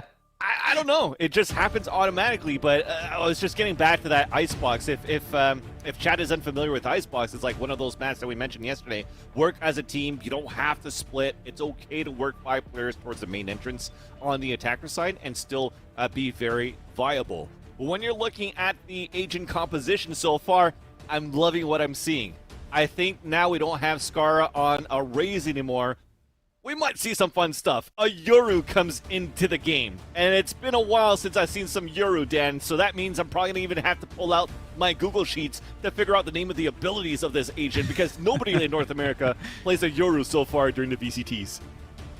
Yeah, that's a great point. And Yoru actually, along with Viper, did receive some pretty epic buffs recently, making his abilities a lot better. And there is definitely some abusive stuff that you can do with Yoru. And if you're not used to playing against Yoru, it can definitely feel kind of difficult to deal with, because it's the case now that the TP orb that you throw along the ground, the signature ability of Yoru, and yeah, I'm going to admit, I've forgotten the name of that right now. So you can tell us all about the educate I do remember it's like the teleport, the gate that now has less range for the opponents to actually see where that TP is going to be going. So you can be a lot more covert with those TPs, a lot more creative with them, and get away with a lot more. And the ultimate, the same thing. Your gun comes out a lot faster, and then you're less detectable by the opponents. So there's just a lot to work with for Yoru. Yeah, at this point. I do remember that the teleporter is called that gate crash. I know that it's the fake out for the footsteps. It's more always the flash when he throws it. I was like, what is it again? It's like a sideline or a side blind or something like that, because it bounces off a wall before it actually blinds. Good thing we could just call it a flash and we're still good, right? So with that, let's start the knife round and actually getting into the comms of the team.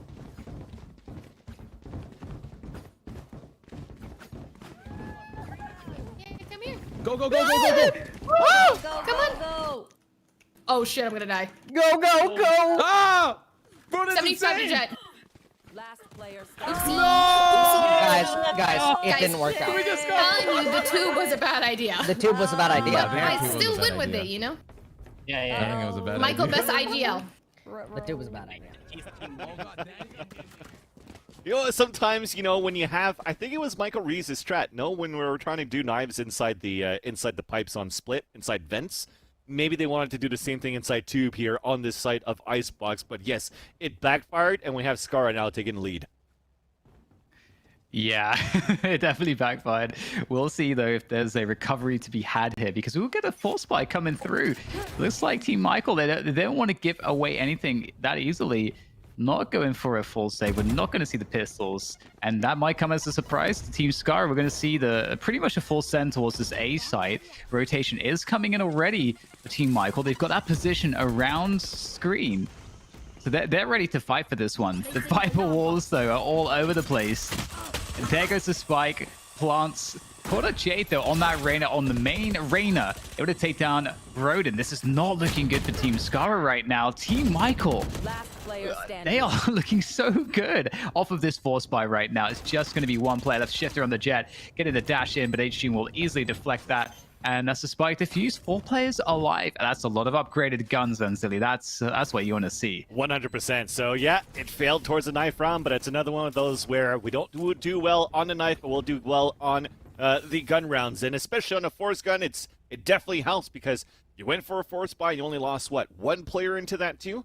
So that means that the upgrades is going to be really huge in the economy at the same time too for Team Michael Reeves. And when you're looking at it, they actually have a triple duelist setup now for Team Michael Reeves, which I'm not opposed to at this point because that actually allows that explosion to happen towards the attacker side, which we'll talk later when they get that side. But on defense, it could do the same with the amount of abilities they could throw to clear and retake the site where you don't have a Sova to help for the retake. Well, you still have the abilities and the trade opportunities. And what a shot there from Rodin to start off against Quarter Jade. That is nasty. Oh, the Marshall headshots still good. And that's going to be a lot of ground game towards that A side if they want it. Team Scarra. The 4 versus 4 here, trying to get the spike planted. Inaz on the case. We'll lock that one in. And Scarra is watching that flank, making sure that the mid position is safe, and will rejoin his teammates. We have that full control around this A site. Snake Bite's going forward now from Evony. The wall is up as well. Shifter, how much can he get here with this Sheriff? The stick will go down straight away to Michael himself. And my goodness, Team Michael really looking clean on these retake at the moment. Scarra with that flash will flash himself, unfortunately. And flash again doesn't seem to matter. Maybe plays better when flash, I don't know. But here comes the swing, taking down Evony. One more player to go. The time now is of the essence, and there is none left. But they got it halfway. Michael just barely in time secures it, locks it in for the 2-1. I thought it was over right there already, and what a job there for Michael Reeves on that 1 versus 1. Such a nice try, though, at least for Scarra to get that 2K before, and you know what? He did the perfect job. I mean, he did whatever he needed to do to keep disrupting basically the retake attempt from Team Michael Reeves. And after those 2 first kills and that second kill is okay, well, my position's given away and the spacing has been narrowed down where Michael Reeves is closing in here on that defense. So technically, you kind of have to fight it out. If not, you're just going to get shot in the back while you're trying to run away, though. So I think it's a smart move that Scarra did to fight, and he was almost there. Another split second to stay alive, it would have been their round. But a nice clutch from Michael Reeves. That's going to put now Team Scarra on a buy where Shifter, we talked about him as that jet, he's using the tube at the advantage on the high grounds to get the first blood.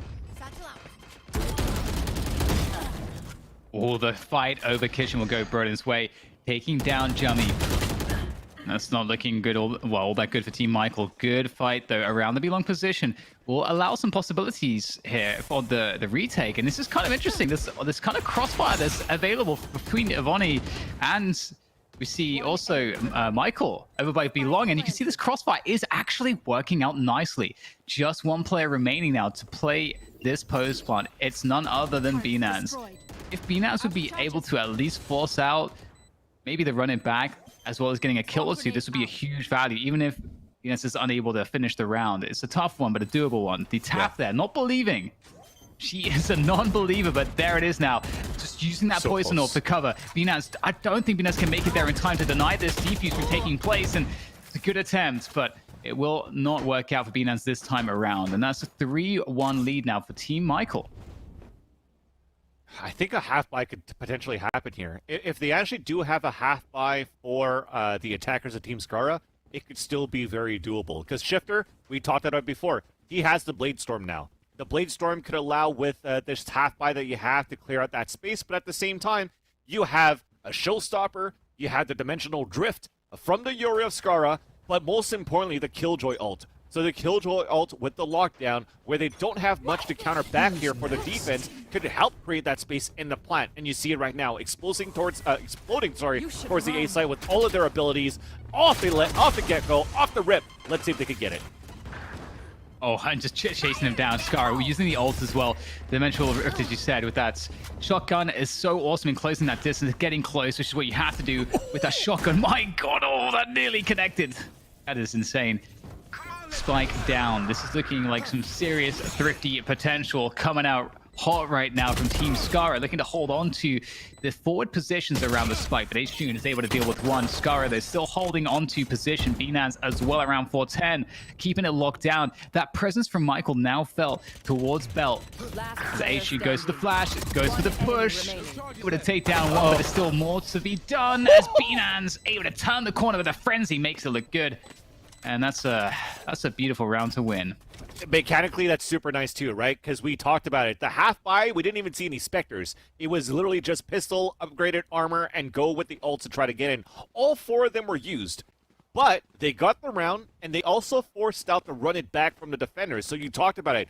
Baiting that out in that previous round, baiting into that, or 2 rounds ago, baiting into the last round was perfect here for the attackers. But again, just mechanically for Binance on that 1 versus 1, knowing that she only has a frenzy, and knowing that her opponent is moving in from the spawn side, she closed the gap. She moved in closer, played close to the angle so that she could just spray the frenzy when her opponent's going to come through. So very well done for her to win that versus June, and that puts the scoreline at 3-2. But technically, so far, I think we could still have a very strong buy for Michael Rees and company because they had a good run so far.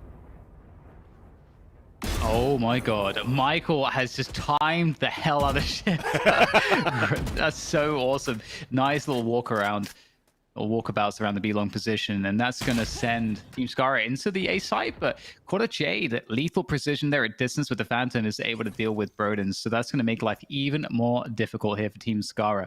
We do see Binance walking forwards, leading the charge, the Odin in hand for Ariasaki, and I mean, this is always doable, but it's going to be very difficult. Binance needs to be on point with this next engagement. Out comes the turret to bait some shots. 30 seconds, the rotation is coming in full force. There's going to be players on the flank here as well. Binance able to take down H-June, has to deal with all of the rest. Binance gets the second, but there's just way too much to deal with, unfortunately. It's a good effort, but it'll be another round for the defenders here of Team Michael. That's a 4-2 lead, so not too far ahead just yet, but things could start to get out of hand if Team Scarra don't find a solution. Yeah, you definitely wanted to see them come back into that game for Team Scarra after getting that thrifty pretty much on that previous round with the ultimates, and that was that momentum. That was the moment that would have potentially put Team Michael Rees on an eco where they could have tied it and potentially take the lead into this round. That said, though, it was a great hold for Team Michael Rees. They tried to split up the sites for Team Scarra, getting lurks here and there, but just the positioning was a lot better on the defense to allow those individual 1 versus 1 to be won. Now they read this aggressive push from Shifter all the time towards the top tube. Some paint shells to try to push him back, but it don't. But we still have a lurk from Broden inside the kitchen with the Spectre. This can go a really long way if they don't figure this one out. And Shifter back up on top of the tube. That's really annoying. It's such a good angle. You can get so many nice shots, and you can see that behind boiler position in mid towards defender spawn. Gets exposed, and Jummy, oh my goodness, able to find the spike there. Good work from Jummy. Quarter Jade as well, locking it down around that B side. And it feels like this attack had so much potential, but it's really fizzled out thanks to some excellent shots coming in here from Team Michael. Very well done. Again, on positioning at this point, too. The lurks look pretty good. The entry, the first blood still came in favor of Team Scarra, but now you saw a flash and then a gate crash to come back immediately, too, but it wasn't enough here to fake Jummy. So Jummy here in Quarter Jade. We saw Quarter Jade playing towards the A side. It worked for a bit. B side seems to work as well. So they seem to want to shift her around instead. To maybe fight against Shifter. Get it? At that point, and it's working out here for the defense here of Michael Reeves. They're getting a 3-point lead. They're doing very well in terms of these holds, but nothing really coming out of like, hey, let's group up the abilities for Team Scarra for these executions, because again, Yoru with the flashes could be very individualistic. You want him to maybe lurk a little bit more, and he's been trying it out. Once again, we're seeing that opening from Shifter up on the tube in mid. It is painful, it's difficult, and the rest of the team rallying behind this aggressive action out of the Jet and looking for that quick hit to the back of A. And this is going to be somewhat difficult here for Quarter Jade, but it is Quarter Jade on the Reyna. So it's very possible to get a lot of damage done from this spot. There's one catch on the Binance. And just keeping that flying presence alive. I like this a lot from Quarter Jade. Just not overcommitting, allowing her teammates to come in to help her, using those flashbangs to try to synchronize everybody together. She gets another kill out of that too, right? In June, as she was holding back that flank, the teammates are rotating and they're just plowing back into the side. So very well done here, leaving only the Shifter on his own with that Marshall. Still not bad though here, Dan, because it seems as though we had that low buy coming in. The execution to have that Viper, the toxic screen to allow for the attackers to get through Boiler and get the plant in the back of the site. This could potentially be one of those strats where it could work with the weapons because they're catching them off guard on that initial push. Just because we've seen Shifter go on top of Tube with the Guardian, with the Vandal, getting their first bloods at the same time, and they're playing a much more passive defender side on that Boiler hold for Team Michael Reeves. So this could definitely be exploited for Team Scarra later on. And this could be the round, though, because now they have the weapons. They're working a couple of players towards this A main, as you could see, towards this minimap. And that lurk is happening towards that B side, but eventually, potentially, you could have that Viper of Ariasaki move back towards mid for a pinch. Yeah, and that lockdown is also available for Binance, so that could be pretty huge depending on how they would like to use that one. But the B, I like this B long control a lot, especially as that is a likely spot. Yeah. Ooh, and HG's gonna be able to use that run it back to get a kill all the way towards attacker spawn. And oh, that's a rough situation. The lockdown will in fact be in play towards the A site, but that presence with the flank is really scary. You see Scarra's gonna try to deal with this using that dimensional shift to good effect, but a trade comes through. However, the site's still in control here now for Team Scarra as they finally get it planted.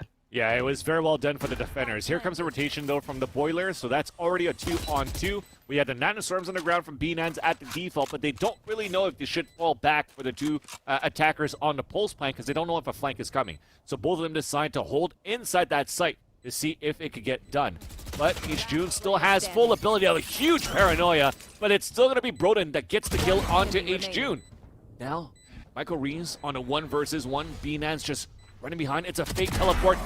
She sees the foot, and she gets the backstab. So well done for B-Nans on that play. That's another clutch for her to actually put the 3rd point on the scoreboard. But Dan, I just wanted to say, they did a very good job on the defenders to gain that map control earlier on, which is why you didn't see Team Scarra fall back on the pulse plant. Off that running back at B, that also allowed a push from Jummy all the way towards mid with the satchel charges. So that kind of kept Ariasaki guessing because they took down the turret on that flank too, took her down at the same time, and then it allowed for that fake out to happen towards that A side. But in the end, it's still going to be the clutch from B-Nans that allows this 3rd point on the board for Team Scarra on the attack. And one quick extra point too as to why all those plays you described are so awesome is because they knew the lockdown was available too from Team Scarra, so you know they're going to try to plant that straight away. So it's great to get that early control to deal with that. And speaking of early control, HG is in a pretty aggressive position on the defense there on that angle. It's sometimes, I mean, I don't want to say it's a one and done position. It depends on how well your teammates can support you, but it's certainly a committed position. The wall goes down to try to escape, and the showstopper will not connect. Great fallback coming through to avoid that, and we're still in a 5 versus 5. Yeah. And Viper's this is actually pits available for both teams too. And it's actually a lineup that doesn't have any Sages on both ends either, where Sage could actually be very useful on this map. So there's actually not going to be any heals. Only self-heal from Quarter J does that Reyna. So, I guess you get it from Phoenix too, right? Hot hands on the ground, Blaze Wall to come up too. That's why you see the health coming back up here from that Phoenix on the defender side of H. June. But it's still going to be Quarter J with the first blood.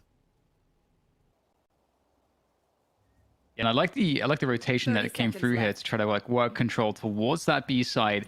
And you can see it at the same time, like Team Michael not really entirely sure what's going on here at the moment. 3 players towards that A side, so this is fairly ideal, but there's not too much time left. And you can see that the spike plant is cancelled. The spam coming through here from Team Michael, and Michael himself from this elevated position is causing problems. They can't get the spike down. This is exactly what you're talking about. The lack of Sage, no wall to protect the plant is creating so many issues here, and there's no time left to win this round. The defenders will take it. That's Team Michael. They're up 7-3. And I'm sure a lot of people are happy about this strong start from them, given the troubles that they've experienced so far. Definitely. But it still could have been doable for Team Scarra, right? We talk about the importance of a Sage, of how that wall that you could place towards the Radiant boxes could be very standard to try to get a plant at that default spot so you don't get wall bang, like literally what just happened on that previous round. But it looked like Team Scarra would have won that battle if they actually moved into the site a lot faster, right? Putting the time back into your favor, you wasted out all the sprays that came out. You got the battles coming out with the abilities, and it looked like they were winning it in the end. So doing that again is not a bad thing. Just make sure you have a little bit more time going on into the map. But look at this so far. We're trying to get an entry towards the A side. Unfortunately, B-Nans is the first to fall. But look how far that gate crash is coming. There's probably going to be a point where you're going to have Yuri come out and try to get a flank. And I love the running back coming through here from H to get that information, see what they can do. You can also have a player going behind it to trade out the running back. But unfortunately for Jummy, be able to accomplish that. Scarra with the defense there, keeping the hopes alive in this round, in this difficult 2 versus 4 for Team Scarra. Flashbang to try to counteract the layer that goes out there. And it's so hard to deal with this position. Great work there from H2, knows his angles. And with that said, it's up to Scarra to try to find some extra damage here. At least make this one hurt, even if he goes down, which he will. Ivani in the back. And that's 8-3 in favor of Team Michael. I thought he was going to use the gate crash for Scarra eventually to try to get a flank going on, but it's hard to do it when you have a player like this. H. June getting 2 kills and going straight into the running back. So you see it, just pay attention to the bottom of the screen. Gets 1 kill, gets a 2nd kill, and those 2 kills allowed for H. June to activate his ult, putting himself at 15-6, getting the map control, because even after running back, when he didn't get a kill, he still spotted Ivani. Ivani is the one that killed him towards that nest, and he also knew that it was a crossfire setup from Scarra on the other end, just behind the pipes. So that was just good enough information to allow for the rest of Team Michael Rees to go for the backstep, to go for the flank, and have Ivani securing that kill in the round for the defenders. Now, though... Oh no, yep. He hates to see it. Yep. Well, that's the thing. Yep. HG now in a lot of trouble. He gets caught out by Shifter, operator in hand, and very fast movement through mid is working out nicely. This is going to be tough here for Michael, but he's able to peel away one. Oh, great second shot. The flick up high from Michael's good. And there's the TP to get out of dodge as well. Fantastic work. There goes the Viper's Pit as well. There could be another one installed. We'll have to see as we'll check out this post plant now. And it's looking very hard to really see anything, which is why we have this bird's eye camera. And it's now just the Viper remaining here for Team Scarra. Ariasaki outside of the Viper's Pit. Is there a lineup here for the snake bite? That would be huge, but something like Ariasaki will be able to get into position in time, and what a great round there from Michael. Chat, Michael Rees is a gamer. Those are actually some really quick and fast reaction shots there with that operator. Land those 2, and for a map that we say, you know what? DDK, we talked about it, like, Icebox is not too bad. It's like a nice map, but it has a lot of angle and verticality. From other games and tactical shooters, it's usually pretty flat, or at least you don't have that many angles to clear. Like, look at that. Rodin, that's looking towards the top of the rafters of the spawn side, actually has to flick at the bottom to get that kill. Same thing for Shifter. At that spot, he has to flick down towards the back of the boiler, or towards the front side of the boiler. And look at that. Another flick coming through. Verticality lands that shot onto Scarra. So all of these players so far with these scopes are definite gamers with these flicks. I'm loving what I'm seeing from this team. But now it's time to get into the ninth round. Oh, this is great. Okay, they're pulled. Now run at them. Run at them. Okay. Okay, there's one.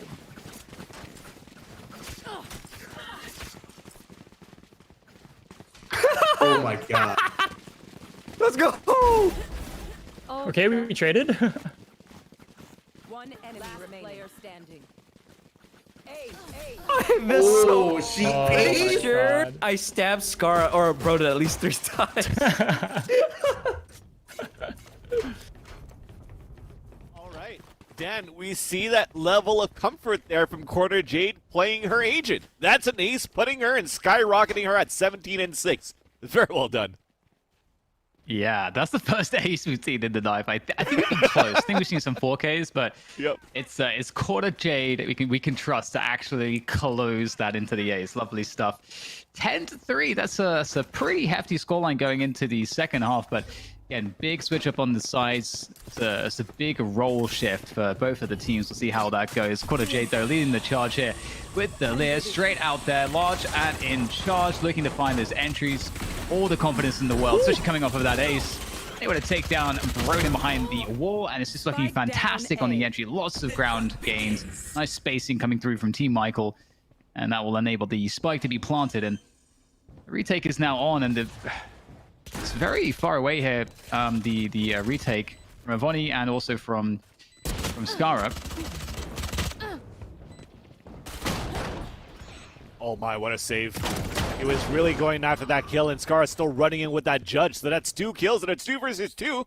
And you do have a flank coming in from Ariasaki, though. This could still be very doable. Oh, maybe not anymore, unless Ariasaki can get this backstab. She looks at it. She does get the kill. That spike is still taken down, and it's going to be Michael Reeves on the top of the tower. Nice little jump there. Again, a gamer. Not many people could do that right now when you rappel up onto that generator, and he goes for the long range, gets the wall bang onto your Ariasaki, and does get the clutch. So 11-3 so far in Team Michael. They're edging closer and closer to their first and potentially only win of the tournament. Yeah, this is what we were saying to you yesterday, that like so many of the games, it's kind of crazy that we saw Team Michael struggling to put a win on the board, and it's just because when we were in those games, casting those games, it didn't feel like they were getting crushed. It didn't feel like the games were unwinnable for them. In fact, quite the opposite. And so, looking at this result, I mean, it's not over and done just yet, but it's certainly looking very, very solid. Scarra trying to fall back there with that Yoru, unable to do so. So sees all of the players, so all the info is there. It's going to be a retake here on this B side. There's nothing else to do. And the Vipers on this side, this post plant is going to be very difficult to deal with. Oh yeah, 100%. And one of those things they could do right now as Yoru that Scarra could do is if he wants to play these aggressive angles and spot at the beginning, leave a gate crash towards the back of the spawn or something so that it's kind of like the Jet. You get spotted, teleport away. Just like Jet, you get spotted, you could dash away if you miss the shot, right? But let's see if this retake's going to happen. Some Cloudburst coming through there to cover. Dash forwards. This is a great movement here from Shifter. Has to find these frags.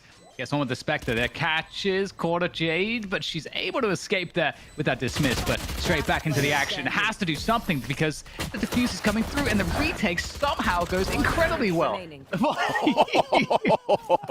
I'm not sure what to say about that one, but Bonnie makes it work. It's reaction time, right? So maybe the reaction time, maybe she thought it was a teammate, so it was like, it's okay. But when she realized that she's getting shot at, the flick back there was actually quite good to see there from Ivani. So good thing, though, because that means that she's able to save her rifle into this round, where you have, yes, the economy is a little bit shambled. They don't have any ultimates to work with. So that Vandal is actually going to be quite huge to allow potentially Michael Reese to continue forward. But this is the opportune moment for Team Scarra to start coming back into this game. So as we talked about it, look at it. It's a dimensional drift where he's looking towards a spawn site, enemy spotted, and he can teleport away. Oh!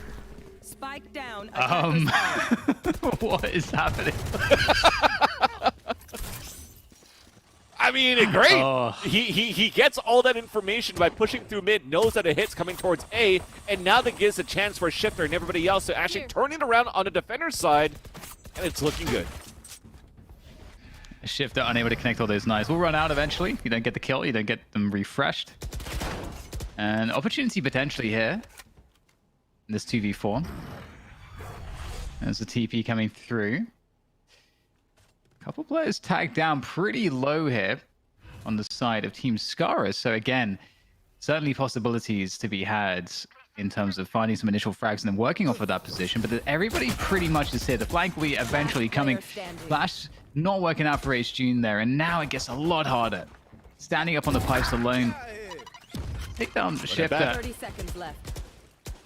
No flank to worry about as well. Not really the time to run to be at this point. There's that running back you were talking about. Flash around the angle. And this is going to have to... This needs to be a kill or two to make this one real. But unfortunately, H-June with that frag onto Arius, or rather, sorry, unfortunately, the running back going down for H-June is going to be so difficult to deal with now. Needed a 1v1. And Broden with that judge in position in the perfect spot. There's not much you can do there, but it's a good effort. And here it is in Van City. We're going to see, that 5-11 scoreline. It's a big deficit, but it is that it's being worked on right now. There's 2 rounds in a row. The economy needs to settle a little bit, but it's looking like a good start. Yeah, and to keep 2 players alive is actually not too bad too, because you saw it on that scoreboard. One of the players had 3,300, so that could drop a Vandal or a Phantom for one of the teammates too, just to keep that money up. But I gotta say, I do like the running back from H-June, because like it was a 3 versus 1. He gets a kill. He gets killed long range by a judge at the same time. So you saw it. It's like, yes, he didn't see it from the corner of his eye, but getting taken down knows that somebody's playing on the left side of Maze. So they can check that corner. And they're probably going to check that corner right now as they're rushing inside that site. They see the boom bot. Meanwhile, though, the action is happening towards this mid site and also towards the A site. And it's still going to be the attackers taking it upper hand. So unfortunately, this is not looking good as individual fights are being won by Team Michael. Only 1 kill away from giving map point here for Team Michael Reeves.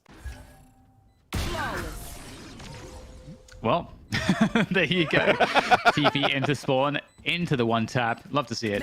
12-5 Team Michael Reeves coming out hot, as you like, on Icebox. I didn't expect it to be this dominant, I gotta say. This is looking really nice. Yeah, no, definitely. I do agree with that too. I think looking at this composition too on the defender side, it's still pretty decent here for Team Scarra, because you do have the Killjoy of Binance, right? There's still a lot of stopping ability. It's just right now, looking at it from how Scarra and Shifter are playing, and again, a triple duelist. I do like the fact that they're pushing and pressing forward on defense, because that's what you got to do, basically, to try to gain that map control. Where you don't have control, just slow things down.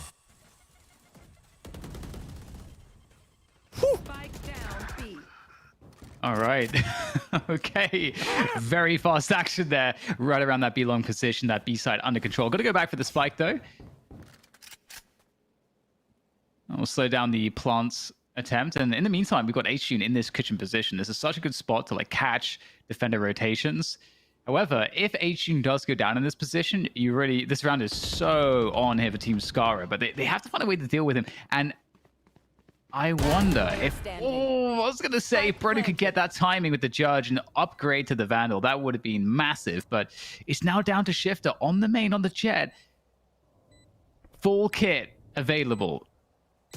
Just needs Element Surprise to work out. But Michael Reeves in the Matrix knows what's coming, knows what's happening, locks it in for the team, and they're on the board. That very well done. Very well done for Team Michael Reeves on the board, coming out with a bang. And they're not going to go out with a donut. So we're really happy about that one, too. You set a goal. You set an expectation high. If you don't reach it, you still want to try to reach something, and they did it. So let's put our hands together there for Team Michael Reeves. They did a great job, because it looked very dominant, actually, for that team on this map of Icebox. Maybe a couple of trolls here and there of Scarra picking up here this Yoru, but overall, they wanted to come in with a vengeance. You could choose whoever you want. We don't care if it's a troll or not. We just want to play our game, and Quarter Jade even brought her A game to make sure that happened. Yeah, definitely. And I have to say, we have to give the shout-outs, the props to Scarra for bringing out the Yoru. It was a bold pick, but Scarra delivered on the promise of knife kills. If you guys didn't see it yesterday, that was a promise. Scarra said, I'm going to bring the knife kills, and that's exactly what happened. It was actually super well done, too. At that point, it's like, I was talking about that gate crash, right? I was like, okay, dimensional drift, you can get out of it into the information, teleport right away towards that back, and that information is given so that the rest of your teammates can push in towards the B side. But you go for the knife instead. You deliver to your promise. You still go out with getting a win under your belt from the matchup that they got yesterday too. So it's not too bad here for Team Scarra from the way that they leave this tournament with Team Michael Rees. And the clutch situations right now from, or should I say again, the flick situations from both of these teams have been quite good overall. Look at this one right here is what I'm talking about. How fast is that to get those kills? So I do like what I'm seeing from these players, that even at a high level, a high caliber, is still very hard to hit. So I do have to commend all the players here. Nonetheless, the way that I see it here for OfflineTV and friends is that, Dan, I think they're just too busy to just stick to Valorant and just stream and play Valorant. But if they were, I'm pretty sure we'd probably see them in top teams. Absolutely. Yeah, there's a lot of great stuff coming through here. And it's actually awesome to see the levels of coordination in some of these spots. Definitely agree that that's something that's been really fun to watch. And in this matchup as well, it's interesting because I do wonder what this would have looked like if that Sage was available, because I think if you're playing these lineups and you're not super familiar with some of these set strats, it can be harder to get the play on B on the attack without the wall to protect your plant. That can be a lot more difficult. So it's something that you can really lean on. And both teams opted not to lean on the Sage pick, which was definitely brave, but it worked out better for one team as opposed to the other. And I think credit to Michael Rees, he played really well in this matchup. There was a lot of great mid takes coming through that he had to deal with, and he played it well, and he hit his shots, made good decisions, and with that said, able to take that 4th position over Team Scarra. So you see right now in the standings, everybody right now, all the fans of OfflineTV and of Valorant, Michael Rees and Scarra, both of those teams unfortunately will not make it, but this is still going to be fairly close. No matter what, I think when we're looking at this, Team Little Pichu has made it no matter what, right? So it's down to Disguised Toast and Team Pokimane to go head-to-head to see who's going to be moving on into the grand finals. And those are two teams that look pretty cracked from yesterday into today, where Disguised Toast team looked unstoppable with that judge, but definitely got stopped by Team Lil Pichu. So this is going to be a good one coming up, Dan. Oh, yeah, absolutely. This is going to be fantastic. I cannot wait. And, we saw that Disguised Toast finally had, again, as you mentioned, a matchup on Bind we saw earlier where suddenly there's maybe like a knock to the confidence, because what they were doing has been working so consistently, and especially Disguised Toast, his trolling with that judge was a really effective strategy, and he found lots of great spots for it. So I'm really curious if they're going to manage to have the confidence still to come through strong in this next match. I think so too, because it still finished like a 13-11, right, against Team Lily. So it came down to the wire, and that was the closest game that we got. I'm expecting another close game coming up. But before we get into that matchup, it's actually time to get to the interview of this matchup that just finished with Rachel.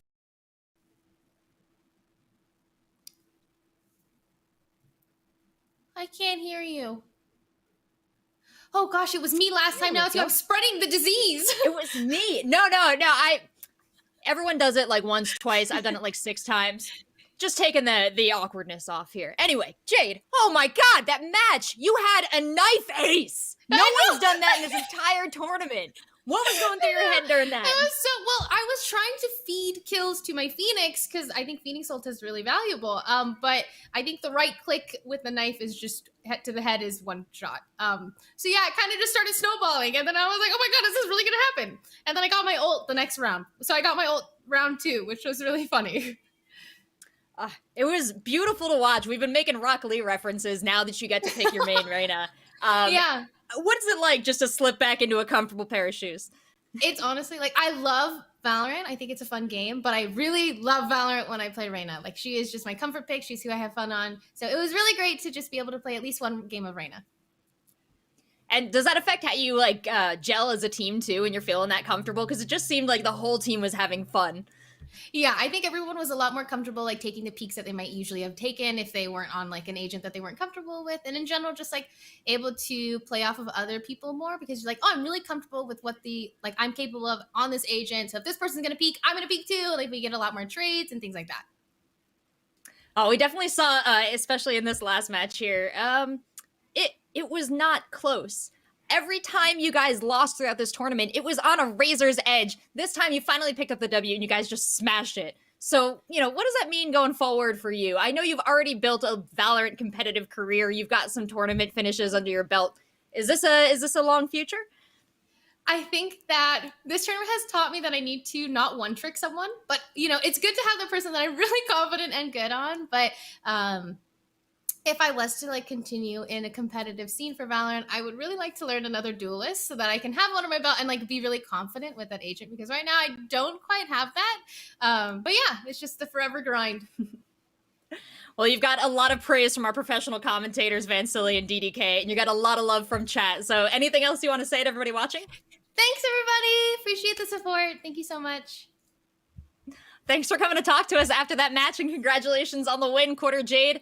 For all of you watching, I want to let you know it is one of our last giveaways, but I'm saying giveaway, I'm saying the word last. I want you to know that you have to stick around until all the way after our last match, because if you've liked the giveaways we've done so far, that one's going to be extra special. For this giveaway, hit !enter. We have 6 $10 Valorant point cards up for grabs. Keep an eye on your whispers. That's how we'll reach out to you. But for now, we're going to take a quick break.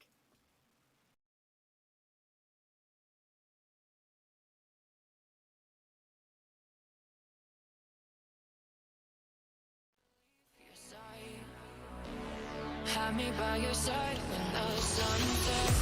Let's leave for an eternity. We'll sail across the lights beyond the sky.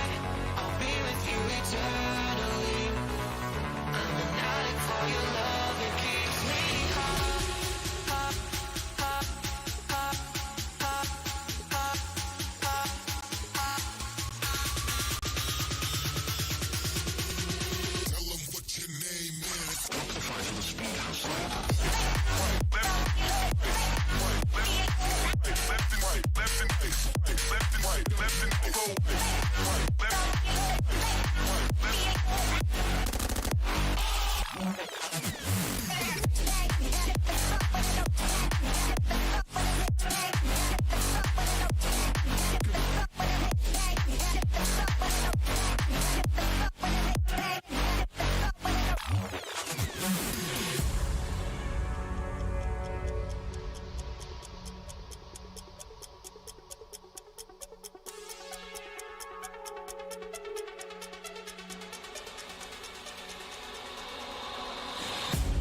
Can I be your star tonight?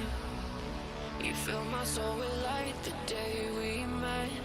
I don't wanna leave your side. Have me by your side when the sun sets.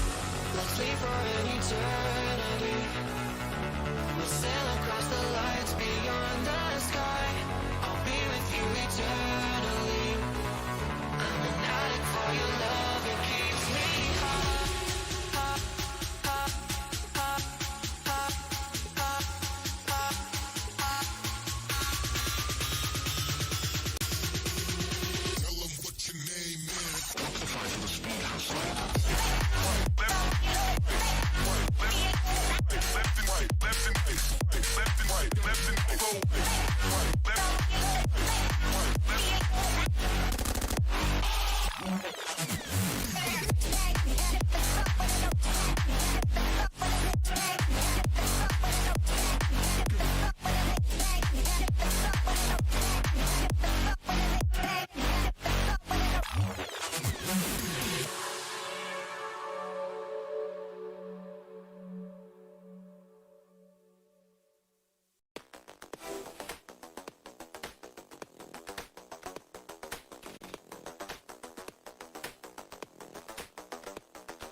Hey everybody, welcome back to the OfflineTV Valorant Charity Invitational. We are getting towards the end of our tournament, but we still have one very important match to do before the finals. Of course, now that the commercial break has ended, we're also reaching the end of this giveaway. So you guys spamming exclamation mark enter in chat. Mwah, you've done an excellent job, but now it is finished because we're going to need you to prepare for the map vote. And I'm going to bring in DDK and Van Silly, and we have a bit to talk about here because we have our most highly contentious, is that the best way to say this, matchup of the day. This is the most important one. Yeah, I think, Dan, we talked about it in the pregame yesterday. We're like, oh, we're looking forward to like some shenanigans here and there. We potentially saw some just tonight on that previous map on Icebox with Scarra and Yoru, but I don't think we're going to see any shenanigans here. Yeah, I feel like, I mean, it's actually also been awesome at the moment that we've seen in multiple interviews that everybody's like, I'm shaking, so much adrenaline, everything's getting really sweaty. Because you're right, like this is a super important matchup. It's get in that finals, and this is when I don't imagine anyone's been holding on to any strats, but this is where you want to really, really try your hardest. You're going to feel that pressure more, and so that's going to be really fun because when we get people, a little bit more nervous, crazier things happen. So I can't wait to see what kind of crazy things happen. Yeah. We love crazy things. I'll have to agree with that too. I think it's going to be pretty intense. Both of these teams do want to win because, Rachel, at this point, they are playing for a huge chunk of money in terms of how much they can give for charity, right? So second place to third place, there's still quite a percentage out there. Absolutely. And I want to shout out chat. You've done an excellent job raising money for our fundraising goal. We smashed that $50,000 goal. You guys doubled up your prizes that we do during the giveaways of that OfflineTV merch. And now we have that much more money going to these 5 charities that our teams represent. So as you said, Van Silly, these teams are fighting for that lion's share. They want to give away the most. It's a contest of generosity. And we have 2 teams on the cusp of getting into the finals. Here's, of course, the breakdown. Look at that big old chunk for first place. Don't you want to give 40% of more than $50,000? And that's it. And even looking at this matchup, right, it's a battle between third place and second place. So you have a chance to give 30% or half of that. Man, my math continues to be good here, Dan. This is so great. I'm feeling good today in a broadcast. It helps when they write all the math down. Yeah, pretty much. It's actually producer actually whispering in my ear the whole time. All right, so I gotta say, this team, this Poki team, we've got the team card right up here. This team's been really impressive. When we saw Sean on the jet, that was a scary difference, I think, to this lineup, a different look that actually was really powerful. Sidian earlier was teasing that she had some kind of pocket Asian pick that we didn't get to see. So I'm not sure if that's a troll just yet or if there's like a lag or something, but maybe we'll see a different look from Sidian too. We've had Abe, who's just been I've been calling him, the human protractor, because we've seen so many great lineups. Definitely a standout performer on the Sova in this tournament, and Jack's been great on that support on the Sage so far. So overall, again, I just can't really stress it enough. There's such a good, there's so many good roles on this team. It meshes together super well. Yeah, and to continue on into Pokimane's lineup too.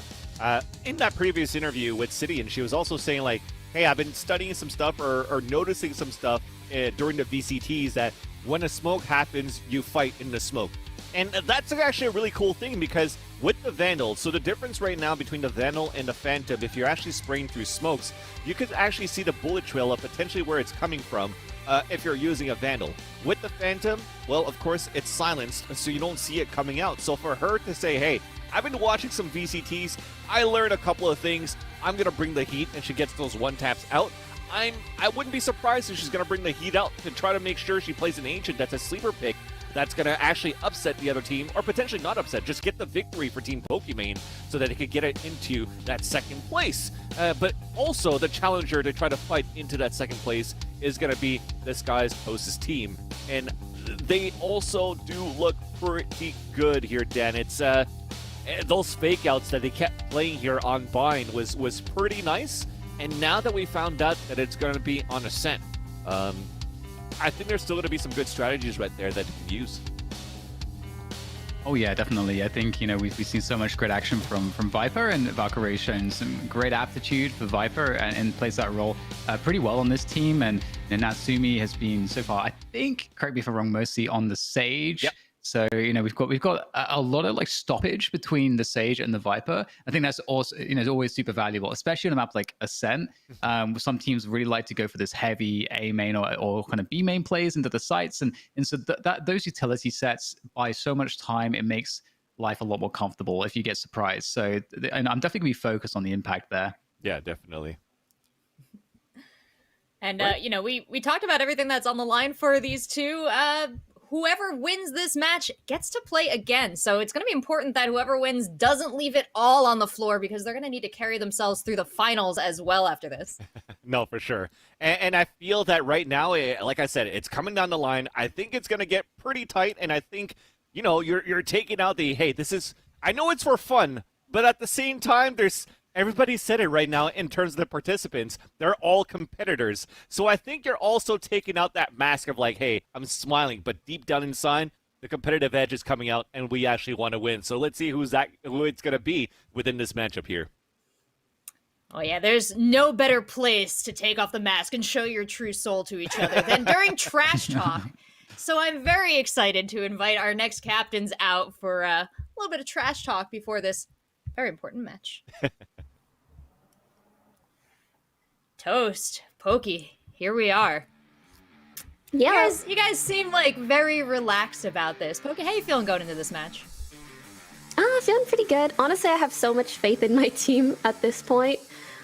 Basically, we're gonna give it our best shot. And Toast, how does that make you feel? I'm not worried. Their team is dog shit. Sorry, that's literally laughable.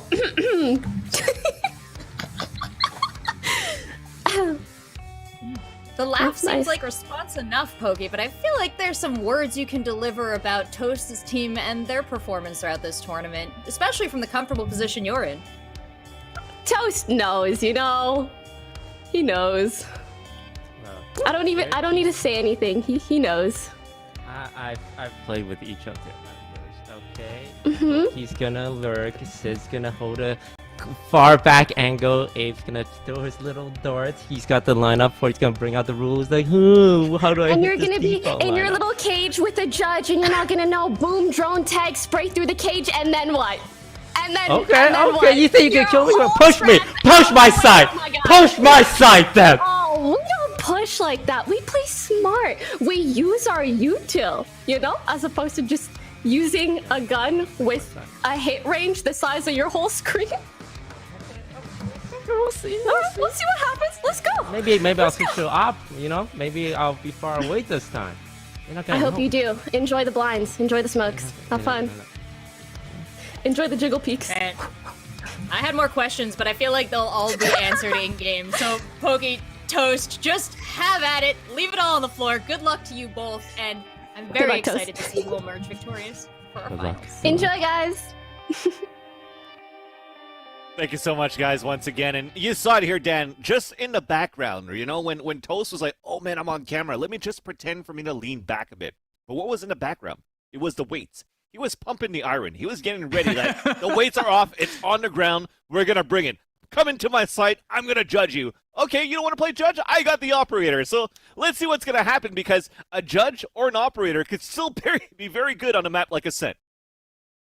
Yes, absolutely. It's going to be really interesting to see how this one plays out. I mean, we've seen them play on Ascent before, and you know what? The judge, it didn't need to go to the operator. The judge was enough. Playing around the cowl position on the defense, that was something to be feared. And so we'll have to see if that's going to be a problem. I believe, if my memory serves me, that was against a team Michael Reeves, and they didn't have an answer for it. But maybe Team Poki will be different. They have a lot to work with, and again, I'm really curious after that great performance from Sean, if he's going to pull out the jet again going into Ascent. I think there could be a lot of benefit to doing that. Mm-hmm. And the dash is really useful. We talked about the delay, the Viper walls and the snake bites and the ice orbs from the Sage. You can just dash past all of that stuff. So that's a great way to kind of get your team, force the issue when a team is trying to slow you down. So I want to see Shonik on that jet. I feel like that could be a huge difference maker. Yeah, I think that's going to be one, too. The other one we talked about Abe a lot already. Keeping a Sova on split and for them to still get a victory is actually quite nice there for Team Poki. And you're looking at them right now where you have a map like Ascent where the Sova is going to be very good, and the Hunter's Fury, we talked about it at the same time. He's probably, I think, only used it once in that matchup on Split because it's just so hard to use it with all the verticalities that you have around the map. Where at that level it's just like, well, let's just use the Aldrone, let's just use a recon dart to get that information. But now that you have Ascent, this is going to be an agent that's going to be very potent on that Hunter's Fury to deny these plants or even try to clear out sites, right? We talked about these picks, these mid to A splits that could happen where a Hunter's Fury from a recon dart into Garden, for example, could really disrupt any type of defense on that tree side and allow for these mid to A splits to happen. And on this map so far, we've seen a lot of these A hits, a lot of these controls towards that tree side, towards that garden, towards that catwalk. I don't know if it's going to be the same right now. Are we going to try to switch things over, kind of like what Edison was doing, to try to work down towards that mid side instead? Yeah, it's going to be really cool to see, just like off of the bat, like, you know, how the momentum is playing out off that knife.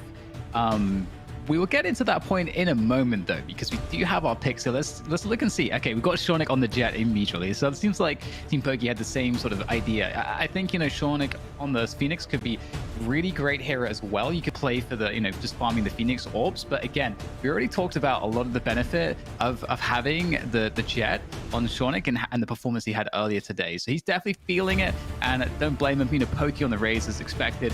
Sidian, all right, okay, pulling out the Sky. I think that's we haven't seen that yet, have we? I think it's been only Omen for Sidian. Yeah, that's it, because she says that she usually mains a Killjoy. Then we saw her going to an Omen, like, okay, what are they going to use? Now she's going to a Sky, which is great. But the thing is, right now, if you're looking at Team Poki, the only smokes that they have is those short-term individual smokes from Shonik.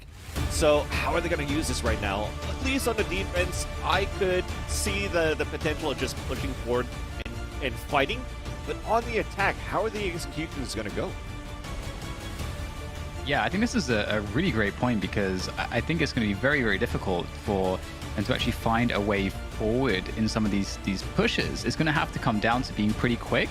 But again, you know, having a better util set to stall out those attacks, again, it does give a big advantage on paper, at least, to Team Toast. So we'll have to see how that actually ends up playing out, but seeing it's all theory, you know, after all is said and done. And we already talked about how this game might be a little bit weird. There's more pressure in the mix here for these players, so it's going to be about also how these players deal with that pressure. Will they rise to the occasion, or will they fall? Yep. The main changes happen there for that Sky pick for City, and for the rest here for Team Toast, still pretty much the same. Peter Park playing that Sky, which is going to be very good as well. If you don't have a Sova, Sky could still be very good. So now let's see the knife. Okay, get the jet, get the jet. Get the jet. Chasing jet, chasing jet. Chase the jet. Jet's right. They're chasing us. Keep chasing. Don't even look back. Don't look back. Yeah, don't look back. Not looking back. Looking for. Wait, but he can fly. Yeah, he's gonna stuck. He's gonna get stuck. Kill him here. Got him. Got it. Nice. Fight back. Nice, Fight. nice. Fight. Good Oh, together. no. I got Abe's one tap. Oh, quiet.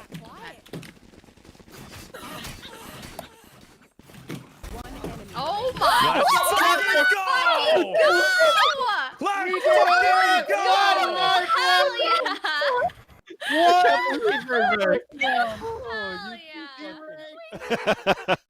It looked slim, it looked grim at some point, but Team Toast pulls it out, and you saw how much they wanted it too, and how they celebrated in the end. You saw it through the fly cam of Valkyrie just putting her DPI to the maximum so she could do like 1080 spins within the second. It was super nice to see, but this is a great start right now for this trash talk for Team Toast. Come at me, bro.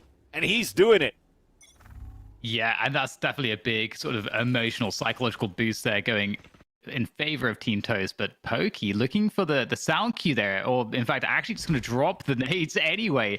And that's a nice punish. You know, you can wait for the sound cue of the orb pickup to throw those. And sometimes we'll see like a Sage combine with that paint shells of the race to make it inescapable. So you just guarantee a kill. Pretty hard to coordinate, but we're going to see the push coming through here. Sky's Toast maybe looking to try to get the entry here, but there's basically the entire team ready for this. This is looking really scary for Team Toast right now.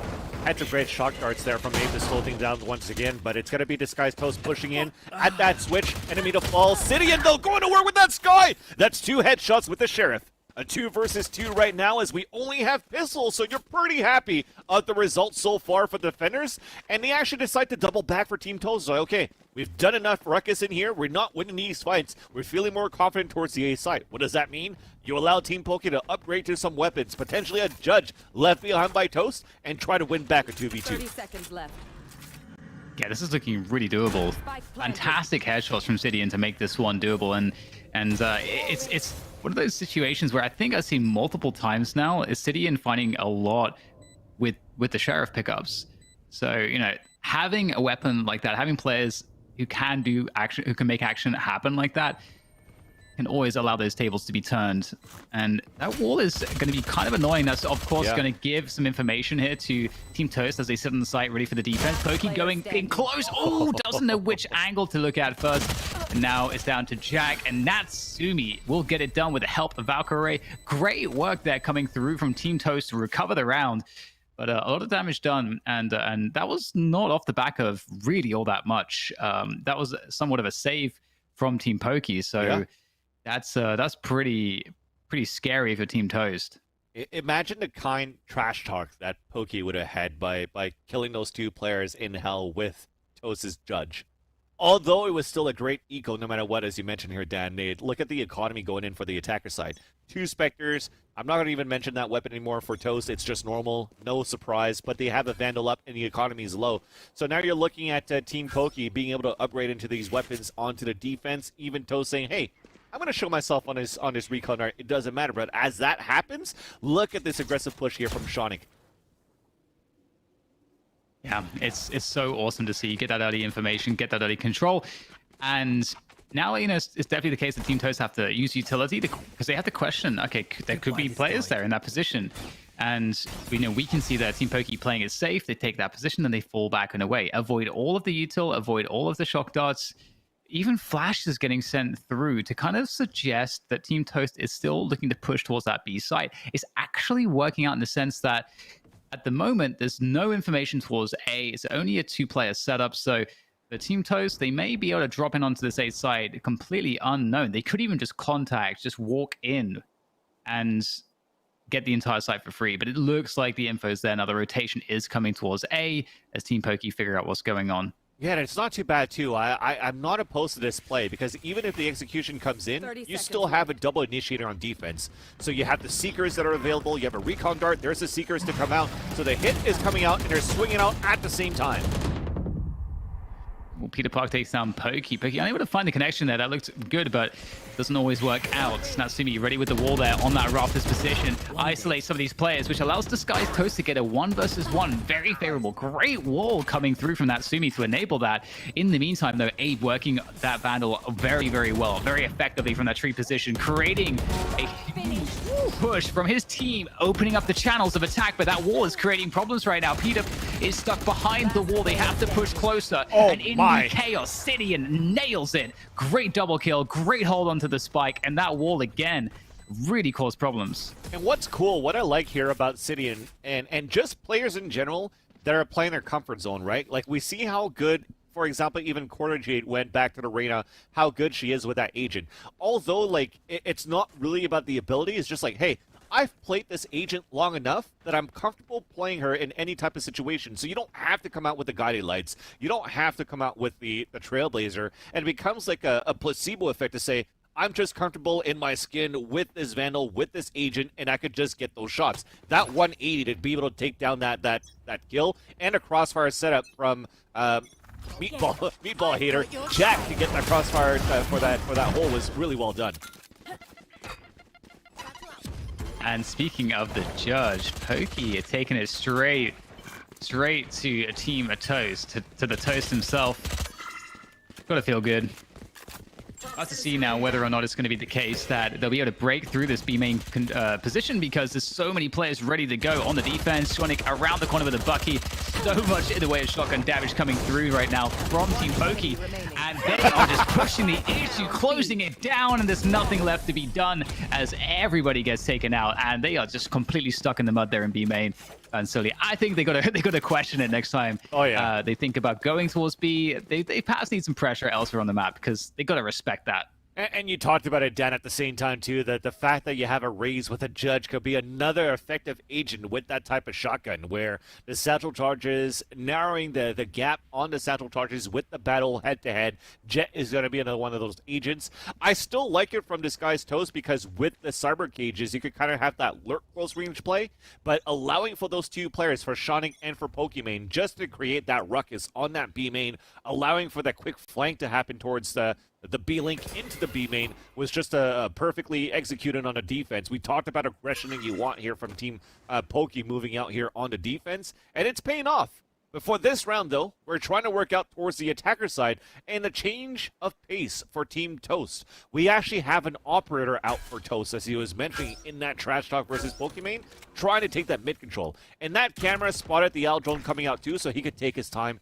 Knows now that there's one towards the market, and he could actually punish Sidian on this. Oh! Ooh, nice timing from Abe. Okay, that's a problem. And now there's only 50 seconds left. We're seeing this strat again. You know, Valkyrie playing with that spike, just hiding in B main whilst all the pressure goes towards the A site. And Valkyrie might actually get free kill here. Could even let Shonik walk past, but looks to go for the frag. Shonik able to dash away. And now this presents a problem because Shonik knows that Valkyrie is in that position, so maybe they understand what's going on here. They could even opt to give up the A site because Valkyrie still has to make her way across. I'm not sure though that Shonik saw that Valkyrie's carrying the spike, so this is getting weird now. There's 20 seconds and the spike is in spawn. And that's why, because there's 20 seconds left, you're not that confident that you could get into the B side of your own because you don't have that information on the attacker side. It could get very, very bloody now moving into this A side for the attempt of a plant.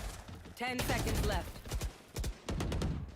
Ooh, Poki's in the perfect position as well with that judge. Could just pop out, and that will be the round to just take down the Plaza. Oh, no, Poki lets it go down, though, and now that might actually be a chance because there is an orbital strike available. Christopher Yi is getting the damage in at the moment, although they are in a 2v3. Oh, no, he's not in the position to actually capitalize on that orbital strike. It's down to Disguised Toast with that operator. Knocks down one. 2 more to go. The cage is out.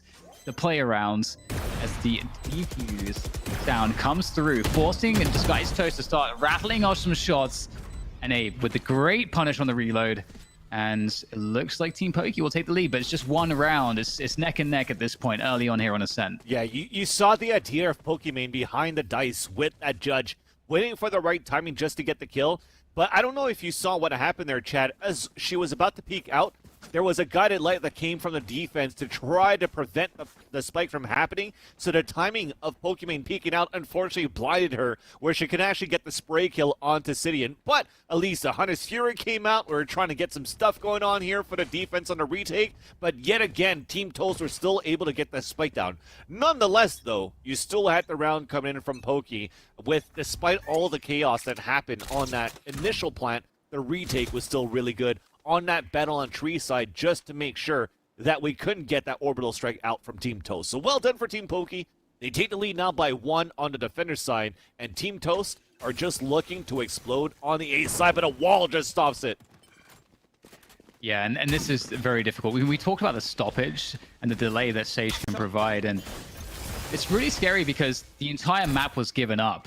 And now they've decided not to try to go through the walls. So now, you know, we have a great response from Team Poki. What happens? They understand that they can take the rest of the map. They've got all of B lobby. They've got all of mid. So now the rotation is going to come through. And who has the advantage? Well, it's going to be well and truly Team Poki because they have all this map control. The question is whether or not Team Toast can find a way, a hole, a fight that they can win to somehow get out of this desperate position. They do have some time left, but again, Team Poki have all the info here, Van Silly. I still like it, though, because they killed Noise, waited for the sound or for the wall to thaw up and break, and then they just re-explode into the site. So as much map control as it is, they're not acting upon this. So now they're exploding into the site. The rotations will be faster on the pulse plan, but at least the initial hold is not going to pan out because Pokimane gets picked off. The Neural Theft comes through, and the spike is going to go down. Ooh, wallbang attempts come through from Abe. Will not find too much with that, though.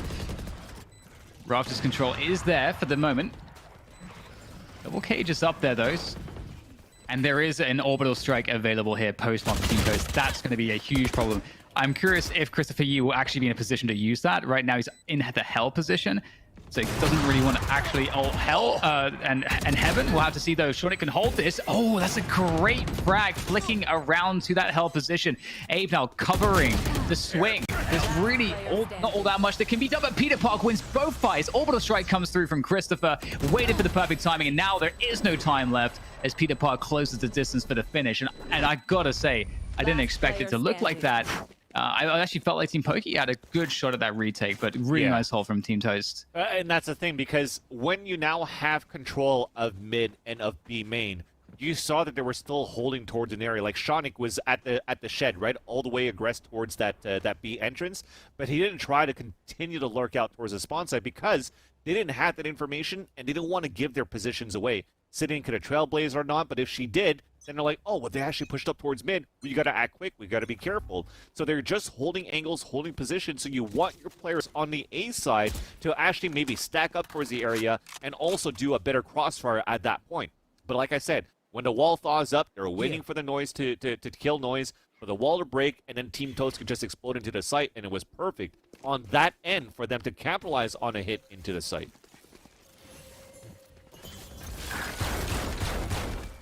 I like this, just break the wall. Shotgun is a great tool to do that and creates a lot of pressure. Seekers are sent out into the map to get some info. And just holding this A main position once again. Now, given the fact that Team Poki is already a player down due to the early action around B main, this is actually a much better position for Team Toast to find themselves in, because Team Poki are not feeling confident being a player down to actually take the rest of the map as they did previously. So lots of paranoia at this point.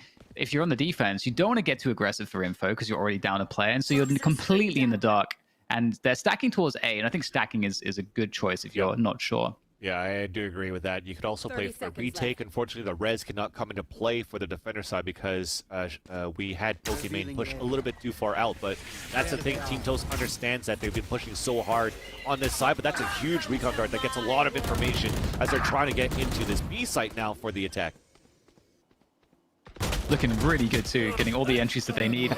Not the range for the judge. That's that mid-range. We didn't hear this guy's Toast talking about the mid-range. He's talking about the close range or the long range with the operator. So that's a no-go here there for this guy's Toast, but that's okay. And that might actually work out here. If there's another frag to be had, possibly Jack might find the space for a res. Now, there's not going to be a lot of time here for the retake if that is to happen. And these players here around A main, it's B main rather, that's very difficult. And just a nice hold coming through from Team Toast. 4 rounds now to the 3 of Team Poki, and in this matchup, in this best of 1 on Ascent here, we're getting a close game so far. I'm really liking what we're seeing from both teams. Yeah, definitely. It's going back and forth right now, but looking pretty good for Team Toast on the attacker of the sides here. That they're getting these 4 rounds, and we always talk about these in these professional plays. Picking up these attacker side rounds builds that momentum, builds the confidence too. When you know that it could definitely be a more defender-sided map, but when you're looking at a defender-sided map, you're also having to think about the agents that are being used that makes it a defender-sided map. So not having a cipher, not putting those trap bars, not having a camera for information. So you're pushing a lot for information instead with double initiator, and it works out though. They get the information, just unfortunately for sometimes they might get caught off on that information. Now it's angled, half by, camera's potentially going to spot Sidian. Oh, I think it's a little bit too far back. Holding on to that catwalk position. Oh, Chris! My God, that is simply gross. Nice double headshot to clear out that tree position, and all of a sudden, Team Toast looking real good. And we've seen Sidian with these cheeky sheriff headshots. We might see another one here that could open things up. A couple of shots rattled off to the catwalk position. That if that kill came down, Sidian maybe could have upgraded the gun, caused more problems, but unfortunately, doesn't work out this time around. Peter Park holding at that tree position. Here's the play around spawn. Able to deal with it. Shonik with the Bucky. Getting some extra damage in. But yeah, that double kill from Chris was really, that was the money. Oh yeah. That was the money. Yeah, because you kind of had the idea of wanting to play the trade set there for Team Poki on that double, but you need to have a little bit more spread going on there. We talk about the spacing a lot when you want to try to set up with these trades, and unfortunately it was lined up perfectly here for Shonik to get that, or sorry, for the attackers to actually get that entry from Chris. So that was very well done at that point. Unfortunately, with the spike going out, they still lose 2 players in the process. So it's not too bad looking at it from a bird's eye view if you're thinking about the defenders, because they were sort of on a half buy. The thing is, though, right now, I'm not sure if that defender, the Jet, did they pick up a weapon out of that one too? Did Shonik have a weapon that he picked up, or did he buy that Vandal? I can't remember. Potentially he picked it up and saved it towards that mid side. That's probably what I'm thinking of right now. But nonetheless, losing those players makes the economy a little bit lower for the attackers, for Team Toast, although they're still looking pretty good. Yeah, definitely looking quite strong at this point, really finding their groove into this one, and more focus around mid and B for the moment. And I'm liking this though from my brain is, I'm freezing right now. From the attack? Yeah, there we go, thank you. No worries, I got you. We're synergized, we're synergized. There we go, Vansily, you always got my back. Always got my back.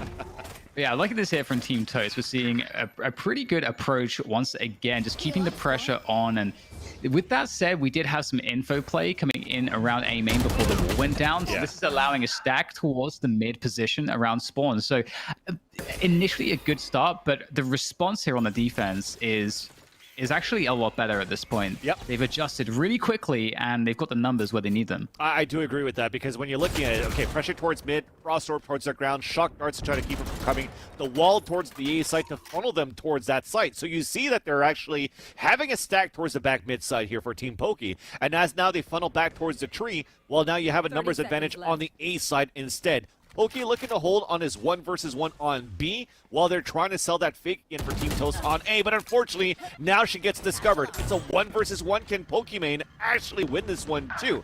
So at the shed, Peter Park opens up the A side, but the fake has not been sold. Now the Seekers come out. There's only 10 seconds left. You had the spike that got dropped at the same time too. Shonik coming in with the knives, and unfortunately with a 2-on-1 with only 4 seconds remaining, Christopher Yee cannot get the kill, even adding salt to injury. It's going to be Shonik with the 4K with the knives, and we know how deadly Shonik could be with those kunais.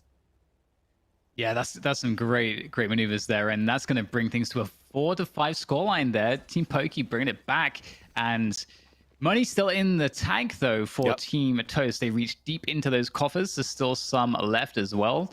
Well, if they lose this round, they'll still be able to get a pretty solid buy into the action, especially if they get a spike planted.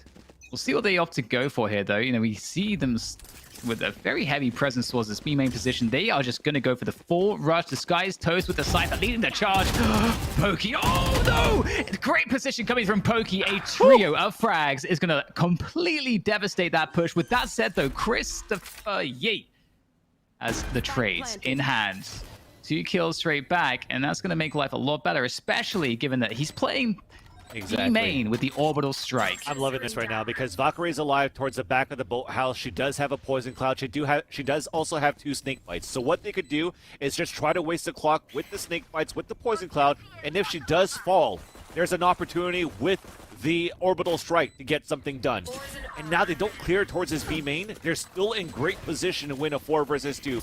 There goes that poison cloud out. The frost orbs, a triple take towards the B site. The first snake bite on that ground, and that's it. They win this 4 versus 2 because of that. She gets a kill, a second one, an orbital strike to actually seal the deal, and you do have that win. Like I said, Valkyrie falls down, orbital strike comes out, all 4 players die, and it's a perfectly won round for Team Toast on that clutch.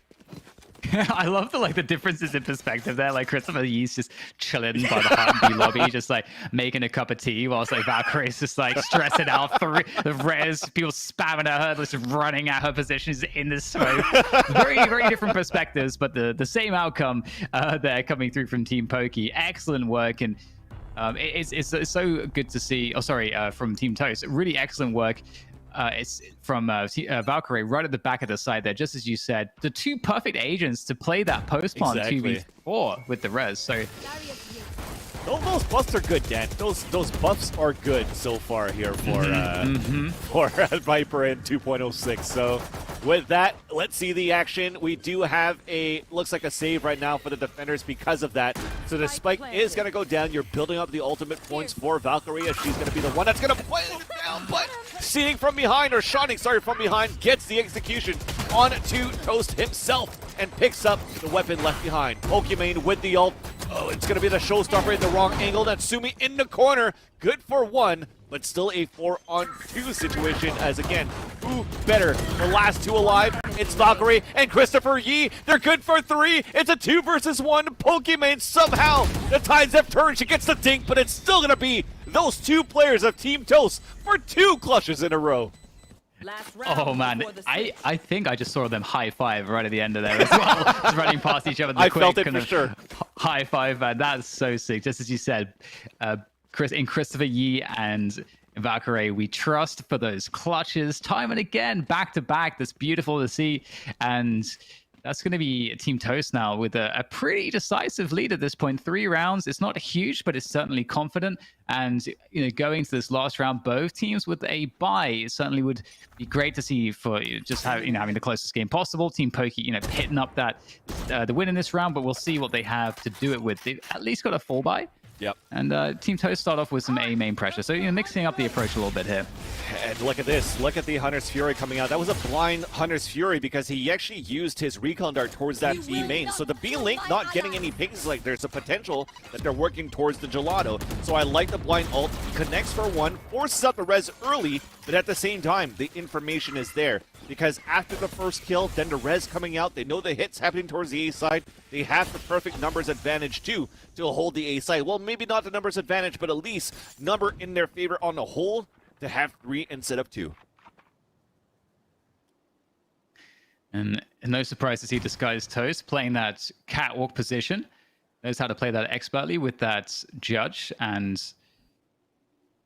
with a good timing, could really cause some problems here for Team Poki. And it's going to be about Team Toast kind of breaching this A main position and then baiting it in. They're all hiding from the drone. That's going to pop as well. So a lack of information, but at the same time, we did get that push on B main here for Team Poki. Sidian getting information, and they know it's going to be A. There's 4 of them here for the retake. Out got the smokes, and they're going to try their luck with the Viper's Pit as well. Man, you have... Oh, no! She falls, unfortunately, and that's courtesy of Shawnee, who brings out the Blade Storm, spots one at the switch, so that's Christopher down to about 10 HP, but still Peter Park at the generator is able to get that kill. Close range now, the hat coming out, a 3-on-2, positions given away, now Toast is on his own. Hey, look at that, no judge, it's a Vandal. Bird in the face, he's blinded, peeking out, but it's gonna be sitting with the kill, and an easy defuse coming in for Team Poki, and a 7-5 scoreline, still in favor of Team Toast. But it's a good comeback so far for Team Poki on that half. Switching sides. And talking about clutch kills, like impact frags, Shawnick with the swing, taking down Viper just as the plant and the Viper's Pit were activated, swinging through the smoke to do that, finding that millisecond timing, that was huge. That created so much chaos, so many problems on the attack there for Team Toast. And we said it, there needed to be another round there to make things close at the end of the first half, and that is the 5-7 secured there for Team Poki. Yeah, very well done so far, and this is the huge question mark though right now, Dan, because you would want, and the idea was there, that if they actually did win for a composition with no Sentinel, well, I guess no Anchor Sentinel, because Sage is still a Sentinel, but no Cypher, no Killjoy, and also no Smokes, you wanted to be more aggressive. They did do it. What up? What up? Get ready, get ready, get ready.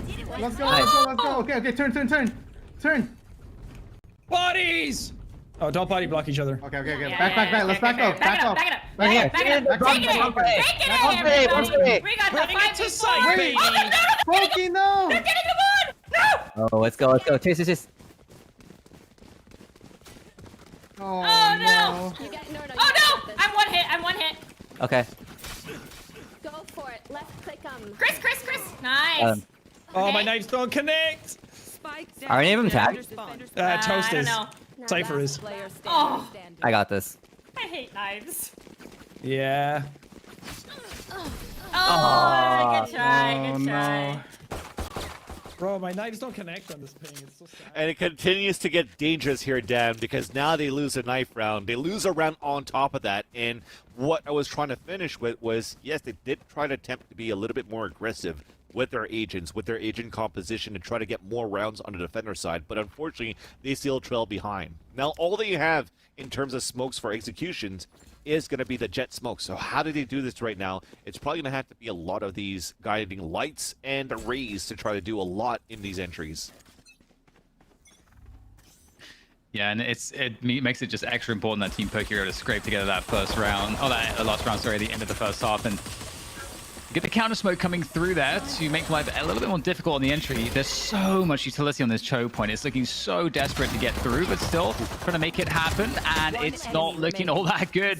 The Spectres, the SMGs are looking really, really nice hit on that defense. The spike is secured, and it's up to City in here with the Classic, with those glitch pop skins ready to rock and roll. But unfortunately, the Classic, it is not really going to do a lot against the Spectres at the ranges. That's really a problem. If you can get close, you might be able to get something done here. Sidian will go down. Christopher Yee able to finish things off, and that's a 9-5 lead now for Team Toast. However, it was a save round from Team Poki, so there is that. That wall definitely, though, did help for the defenders to waste out some abilities that could have been some good abilities on the attacker side to get information, right? Because Poki went out with a boombot right away. If they actually spotted someone towards that B main, they could maybe chase or at least know that information. But putting that wall up early on the defense there for Natsumi, and they forced a lot of bullets to get shot, so they heard the frenzies, they heard the ghosts. Then they're like, okay, we know there's a lot of people right now on the attack. We could set things up for Team Toast on this crossfire, even a guided light to find early information this round. So the abilities and usage currently for Team Toast, I didn't see too much of it on the attacker side, but on the defender side, it's definitely working.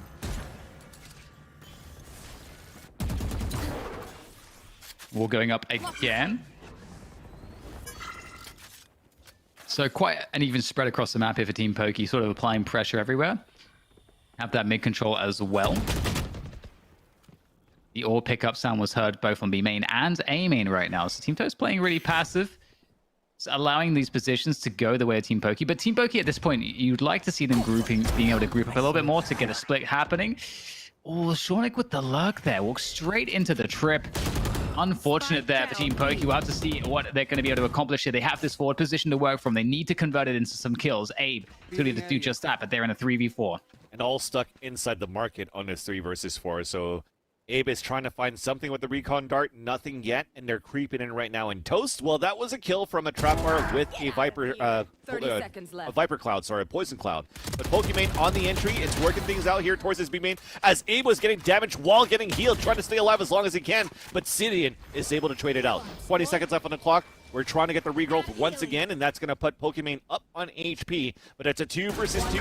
We have a close-in from Valkyrie, who gets stopped by Sidian, and now it's going to be Disguised Toast. He did pick up a Vandal at 2 versus 1, and also has a camera to work with. Puts it out on that sidewalk, but will not spawn anybody yet, and that allows Pokimane to actually come out on that lurk on the staircase and go with the backstab in the round for the attacker side. Really nice conversion there. That's fantastic stuff. You got to hand it to Sidian with some of those kills, looking really good in making a good of a situation that was looking a little bit desperate. See Poki able to open things up there as well, getting players in a position. And it could be interesting now to see how far this comeback can go here for Team Poki. If they can scrape together some momentum off of the back of that one as the first victory in this half, and another one, and I would imagine that the money will be completely diminished for Team Toast. Looking to go heavy on this A main pressure once again, and there is not too much except a Viper and a Cypher, but that might be enough here. The rotation's already coming through here, so it's all about how long is this util there to delay for, and a Shornik doesn't care. Straight in with the knives. We've got the showstopper set forth by Poki as well to create that space for the team, and they're ready with that spike planted by Jen. But they've got to hold on to this site, and they've got to hold on to position. So far, so good for holding on, though, onto the site. It's going to be a 5 versus 5 retake, and Christopher Yee is trying to put out some smokes, but it's going to be Shonik once again. Does connect up to one nice, but unfortunately gets stopped as Peter Park is closing in on this retake. It's a 3-on-3 now as Disguised Toast does have that operator looking back towards the switch. Also, Natsumi moving in. She gets pinged out at the same time. The smoke's yet to come down, but still Pokemon's holding her ground. Traded out by Disguised Toast. Sidian also playing towards Hell. It's a back and forth, and the advantage for the attackers. The swing potentially, but we're just playing the clock on our side. Very well done. But back to a 1 versus 1. You are going to win on time. A shark dart to come out too, and Disguised Toast is going to lose his operator. All of them die, but the round still comes in for Team Poki. Yeah, and that's huge because, again, I think that would have still wiped out the money mostly for Team Toast. Actually looking like they're going to try to go for a half buy here. So it's not completely gone, but they do have just enough here to get a half buy in, which is dangerous. Very, very dangerous, especially because knowing that they'll be able to full buy in the next round, knowing that they have some rounds to play with here, I'm certain that they're going to be thinking about going aggressive somewhere, creating some kind of action in the early round to catch off their opponents. And that's a great maneuver if you have worse firepower, because you can try to use the element of surprise to mitigate that disadvantage. Yeah. And no shenanigans just yet, though. Yeah, it's definitely with Christopher Yee with this Marshall trying to play that distance, trying to see if there was an early peek towards mid. But as he falls back on Pizza to hold a different angle, he's allowing the Jet to move up, as you can see on this minimap. But there's a camera. So Shonik's moving up. Okay, he gets a shot down. He's not going to get tagged. This is going to put a question mark of where Toast is going to be. Okay, are we going to move in through or not? Marshall missed. He could call it out now for Toast to say, look, there's a couple of guys heading towards Catwalk. Get ready. So you see Toast right now with that Judge on the off angle on the left side, going back and forth with that toxic screen coming up on that defense. That's going to help a lot. Also, on the cross over to Catwalk, bring that decay down and also add more effectiveness onto the Judge. But it seems as though for Team Poki right now, they're just trying to reset and work back towards the B side. And everybody rotate out from Team Toast, except for one player who might get caught just around the corner. And indeed he does. And here comes the plow into the B site.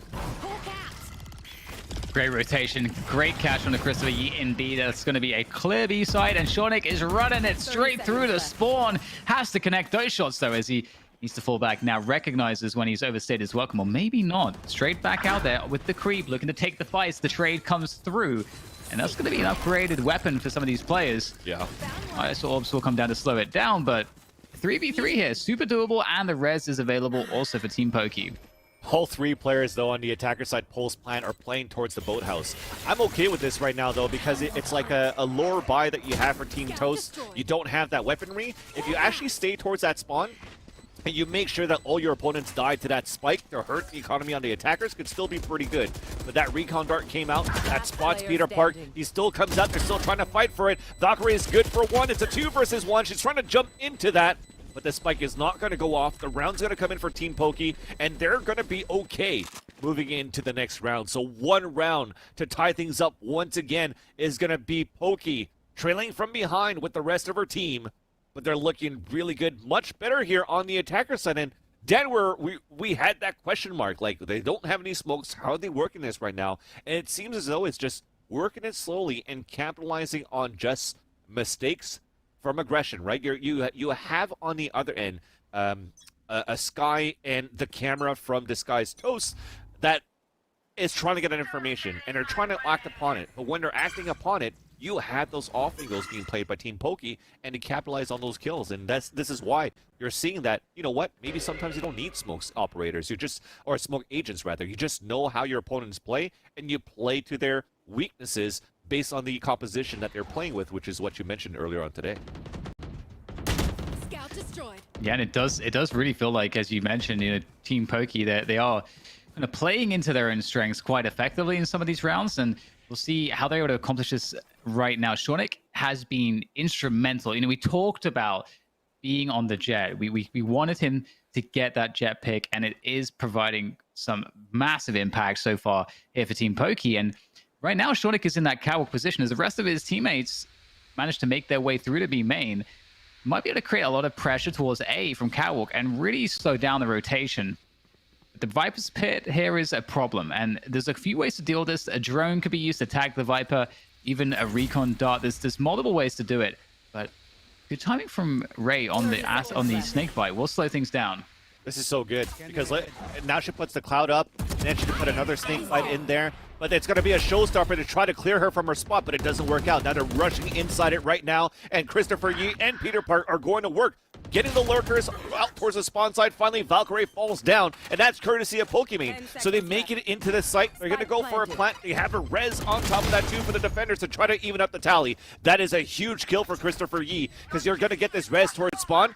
This guy's toast is coming up. The heal is going to come out from Natsumi on to Christopher Yi. Now you have a 3-on-2. Well, look at this so far. It's going to be the same type of scenario, just as we saw with Pokimane and also Christopher Yi, but this time is going to be against Sidian and also Abe. That Hunter's Fury is going to be huge, so Abe is playing it towards that main site. Sidian's good for 1 kill, but as soon as he tap over to that spike, the Hunter's Fury is going to come out potentially, but Christopher Yi is pushing forward. He knows, and as that happens, he does get the kill. A second pulse? No, and the spray comes in. But is there enough time? Potentially not, and it's not gonna happen. So Christopher Yi was trying to move in for that kill, and that's such a smart play there from me. Was like, you know what?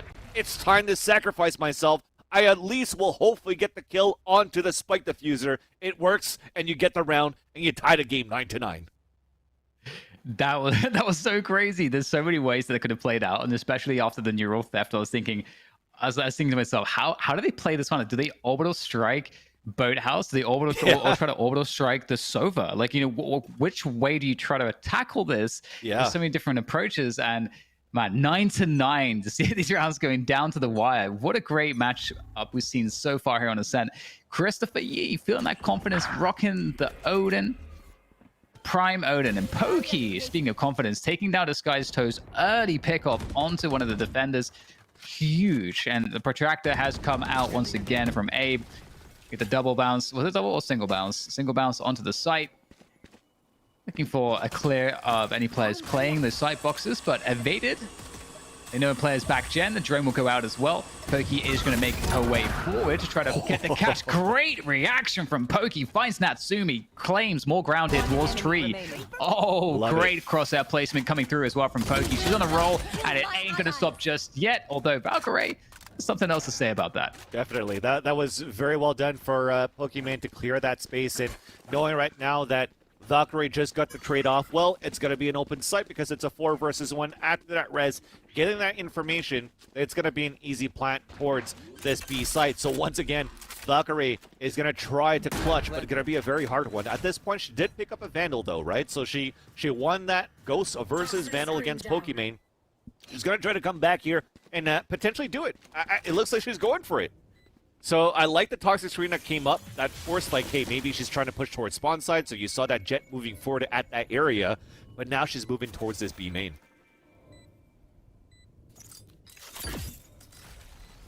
Snake fight on a logs, forces Sidian with the swing. Unfortunate. Great play from Ray, but Sidian is confident, ready to go. And that's going to be the lead now taken by Team Poki. And this was a great entry onto the A site.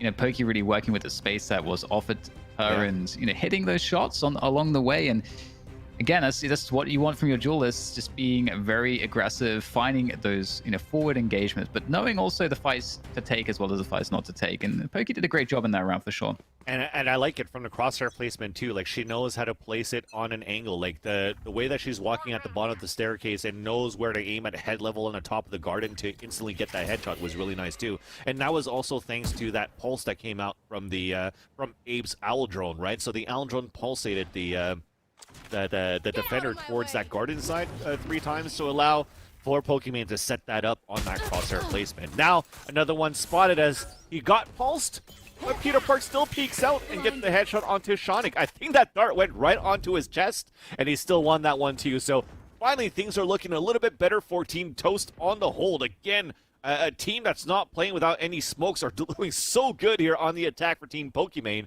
And you now have that luck that's coming back onto your side for Team Toast, looking to tie the game back up with a 1-player advantage.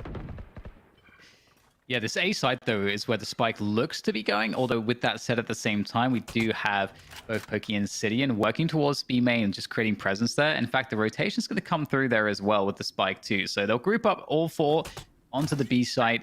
and the showstopper's available. So if we have a good double satchel or something like that to gain ground with that showstopper, Poki could really create all the space that's needed to get in on the site and get a key kill.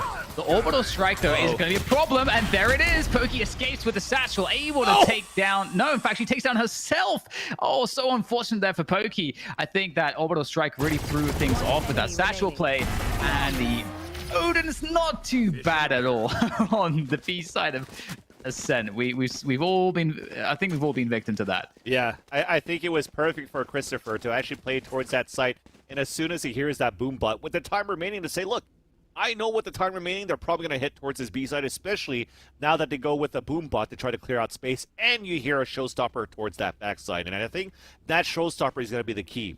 A showstopper creates space, and usually you run behind your agent that does create that space, and that orbital strike definitely confused things around there for Sidian and for Pokimane at the entrance, because Sidian was caught right in the middle of that radius, like really at the center core where there's no way she could make it out. So very difficult, and Team Toast does it. So great hold fight by Christopher. You talked about the Odin. You want to see it again, and Odin is actually coming true here for Christopher to get a 3K onto that one and tie the game up 10-10. And with that, we're seeing now a default actually for Team Poki, right? Look how spread across they are around the map, because again, you want to punish, and punish they have done for against Team Toast when they were trying to get the information early.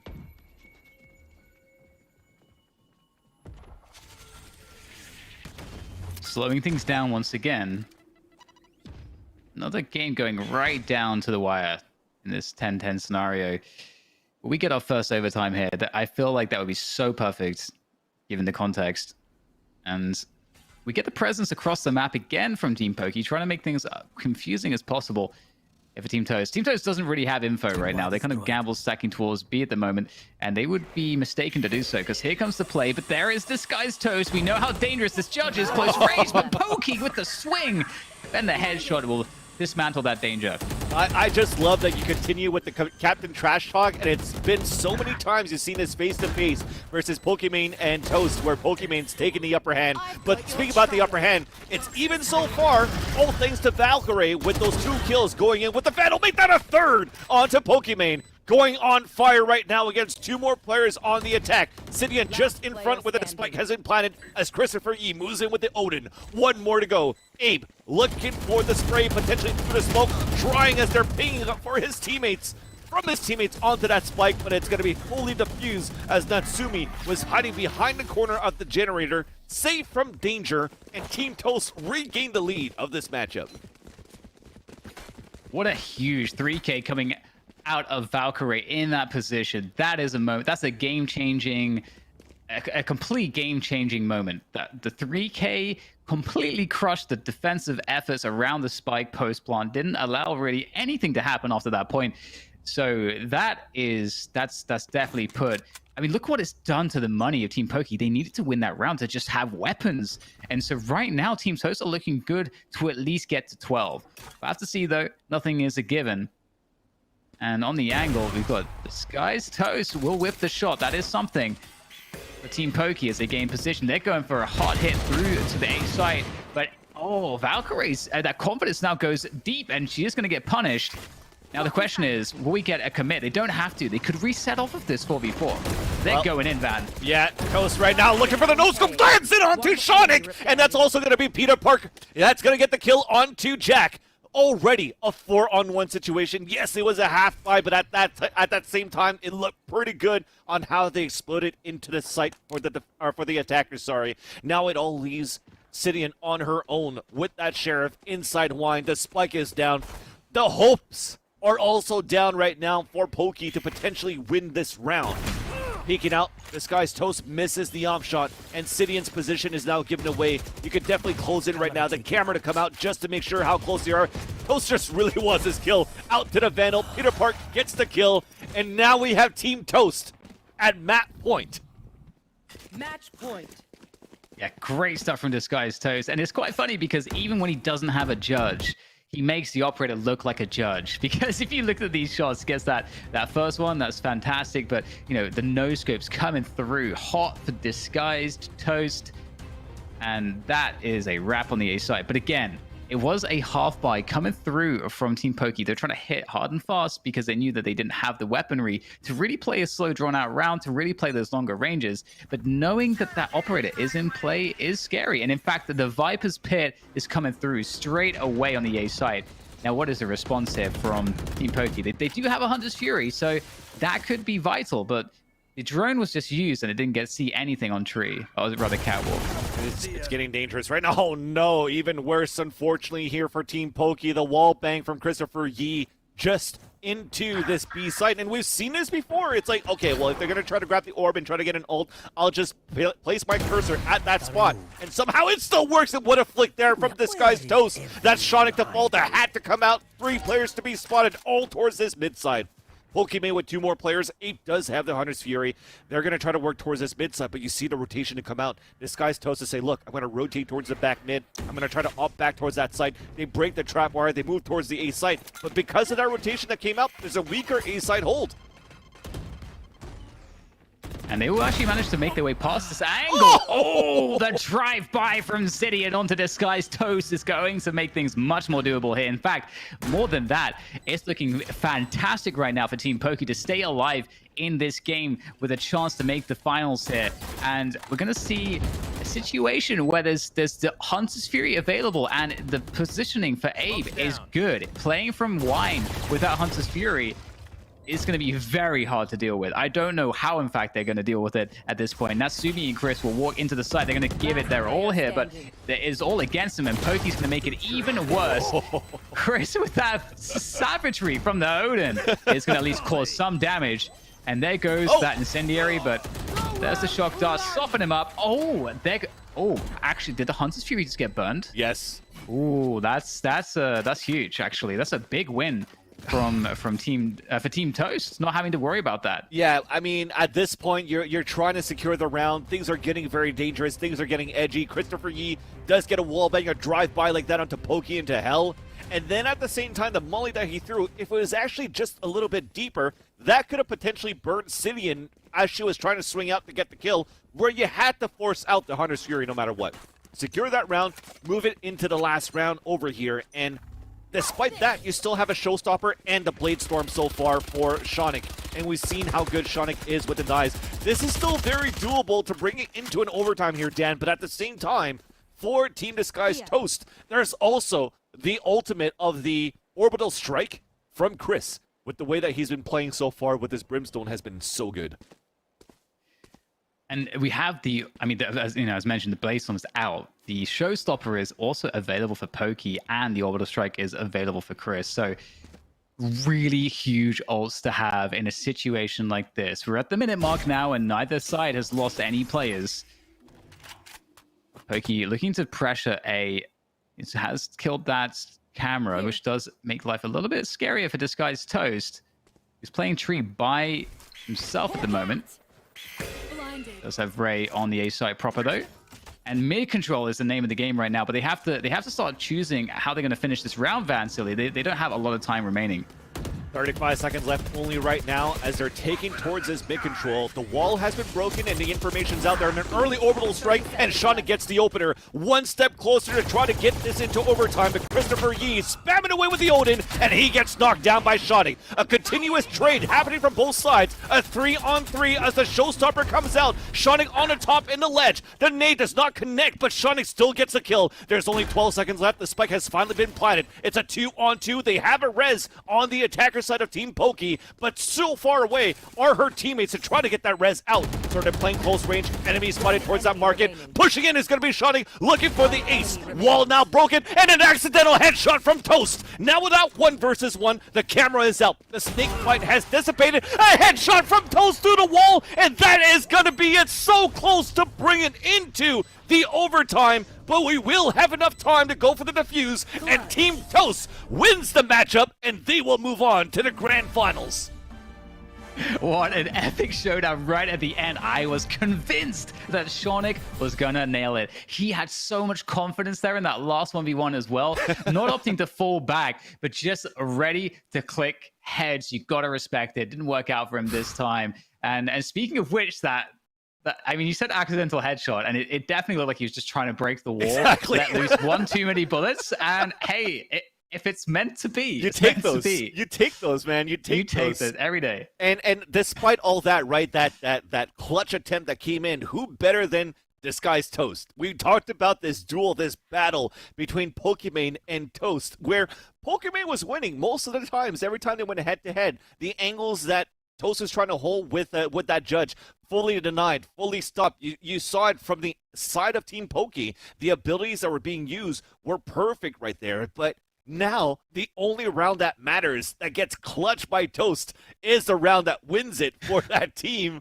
And that's how you bark back. That was definitely a great finish into this match.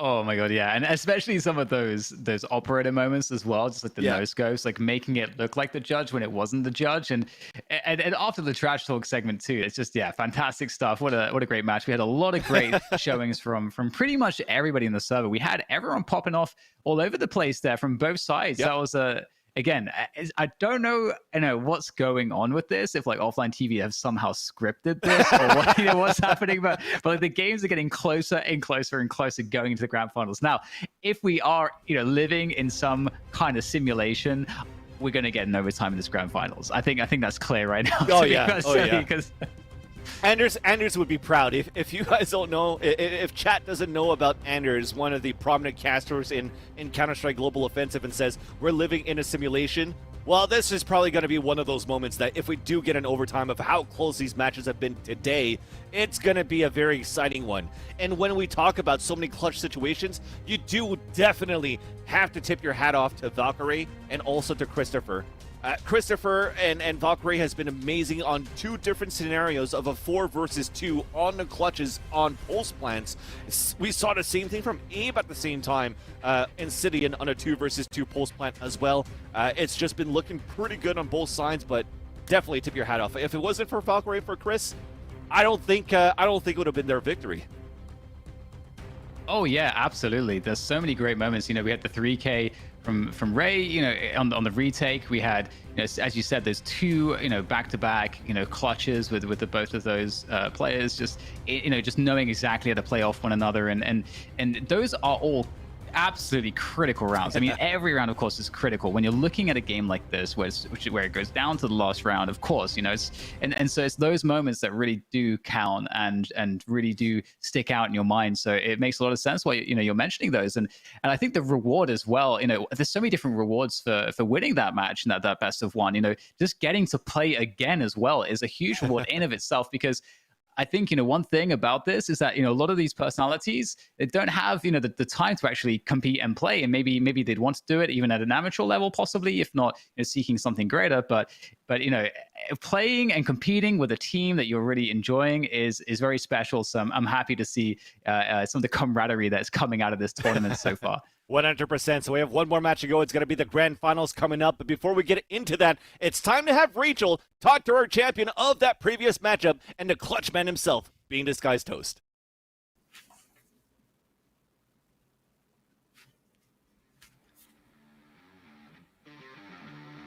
What? Peter? Yeah, hi. Disguised Toast here. Also Disguised Toast here. Yeah. I love the judge. The judge is awesome. The judge is a fantastic gun. What can I say? It's the highest skill gun in the game. Okay. I love corners. Right angles, a good angle. Oh my god. Yeah. Basically, you have to fear every angle with the judge. And wait, am I live right now? I can't tell.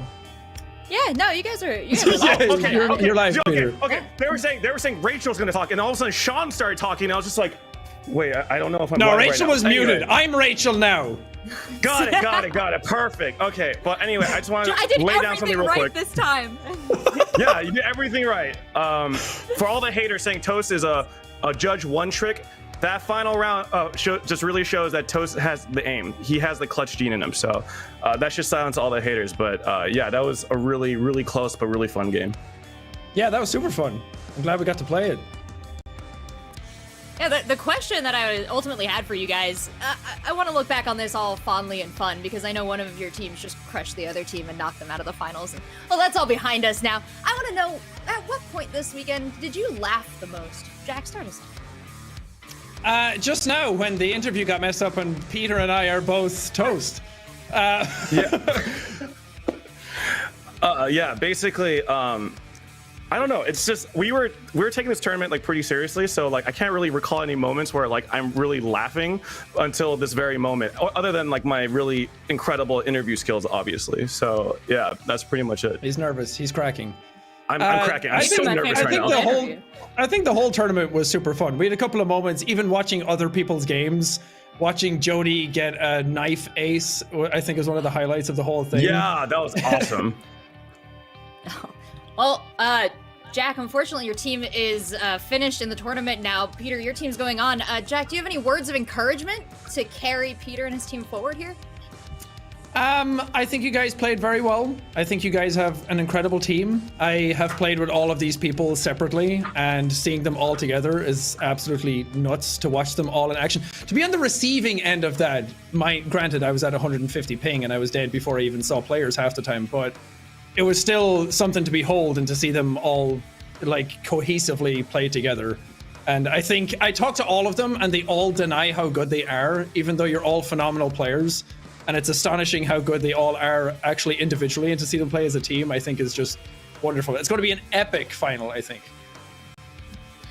Well, Peter, you can no longer deny that you're very good at this game. You're at least better than a big chunk of your friends. So now I want to go fuck yourself, Peter. You're great. Take the compliment, Peter. Can you gas up the roster a little bit? Okay, listen, I'm just going to say that I am extremely proud of our team.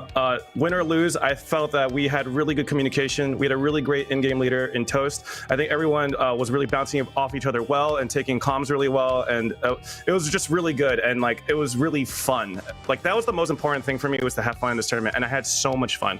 But like, huge shout out to all my teammates. They really carried me through this tournament.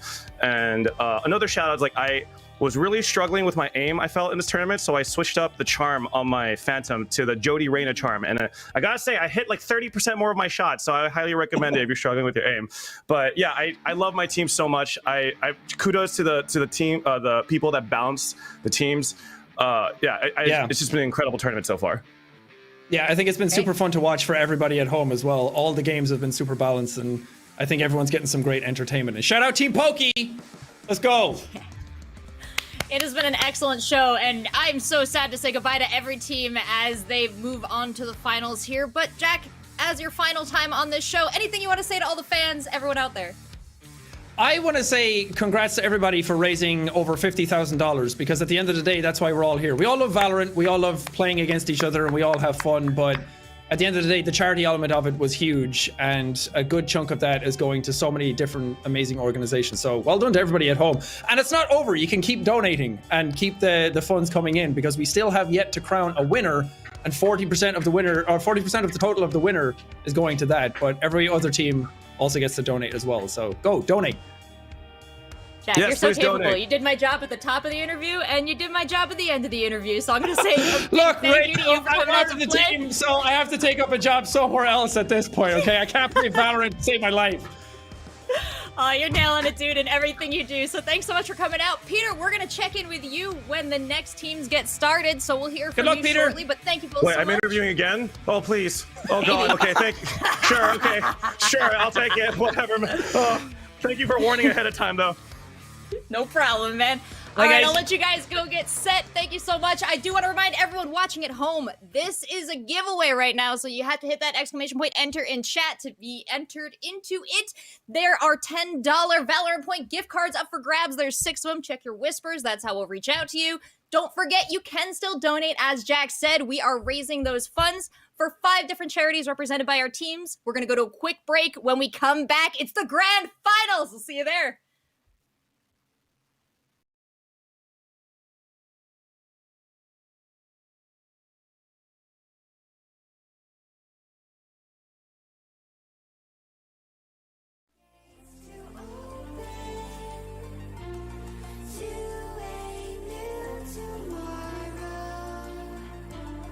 Moving with the motion.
Hey everyone, welcome back for the final time to the OfflineTV Valorant Charity Invitational.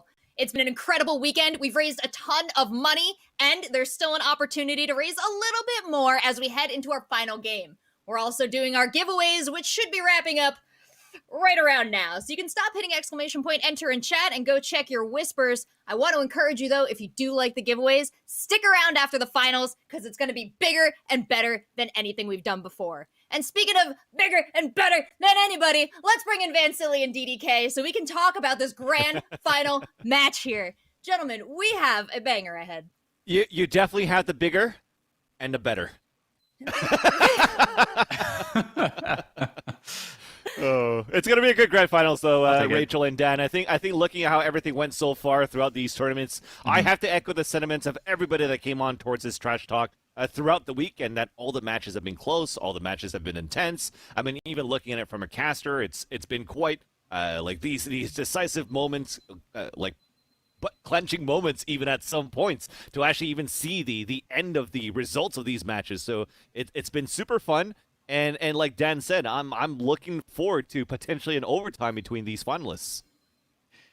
Absolutely. Taking I a feel look. like it has to happen, right? Has to, man. These are the standings.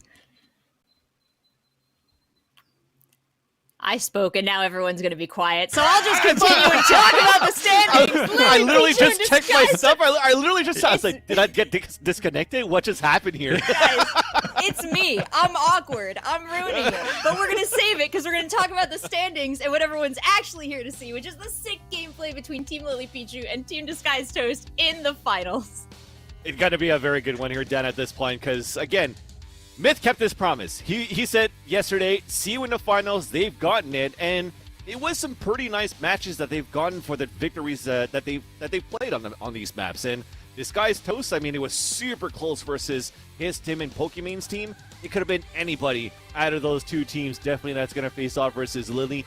But we talk about these rosters, right? We talk about Lily's roster, for example, and we could definitely tell that despite all that, when Lily says she's shy or whatnot, she's still putting those numbers in and still getting those kills. So she's had some good impact frags. By the way, shout out to Lily to be able to cosplay as her main agent for today as Killjoy. I don't know if chat noticed that too. That was pretty cool. But yeah, Dan, at this point, is Broden actually coming back here in this matchup, or is it still going to be who's coming back in that one? Was it Scarra? Is Fuslie coming back into it, or? Fusli's on her way to a wedding. Broden had to go, so Scarra is stepping in. Okay, there you go. Oh, okay. Right. Okay, Scarra's stepping in. Interesting. Yeah, that is going to be really interesting. I mean, the thing that is also interesting is I feel like Myth has been really good at kind of working. You know, we heard Lily Pichu kind of talking about this on some of the interviews, but Myth is kind of good at just helping to micromanage the team a little bit. So I feel like if anyone's going to sort of integrate someone last minute in a grand finals, Myth will be very helpful in doing that. And of course, Team Disguised Toast, we just saw them in action. Really, really awesome game. I can't really get over how many sort of hype moments we had, how close it was. And we saw great stuff from everybody. Natsumi with some really important utility, really using Sage to maximum effect to make sure you get those delays in, playing off of the teammates' information. And Valkyrie as well with some really clutch moments, understanding the util, similarly, Chris, the X Factor with the Brimstone, just running around the Odin. There's just so many looks to this team that's been really fun. And Disguised Toast pulling out a new dimension in that last matchup, which makes me look forward to maybe seeing some more Operator out of Disguised Toast before. I feel like, just sandbagging just with the judge, making it all about the judge. but in reality, we're seeing some sick Operator usage out of Disguised Toast. So that's going to be fun as well. And when we talk about, and it's the same thing in like Pro League right now, when you're looking at professional play here, Dan, because it's always like, okay, well, if it's going to be Cloud9 back then, it's like, okay, it's 10s. We're always talking about 10s. We're not going to talk about anybody else. And if we're looking at, for example, Sentinels, then it's always going to be sick, and we're not going to talk about anybody else. We've had some good players from these teams that are lurking behind the shadows and are putting their impact as well. And you saw it as well from Valkyrie and also from Chris. And you also have to give it as well to Peter. I think the whole roster so far has been looking pretty complete from how they've been playing. As again, you want to talk about one player specifically, but I think now all 10 players are definitely going to be stepping up into this game. This is why I'm hoping and expecting this overtime to happen. Okay, well, let's go into trash talk with 10 people. Come on, everybody. Hello. Hey, everybody. Hello. Oh my God. We're in the grand finals. Congratulations, everyone. Thank you. Thank you. Thank you. Thank you. And Team Lily Pichu, Team Disguised Toast, very impressive. Oh, Lily, your mustache disappeared briefly. We are heading into the grand finals here. Toast, I gotta ask you, coming off a big win, are you guys coming in hot? Are you a little tired? Did you get to take a break, snack maybe? Real hot. We're at the top of our game. I love to hear it. Real hot. Yeah. Yeah, totally. Oh. Peter totally sounds like it. Toast, we saw a lot of different ranges from you across this weekend. We saw some close range play, some long range play. Any hints at what you're looking to bring in this final here? Oh, I usually stick with the judge, and if they prove to be, remotely challenging, I'll switch to an operator. I'll go 90% off my full power. Oh, I'd love to see it. Lily, how do you guys think you're going to be able to respond? Oh, is this a general to the entire team? Yeah, we responded to it pretty well last time, so we're just gonna do it again. Ooh. It's gonna be great. Yes, this is a bit of a rematch here, so, how have the teams really changed since you guys last encountered each other? Lily Pichu's team. We have a new member. Oh yeah. Again. Scarra though. Oh, a Yes, downgrade, huh? Oh, what? Whoa. Watch your mouth talking to my teammates like that. I That's apologize. an upgrade, baby. Scarra. Don't worry, I'll play my fourth best character just to make it even. That's what I like to hear, Scarra. Intimidation. Scarra, what's the onboarding process been like to this team? Well, it's weird because this is a team that wins games, and I don't know how that feels like. It's like it's Oh my kind of a God, different. Scarra. Well, as we head into this final match with everything on the line, Lily, anything you want to say to Toast before we take it to the arena? Good luck in your match, Toast. That sounded so painful for her to say.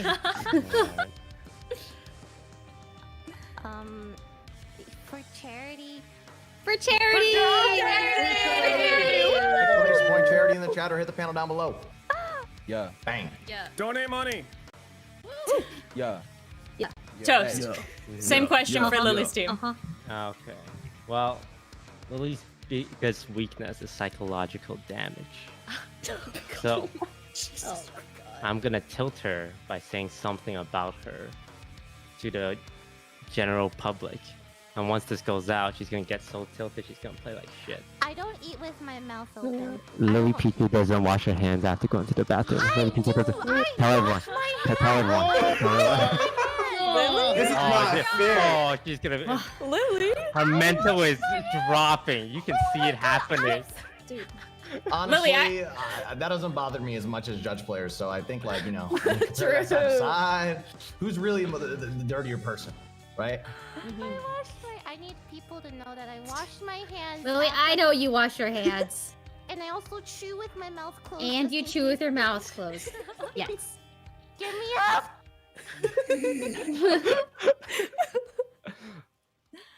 Well, Right, Lily, let's go.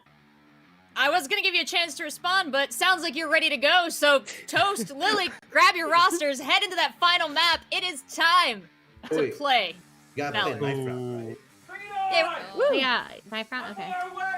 Thank you so much, everybody. And Dan, it seems as though it was potentially intense going on right there because we got some people hiding behind covers. We got some laughing going on here, and I think the competition's going to stay intense. And speaking of the competition, we still don't know what map it's going to be in the grand finals right now because we're going into another knife round to decide that. Ooh, nice. I love that. I mean, the knife rounds have been a pleasant surprise. I got to say, for us, we get to take a breather because we get the team comms and we get to, hear some personality. We get to hear some strats sometimes. But I feel like day one offered more strats, and now like everybody's wise to these flanks and the shenanigans. So I feel like now, it's just about the frustration of the fact that it's so hard to connect the knives in this game. No, definitely, and we saw the right-click knives that worked pretty well for Poki, but she's not going to be in this one. And now how it's determined here for the grand finals is a knife round's about to happen. The winner of the knife round gets to choose the map. So my question is, if the winner of the knife round gets to choose the map, will the runner-up of the knife round get to choose the side? Because that could be very important at that point as well, where you kind of want at this point, at least for me, looking at Team Lily being the winner of that of the knife round, because I feel that if Disguised Toast wins the knife round, they might choose Split, where that judge is going to be very, very effective. Ooh, that's a good point. Yeah, the psychological warfare will continue, and I feel like Toast did a really good job there. I feel like maybe some of those comments are actually going to impact Lily's mental. We'll have to see. Lily has been stepping it up a lot today. Some excellent plays, definitely coming into form. I feel like a marked difference from yesterday for whatever reason. And that's definitely contributed massively. But also, Team Lily is also working with a stand-in too. Scarra jumping in there. So it's, for Broden for Fusli. So it's going to be interesting to see those dynamics play out. Yeah. That said, if they do win the map pick, they win the knife, I'm expecting to see a bind because I feel like that's been pretty comfortable for them. And looking at it so far, it's actually not so bad to have Scarra subbing in for Team Lily, because looking at the agent composition, maybe not be the final right here because we see an Astra. It's just going to be knife round, so it might be some troll picks. But Scarra's been playing that Raze a lot, right? There was only one time where he chose that Yoru, where it wasn't an important match for them because unfortunately nobody would have made it to the grand finals. But look again, Scarra made it to the grand finals, right? Somehow. But I think he's gonna, if he does play the Raze. Okay. Five. Okay. Fall back. Fall back. Falling back. Fall back. Fall back. Okay. This is great. Aggress. Aggressing. Keep aggression. Yep. W King. They're gonna stumble on each other. One cornered. Good job. Good. Ooh, throw me. Jenny. Okay. Good. Oh. 2v2. Nice. 2v1. Okay. To the back now, y'all. Okay. Okay, just one play. No. There we go. All right. Let's go. All right. Let's go. We got map pick. That's big. Let's bag it up. Yeah, I think it's a match. Other than Bind, I feel like Bind is the obvious choice, given that there's been they've had a couple reps on that, and it's proven pretty successful. Yeah, actually, to be honest with you, it would be good, but then again, we have to go back to that ruling. Are they able to play the same map twice? Oh yeah, I don't know if it resets for the grand finals or something like that. Yeah, because now it means that both of these teams, that's where we saw that victory of Team Lily versus Team Toast earlier today, right? With the judge playing close towards that short A. And it was very close to a 13-11. I mean, we talk about a rematch. Why not have a rematch on Bind of all maps too, right? That was the matchup that we could have potentially seen in overtime. We could maybe see that again, especially due to the fact that if these two teams played against each other on this map already, there's a chance that you already know the playstyle of these teams. These fake from Sands over to B side for Team Lily, the fakes from B teleporter onto the A showers for Team Toast. And now you definitely could counter-strike that too. But, again, if the ruling stands, there's a potential that Bind's not going to be in that one. And I would assume that since Team Lily won that knife round, that there's not going to be any split either. Yes, and that's a great point. And we can until we actually figure it out, we just talk not about Bind, because we already talked about Bind a lot. So. Oh, okay. Split is the map. That's what we're hearing right now from production, unless they're trolling us. Do you trust production right now, Vansilli? I don't know. I'm trusting production. I'm trusting they the muted admins. Rachel earlier. I feel like there's some shenanigans happening. Who's really on our side? We can only look out for each other here, I think. Yeah, I mean, but if it does pop up, then Dan, and we do see split, that's actually going to be a very interesting one. I thought that we were going to sway away from that for Team Lily, but no, we're going into it.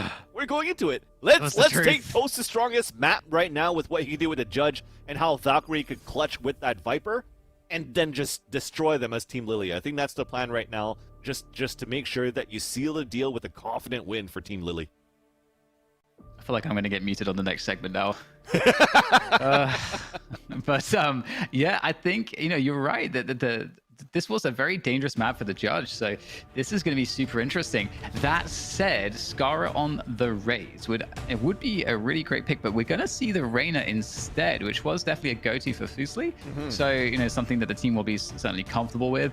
And Masayoshi, are we going to get the Jet, or are we going to get Brimstone? Like, I feel like.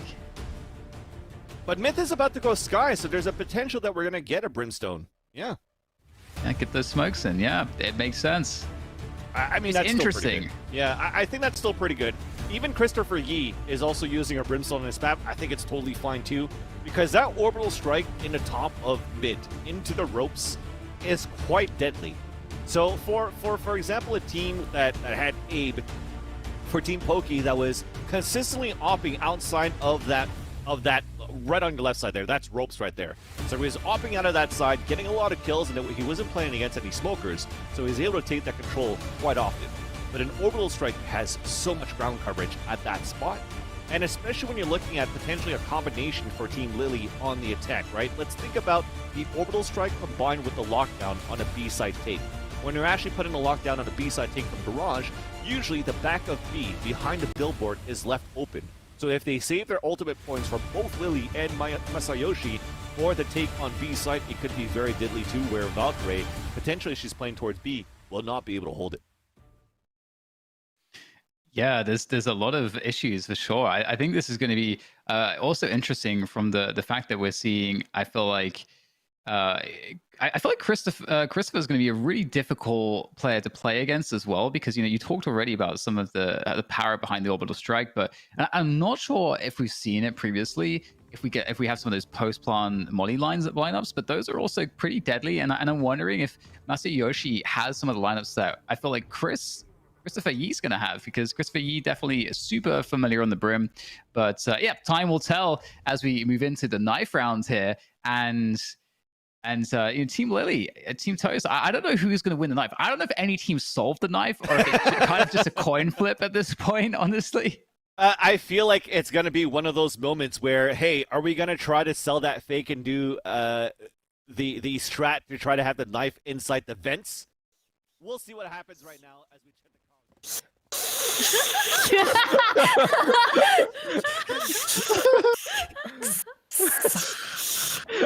Wait, what's missing? Minus! Sky, Kill the flag! Chase this guy! Chaser! Behind you, careful! Alright, get Peter. Okay, alright, cover Peter, Peter. I'm probably dead. Yeah, I'm dead here. Fuck. Alright, let's turn. I'm turning. Turn around. Oh god. I got cornered. No. Sorry. I just can't knife, dude. I'm sorry. No, it's okay. I played that Also, so bad. Oh my god.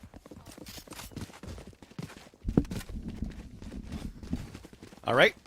Well, things start off pretty well with the knife round being for Team Lily. So a great start here for a knife round that they won on Ascent to choose this map and also take the knife round. And one more detail to actually add here, Dan, is the fact that not only did they win the knife round, they're also starting on the defender side first. So they got so many advantages right now going into this grand finals.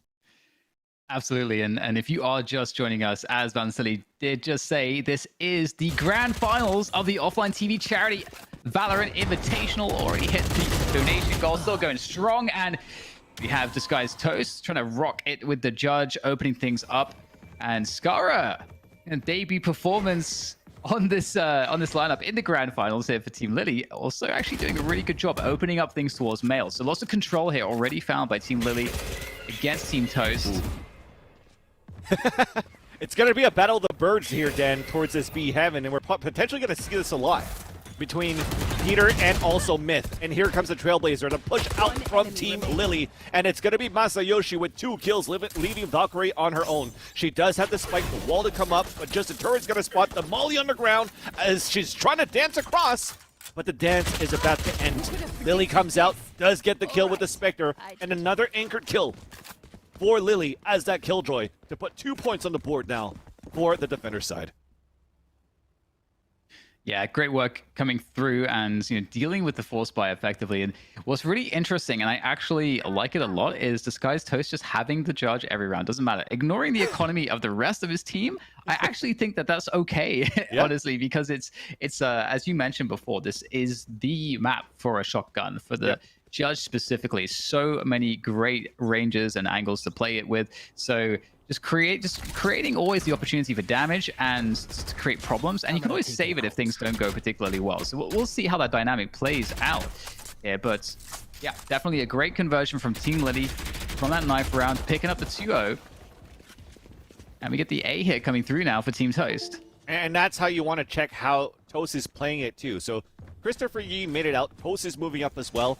And that's it. You lurk all the way towards the top with the smokes. You also have the cyber cages to throw in towards the heaven side to narrow down that range, because that's where it gets difficult. The judge distance, right? And that cage did come out. We sprayed through it, and Brooke does connect to the kill. So well done here for the defenders to just spray through the cyber cage to connect onto that frag and get an early 5-on-4 for Team Lily. A peek from Brooke, though, overextended, spots 2 players at least, and a second one to try to trade it out, and it's going to be successful, courtesy of Masayoshi. But Valkyrie also moves forward, evens up the tally on a 3-3. Spike is still up. Myth is now closing in. So just one by one, it seems like we're playing Iron Man strats for Team Lily. We're just going to try to clear out the site on our own. But as that turret spots the Sage, you also have Myth rotating back from that mid side. So he had a hunch that the hit was going to happen towards the B side. He was walking towards there, but then the turret is like, oh, well, it's A side. He gets the kill to Natsumi, and now he knows the hit's happening towards B, but it's going to be too late as Valkyrie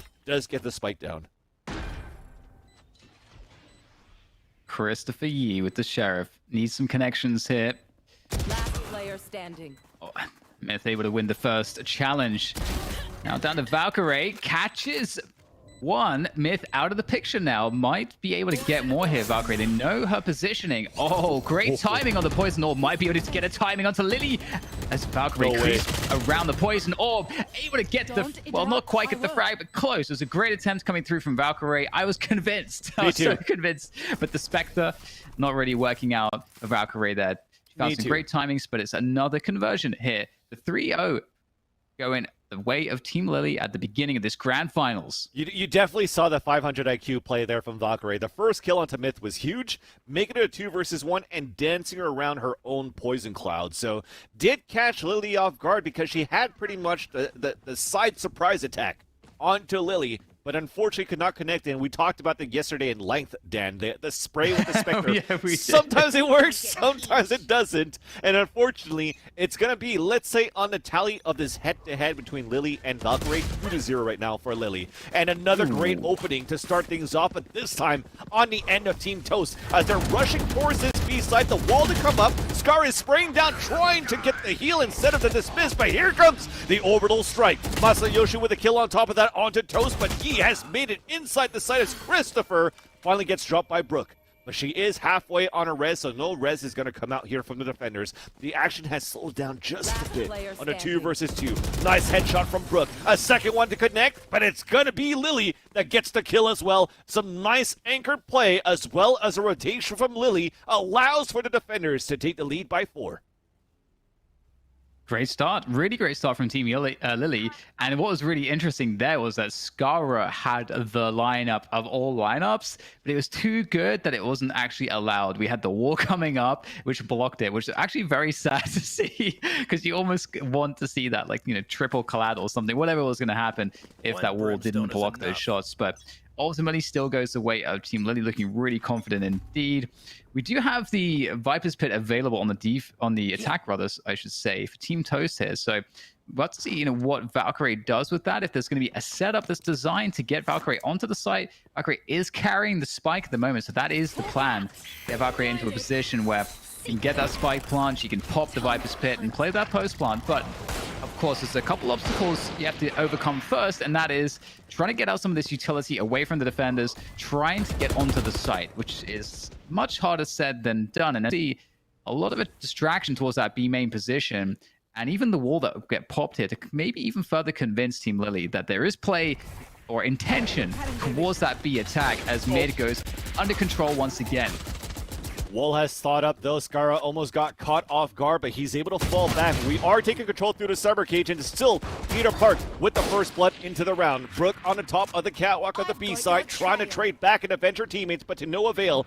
Smith now pushes towards Garage. Just spots the sliver of Valkyrie, and that's a spike down. Brook trying to meet up. Seekers on the end of the attackers as well, as Brook still capitalizes on a kill onto Natsumi to make it a one-player advantage for the defender side of Team Lily. So both of them now holding in towards the garage side, a flank coming in, a rotation coming in from the defenders, and it's still the Judge long range where Lily, oh no, the gap's closed. The jump in from Toast, Lily to fall, reload onto that Judge.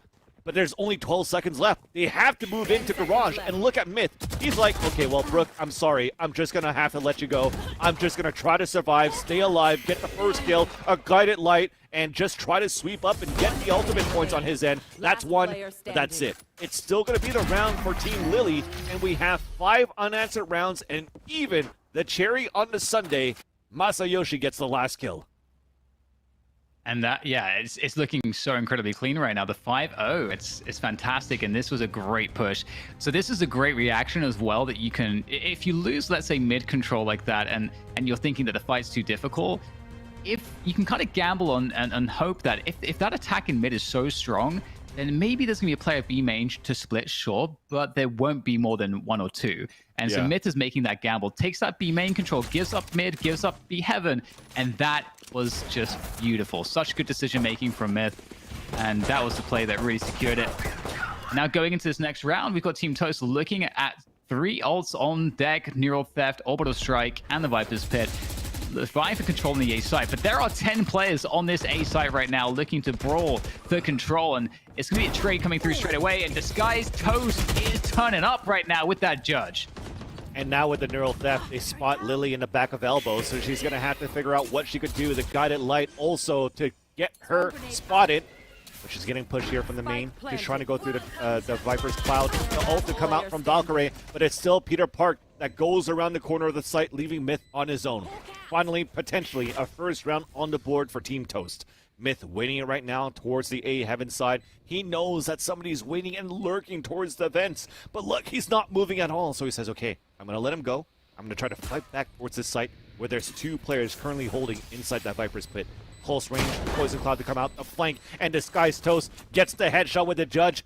Thankfully, with the decay from Myth when he walked through the Viper's Pit. And there is that first point on the board for Team Toast.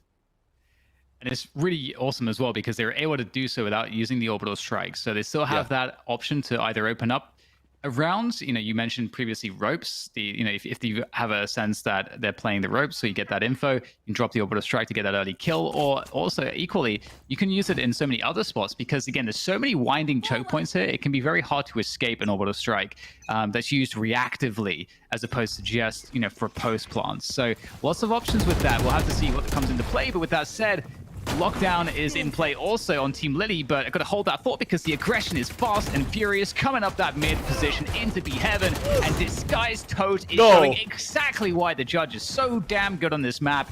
It is just fantastic in every position, but especially these B Heaven attacks. And not needed is the orbital strike yet for Team Toast. Lily with that ghost around the corner. She's trying to get that trigger discipline, but unfortunately couldn't connect. Sometimes just shooting those agents in the back, it's so difficult.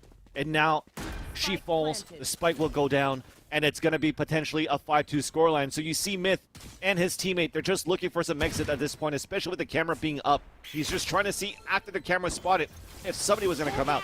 You see how he's setting up for this guided light. He's going to pop it right away. Notice there's nobody here on the left side. Might get really close here towards that trap wire. And as he's now the last man standing, they definitely know that he's coming from Garage. So waiting for the smoke to dissipate, he's just looking to do some economical damage. First one spotted across, second to peek out. The headshot there onto Christopher Yee. At least that 145 damage Sheriff long range does connect for at least a kill. Right now, you want to look for more exits, or you just want to dive to the spike, or the other gamble is like, okay, I'm going to save my armor. But I think with the amount of rounds that they lost so far, he's definitely going to have to go to it. And unfortunately, it's up against this guy's Toast's judge. Yeah, and it's looking so awesome right now. And there's lots of different ways you can possibly approach this. If you're, as I mentioned previously, if you're already fearing those mid attacks, you can give mid up. You can try to play more defensively around A Heaven and ropes and kind of just fall back, but hold that high ground there if they try to force the issue through ropes, and then give up B Heaven and just try to take a B main control. Play for B main control, because again, if they're storming mid, they're not going to have much in the way of players going towards that B main position, and you can control that for the post plant. And oh wow, we're going to see actually the orbital strike on Mail. You don't always see that as opposed to the ropes, but it will work out brilliantly, catching the Sage. And that's an early 5 versus 4 advantage. And once again, we can see these B Heaven plays are problematic. But Vansili, the lockdown is available to Lily for Team Lily to be able to retake this B site. Exactly. That's why she's playing all the way back towards that spawn side. Here it comes. We had the Seekers coming out at the same time too, but that's okay. They don't mind it. They know that the site's already coming in, and they're okay to be spotted towards the spawn side, because now the spike's going to go down. You see Lily in the corner there as she's ready on that minimap, and lockdown is out. Here comes that retake attempt. They also have the Seekers on their end, but the res is still available for the attacker side. First one to fall is going to be Christopher, courtesy of Myth, who Masayoshi now pushing up towards that heaven side. That's been a nuisance right now for Team Lily on the defense. Now spotted from another Seeker, but we're still fighting towards the main site instead. The fuse is coming across, and it's going to happen no matter what for the defenders, despite them losing all these fights one-on-one. Oh, great stuff. This guy's trying to clean, just a little bit of cleanup at the end there, but really fantastic stuff. Using the lockdown, obviously clearing out the entire site. And the issue partially there too was that the plant was actually as a default plant. It wasn't the plant that you can see from B main. So that was one problem. But then a great play from Masayoshi to throw the incendiary on the male position to prevent any flank, which allowed them to just stick the defuse in combination with the lockdown. So really great retake from Team Lily there. Great shot calling coming through, and now we're in a position whereby it's deciding to look kind of troublesome here for Team Toast. Looking to hold on to mid though, with Scarra on that judge. That's certainly dangerous. And below the cam, I don't know that Scarra was spotted. This might be a freebie right now. Oh, make that 2 quick kills. That is fantastic. The hold is strong, and now the recovery is going to be significantly tough. Yeah, and that was a crossfire from a judge with the classic, so you know the economy is low. Now that means that the Sage is going to be able to pick up that judge left behind, as Scarra is going to pick up the Vandal. But now we're trying to reassess for Team Toast. What can we do with this? We're trying to have our lurk play towards the A side. Potentially one of those fakes again, right? From the sky, trying to look for the information towards the A main, force that rotation. But look at Myth. He's the one that's pushing out. He's holding the angle. Natsumi with the weapons now as they're trying to push forward, as Myth is slowly closing in. They're holding their grounds. They're really counting on Peter Park for Team Toast to make that opening. But there you go. He does get an opening, but unfortunately, the plans have been foiled as Myth has gotten that kill back towards that B main. Although the spike is still on the back of Valkyrie, it's okay for Myth to back up because they're playing a 2-player advantage, and that's okay in the end. Let the spike go down if you want. We'll take the numbers advantage. Walk into the B side here. If Valkyrie can get the pick, that would be fantastic, but I think that was a lot of, well, I thought it was a dink, but it was whatever it was a lot of damage coming in from Myth there on the defense. And so not too much else to be done other than to save the guns. And I mean, that might not be guaranteed either here. We do have a push coming through. Ooh, it was close. It was close. Almost finding them. They will stay alive. 7-2 is the scoreline here in this grand finals. Team Lily doing a great job on split. In fact, we were quite worried for them going into split, given how good this guy's Toast is. And he is doing a lot of damage. But the operator has come out now instead of the judge. Perhaps this is the mix-up that's necessary to bring Team Toast back into the action, back onto the scoreboard to make this competitive. Chat, as Team Toast is trying to make the final push to try to come back into this game, let's also do the final push with donations if you can. So far, we've reached 57,820 so far. And if you can, just add a little bit more so we can finish it off in a big bang. And speaking about the big bang, it is going to be an early 4-4 situation with a trade-off towards mid. So Scarra now lurking down, Disguised Toast, deciding to switch out from the Judge into the Operator. Scarra is playing the off angle, though. We're talking about this. He's playing in an unorthodox position where it might work out, but not anymore. Because we do have the Guided Light that also forces him out of position and to retreat into the B heaven side. Here. So this is one of those moments which gets quite scary for the defenders. You know, all of the noise is being cut. We're actually going to get the res there, but all the noise is being cut.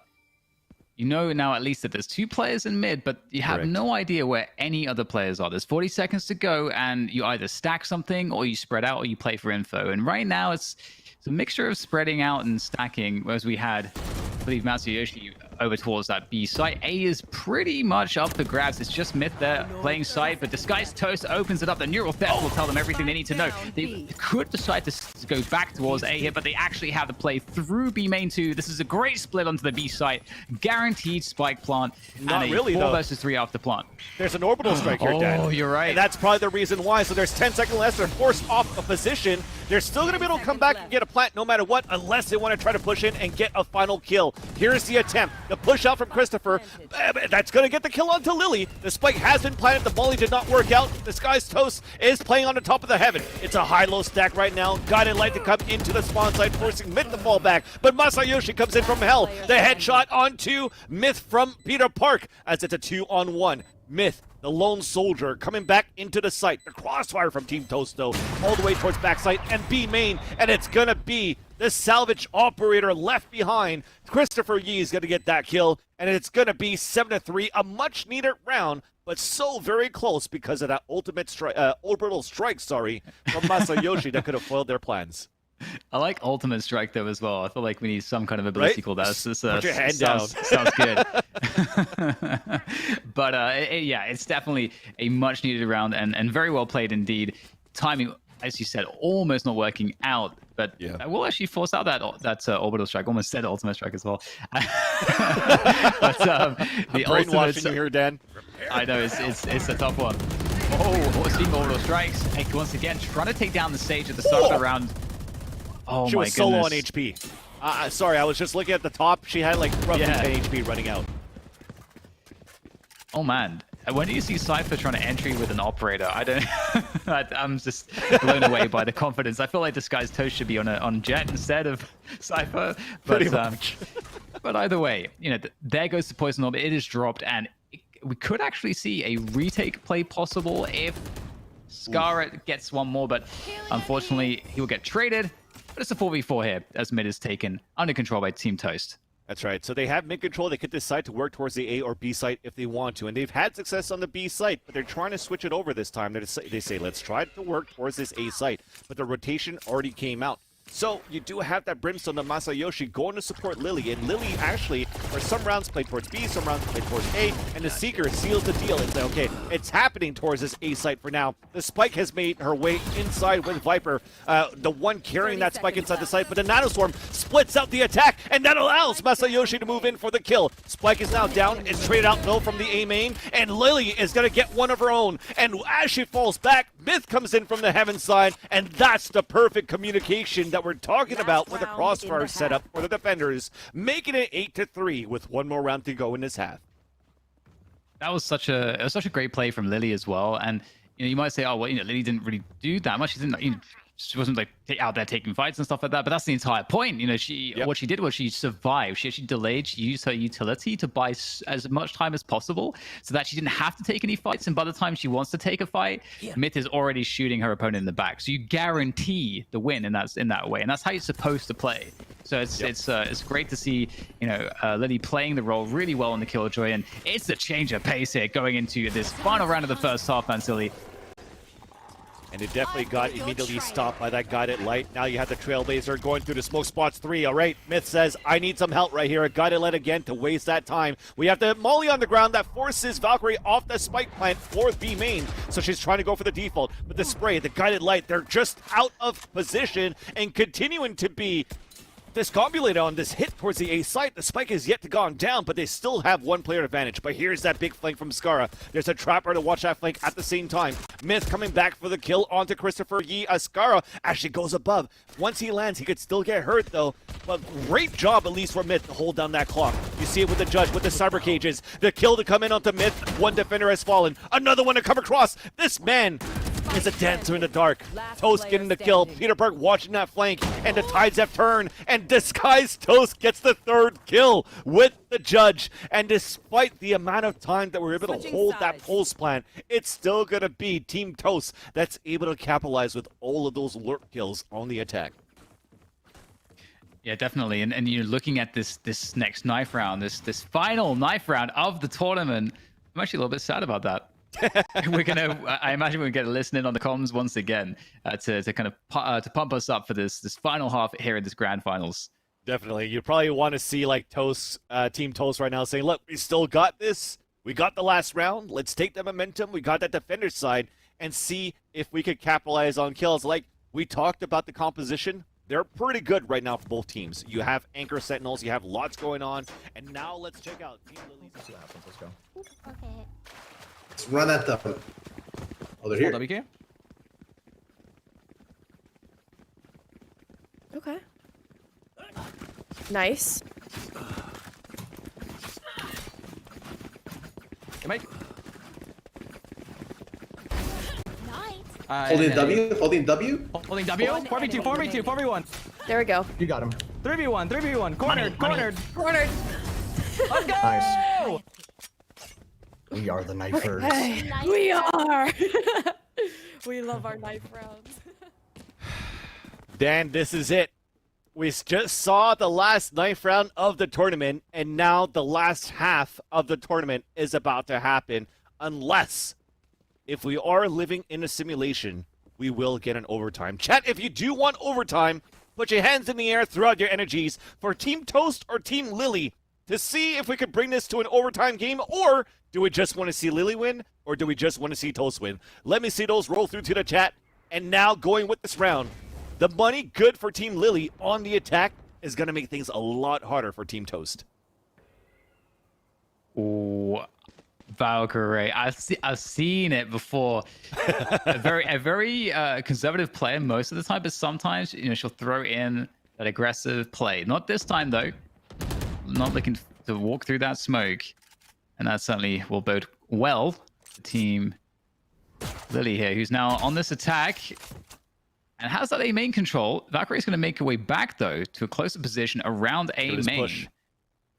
This flank happening from B main, though. They're going to spot them towards sewers, and Peter Park gets the kill. So first blood into the second round, but immediately gets traded out by Masayoshi. But they know because of this, a hit could be happening towards the A side. So put the Poison Cloud up, the Decay to come in. She's dancing across through this right now, looking for a couple of kills, but they all siphon through her. She's dancing from behind, gets the kill onto Myth, tries to go for the second one, gets traded out, but still on low HP. Brooke comes down on the heel, and it's a 3 versus 3 into the site. Lily will get the spike down right now, as she also puts an alarm bot right at the flower pot just to try to cover things out. Beautiful wall towards the spawn site as well. It's going to make things harder here for the retake for Team Toast. They do have the Spectre. They do have Christopher Yi on his Spectre as well. They're going to break the wall. Information that at least there's one player towards screens, but they don't know that the other two flankers are coming in from the A main. So Disguised Toast, no more cages to work with. We'll have to fight out in the open and immediately get punished by Masayoshi. Nice alarm Bart for the double damage as Natsumi tries to make it a 1 versus 1. The clutch attempt coming in from Brooke, and it is successful as we do have another round capitalized for Team Lily and potentially the eco, because the economy is in shambles for Team Toast. That was so close right at the end there. The one more bullet would have done it. But indeed, the 10-4 scoreline looking very dominant heading into the second half. Team Lily with what looks like so much comfort, such a huge buffer. They can do whatever they want at this point, and they're going to be comfortable for a while. However, Team Toast, they got to be sweating at this point. Can't really put a foot wrong. There's no buffer to work with. And mid is the point of focus for now. The wall goes up straight away. You can break that straight away. And Scarra looking to actually keep the pressure on to that male position. Disguised Toaster going beyond the flash, and it's a perfect maneuver. Oh, gets a double with the judge. A third player. You cannot challenge this wall. You cannot challenge Disguised Toast mid. And it's looking so good right now for Team Toast. He wants more. This guy is absolutely insane. Bloodthirsty, sees red. He hungers for more. Lily, though, does get spotted by the guided light, and now they're trying to chase after her herself. She does have the judge. The wall has broken, and Valkyrie from behind. The crossfire has been set up as she falls. One more to go as we're trying to keep the dream alive here for Team Toast. And that's, again, off the back of what I'd like to call here, Dan, at this point, the superstar of Toast, the captain of his own team, even getting that third kill while he got hit by a Trailblazer from Myth's Trailblazer as a Sky. Yeah, so very well done at that point. They're trying to build the economy back, but we talked about the knife round one. We're looking at it so far. Actually, they made things pretty expensive in the last 2 rounds here, so you're seeing Team Lily now on a half-wide, seems. The judge comes out from Scarra instead. But Team Toast has a chance to come back now on this defender side. Yeah, they certainly do, and that's something I feel like with what we just saw. It's hard to replicate that time and again with the judge. You can stand close, but it's really the element of surprise there that's going to catch a team off guard. And if they're checking for that, if they're more cautious, they should be able to catch this. It should not be the case that Disguised Toast is able to repeat this mid play multiple times. He is sure as hell going to try, though, and oh, he doesn't get spotted. Natsumi taking down Masayoshi. Great stuff, and they're not going to check for this. He's behind every single one of them as he goes forward with the charge. He's pumping them full of every single buckshot, and that's going to be another great defense coming in. And Team Lily, they are going hard on this mid play, Vansili, and is it now the case that they're thinking, we can make an adjustment here? We can easily crush this, or are they going to say, let's just pull the plug on mid for now? Oh, yeah, sorry. I think definitely it's going to be let's pull the plug on mid. I think it's let's try to break that wall at least to create a presence, keep this guy's Toast on that mid side, but still work the extremities. The only thing right now, though, for Team Toast is that they still adapt to that type of strategy because they have a camera set up by Toast at the entrance of Garage. Look at his setup right now on that minimap. There you go. He puts it up. He's going to spot 2 players there. We have a Viper's Pit towards the A side. So that means because he saw pressure towards his B side, he doesn't have to fight back towards mid. But that could also be the advantage for Team Lily, knowing that Toast has to stick out towards his B side, where they could finally take the B control, or the mid control, sorry, on their end. We are seeing that Viper's Pit popped here by Valkyrie on that A side, which allows Team Toast to play, heavier towards B and mid if they'd like to. But interestingly, it's not looking that heavy at the moment. It's a pretty standard setup, but Scarra finding some gaps here to work with. Christopher Yee, though, able to hold on to that push, deals with the lurk through ropes. Now we have that forced play into Mail, into that B-Heaven position. That is crazy. Peter is so, that's ambitious. Yeah, but even at the same time, you wall up to go towards B, where you know Toast is out with that judge! And there you go, mid the fall. A second one finally gets traded out by Brook, just because they ran out of buckshots in his clip. A res to come out, Christopher to drop, trying to go for that spray, cannot connect, finally does so onto Myth, as Valkyrie also drops another, leaving only 1 attacker remaining. That is going to be Brook, looking for the clutch. 20 seconds left on the clock. She heals herself up to be at 100, but at least information is given and known that Christopher is towards hell. If she could actually peek out and individualize these 1 versus 1, first off against Valkyrie, tries to aim down the sight, but that crossfire has been perfect. Like I said, even though they know that that Toast was there with that judge inside that B site, they still walled it up to go towards there, and I felt that was a trap. But there was also the Viper Pit towards the A side here, Dan. That's probably the reason why. Absolutely, and that's the thing, is that sometimes you'll see a team pop the Viper's Pit, and you're like, well, why would they do that? Like, you're using it to start around, like the other team can just avoid it, and that's kind of the point. You're trying to say, well, this is so strong, we don't need to invest as much in the way of defense here. And we're going to actually encourage the opposition to go towards the other side of the map where we can stack. So precisely what happened, and it is definitely, this gap is definitely closing up right now. 3 away are Team Toast from equalizing against Team Lily. It's getting closer and closer, where the defender side seems to reign true for both of these teams, and an eco coming in for Team Lily, as Dan has mentioned. Also, the fact that they have an orbital strike to work with, but I don't think it should be a good moment to use it. But They've learned from before that when Christopher was using that towards that attacker side to take mail, that could be a good opportunity as well for Masayoshi to use that ultimate, the orbital strike over towards that mail side to potentially get some kills, because if they want to try to get this mid control, they could try to filter out that dirty judge play from this guy's Toast. With that, though, they are going to hold things quite slowly, killing the noise, and now they're just going to rush out of this A site to try to explode. The trap wire is going to block one or spot one. They still almost might be able to make it into the site for a plant. Here comes a lockdown too as Lily gets dropped, and that's going to be the lockdown immediately canceled. And the spike is going to get dropped for Brook the plant because Myth is pushing towards the spawn. So he does have the classic getting set up for the right-click classic. Natsumi is about to walk into it, and there you go. She falls, orbital strike, out of position. This guy's Toast is pushing in though right now. Brook is about to die, and unfortunately that leaves Myth, the one that was able to push out towards the screens, is going to be the last man on the 4 versus 1. You save this Vandal into the next round, and you try to figure out what you can do as Team Toast is narrowing the gap even more. We're about to have a 10-8 scoreline. And all of a sudden, it's beginning to look like Christmas? it was written in some tablet somewhere. Thousands of years ago, this final is going to an overtime. I just need to see that. I just feel like that's the only thing that makes sense.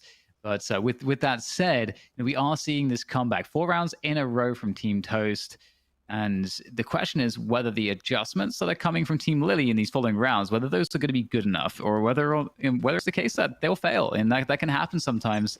Sometimes the adaptations don't work out, and we'll see what Team Lily opts for in the beginning of this round. We've got a lot available in terms of economy, the ultimates as well. The orbital strike, which is key, is up Masayoshi. So we'll have to see if that's going to come into play. Not opting to just drop it at the beginning of the round, as we've seen in some of these rounds. Mm-hmm. It's a bit too far to use it as well, right? It looks like they're trying to work towards this A sign, and sorry, I thought it was the Vandal. Well, it's the Phantom after all. Those glitch pot skins are fairly similar, looking back and forth at it. But working towards this A sign, there's only going to be one person holding that ground, and it's going to be Christopher in that. Actually, yeah, that's a corner that's not spotted a lot. So with the guided light that comes out, Myth trying to clear the corner, and there you go. That's the first easy kill. Toast is pushing down towards the air with the judge, and it's not even needed. 3 kills raining down for Christopher, and now he's stuck in a corner, but look at that. He stays alive, looking through the X-ray, the amount of rotation you have, looking for the ace, but it's going to get stolen by Natsumi. And ladies and gentlemen, and everyone else listening, the fans of this game, we're getting closer and closer to a tie point and a tie game with 5 rounds strung in a row for Team Toast. Yeah, it's looking good at the moment, and we're at that point now for Team Lily where they're starting to struggle. However, definitely got a few ultimates to work with now at this point, and get another look at this replay. Christopher Yi with that off angle, you can see that they just line up at him, and the timing works out as well, that everybody's distracted, as they should be, by this guy's Toast, who's swinging out of that smoke from heaven, and of course you'd be looking up there, which is perfect for Christopher Yi. And here we go. It's straight into the next one. Another A hit coming through. You'd think they'd be discouraged after that previous round, but no. Straight in towards A ramp, but you can get stuck here, Vansili. This can be dangerous. This is super well played. Just a change of position as well. This time they're meeting face to face against Valkyrie, who puts that poison cloud at the entrance and a wall on the top, waiting for that poison to deplete and come down. We have the attackers now rushing into A heaven, but the spike making his way through the ropes while the rest are taking the heaven side control. This could still be a bait and switch, but not anymore, as players are falling one by one on the attack. Make that 3, looking for the 4th. Just perfect, leaving now Masayoshi on his own. The orbital strike has been kept for so long, still not in contention where he could use it. The off angle from Natsumi, and the kill there finally. And we do have this tie game. After all, the comeback into this game, and potentially the lead for the first time coming out for Team Toast on their defender side. Yeah, it's looking really good right here, right now, for Team Toast to just come in with the win, as it doesn't seem like Team Lily, we talked about those adaptations. We haven't seen them working out. Like that previous round, trying to go hard in towards that A hit and then getting stuck. That's the problem. You can get really stuck where the defender rotation comes through and you don't really have anywhere to go. You give up the entire map and you're sitting on A ramp, and it's just how do you get into the site at that point? Very difficult to deal with sometimes without an exit strategy. And speaking of the A ramp stuckness, they're just going for a hard and heavy hit on that B side instead, looking to see if they can work the magic. But Christopher Yi is here on B instead, and finally we'll get taken down by Masayoshi, and it's looking much better. But Disguised Toast gets dropped. The concussion comes through. It doesn't matter with the judge. At least it gets traded out by Myth. But that's still the orbital strike down, and a res still available for Natsumi, who does connect onto Scarra, looking for the res onto the Silent Killer. Toast with that judge, aiming down the sight as Toast comes from the hell side up to the heavens and gets the kill onto Brook. Traded off by Lily with the ghost just on the spot. It's a trade-off. It's a 1 versus 1. Myth towards that back, aims down the sight, but it's Natsumi that wins that clutch and makes it 11-10, and the lead is taken by Team Toast. What a sick round from Natsumi, from the res, just like holding it down, playing the back, and just staying alive and supporting the team, doing the Sage things in the most important moment. And indeed, the res as well that lands onto Disguised Toast, and the confidence, the swagger in his step, especially when a judge is in hand, is remarkable. And just powering through, creating so much space then. And this position right here at the end with Lily as well, the ghost is just unreal. It's crazy. And Myth, you know, he had to make a decision. Does he reload with the 4 bullets, or does he try to go for the victory, with like making sure that he hits the headshot as soon as possible? And doesn't always work out. And that's 11-10. Team Toast taking the lead. Had to win so many rounds in a row to do this after such a dominant first half by Team Lily. And now their backs are against the wall. They have to find a way to make this work. That's the lockdown, and look at this orbital strike that's going to happen towards the back of the site. That combination between both, finally, that works out. Come on, use it, Masayoshi, use it. He doesn't use it. That was just perfect for them to use it. Unfortunately, it's not, so it's going to be even harder now because the rotation came out towards that defender side, Dan. Exactly, and this is a huge problem. That lockdown can be great if you're able to like hold position elsewhere on the map. That is to say, if you're not actually deciding to commit into the side off of it, but we don't have that. So it's actually quite easy if Team Toast wanted to confirm this information. They could push something to get that info right now. But cutting noise, and given the fact that Team Toast is not playing for information, this re-execute could be good. The thing is, okay, it's going to spot Christopher Yi, it's going to spot the Odin, so that's not going to allow for him to get any spray, but at least gets a dink while he's concussed, as Valkyrie trades it back. She's at the red wall. Natsumi up towards the heaven as well, is able to trade it off onto Myth. They're closing across. They get the spike carrier down. It's a 3-on-2. They have the orbital strike, but they cannot get anything done with it. An attempt on a 3 versus 1. Masayoshi just got spotted at the entrance of B main, and with the toxic screen coming up and 10 seconds left, that is going to be it as Masayoshi walks through the toxic screen, half HP, and Valkyrie gets the kill. And not only that, map point, game point, and championship point for Team Toast.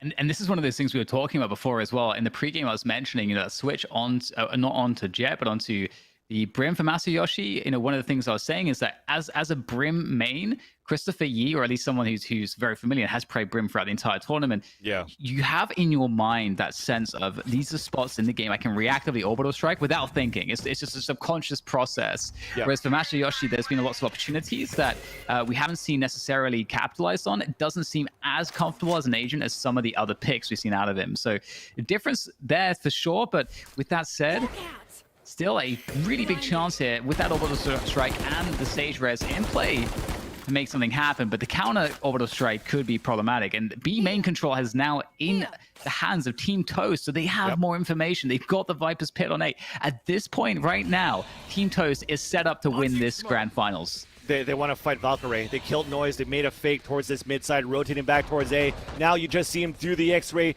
It is getting intense.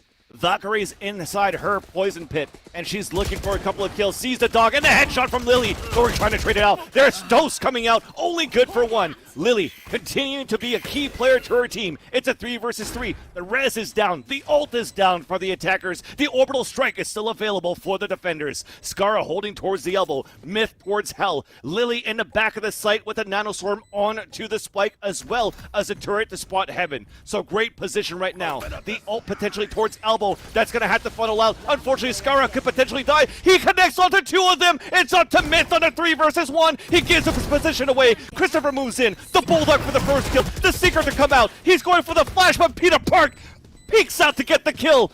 And we now have it, fans of the game. It is going to be the defuse, the jumping for joy Sage as Peter Park gets the defuse, and Team Toast wins it 13-10.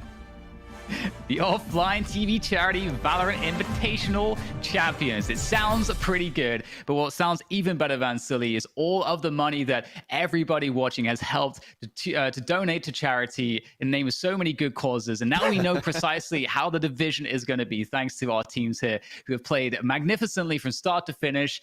It's so much in the way of good vibes and just wholesome gaming moments. It's been such a pleasure to watch, and I honestly, I felt like I didn't expect Team Toast to win this one. They played so well to make such an incredible comeback. It was so good. Their defender side continued to look so good there on that defender side for Disguised Toast. That judge, I know it looks like a one trick, but it was still some great moments. It's not like I'm gonna hold like an angle that's just going to kill people. He was actually using the cyber cages on the attack to get the judge kills instead. And I do like that beautiful display of mechanical skill and taking advantage of that judge and the abilities of the Cypher. That's a change of like a jet dash with a judge, or a raised dash with the judge as well, with the satchel charges rather. And it just looked really good for them on the defender side. Team Lily, on the other hand, that defender side to start things off was what, like a 4-5, maybe even a 7-1 scoreline at some point before Team Toast finally started to have a slow comeback. And even getting a knife round on that second half for Team Lily, they had all the confidence on their side, but just trying to pass through that mid side, trying to bring what Team Toast was doing on that mid side too, just didn't pay off. And that agent composition that they had was just good for Toast to funnel all of these attack attempts into just traps. And you know what? It's so funny just watching Disguised Toast, because I feel like Disguised Toast is a jet trapped in the Cypher's body. As soon as I started seeing like the operator coming out, and not just coming out, but just like leading the charge with the team through smokes with an operator in mid, I'm like, okay, this guy thinks he's jet right now, thinks he has a dash that he can press, but maybe that's even more of the glory of Disguised Toast, the fact that he doesn't even care to need a dash. He's like, this is such a sure thing, I don't need a dash. But absolutely, key player for sure. So much impact, so much charge taken on the map, and throughout the matchup, there wasn't really a great answer to some of his plays, which just goes to show the effectiveness that Disguised Toast has understood with the way that he can play at these angles and positions with the judge. And it was so hugely impactful to just have all of those kills, because even in rounds which they didn't win, is able to damage the economy so much and just always keep you on the ropes, always keep you in a position where nobody on Team Liddy can really feel like, oh, I'm popping off right now, because even if you get a couple kills and help to win the round for your team, Disguised Toast is going to get those kills. So really impactful. Sure. I think every single player in there definitely did it. I mean, you look at Toast as a Cypher. We just talked about it at length throughout the whole weekend. Absolutely. Valkyrie did a great job too on the defender side. We talked about her Viper's Pit. We talked about how she could delay time as well. Did a very good job at that. Christopher, of course, with that Brimstone, the way that he's holding on the off angles on the ace site, that we saw that 4K spray, almost that ace, the random orbital strikes that were calculated actually for himself to be able to get a couple of kills and free up space for players like this Disguised Toast to rush up B heaven with the judge and get those entries. It was like Disguised Toast was a duelist pretty much at that point, playing as in the body of a Sentinel, as you mentioned here, Dan. Peter Park was another one as this guy, right? He's getting a lot of those flashes, a lot of counter, it was a battle between him and Myth too. When Myth was getting all that information with the Guided Light and the Trailblazer, well, we had counters coming back from Peter Park at the same time, so nobody could push out, and he was also getting a lot of these kills. And Natsumi also had a huge round going into that retake site onto the B side to allow one of these rounds to happen. So just overall, we mentioned in this pregame that the team was going to pop off, and every single person was going to pop off, and definitely they did. And with that, it's going to be time for Rachel to talk to the whole winning team to describe us this matchup. Did I miss it? Hey, everybody. Hi. Hey. Congratulations on the incredible victory. Thank you. We can't Toast, believe it.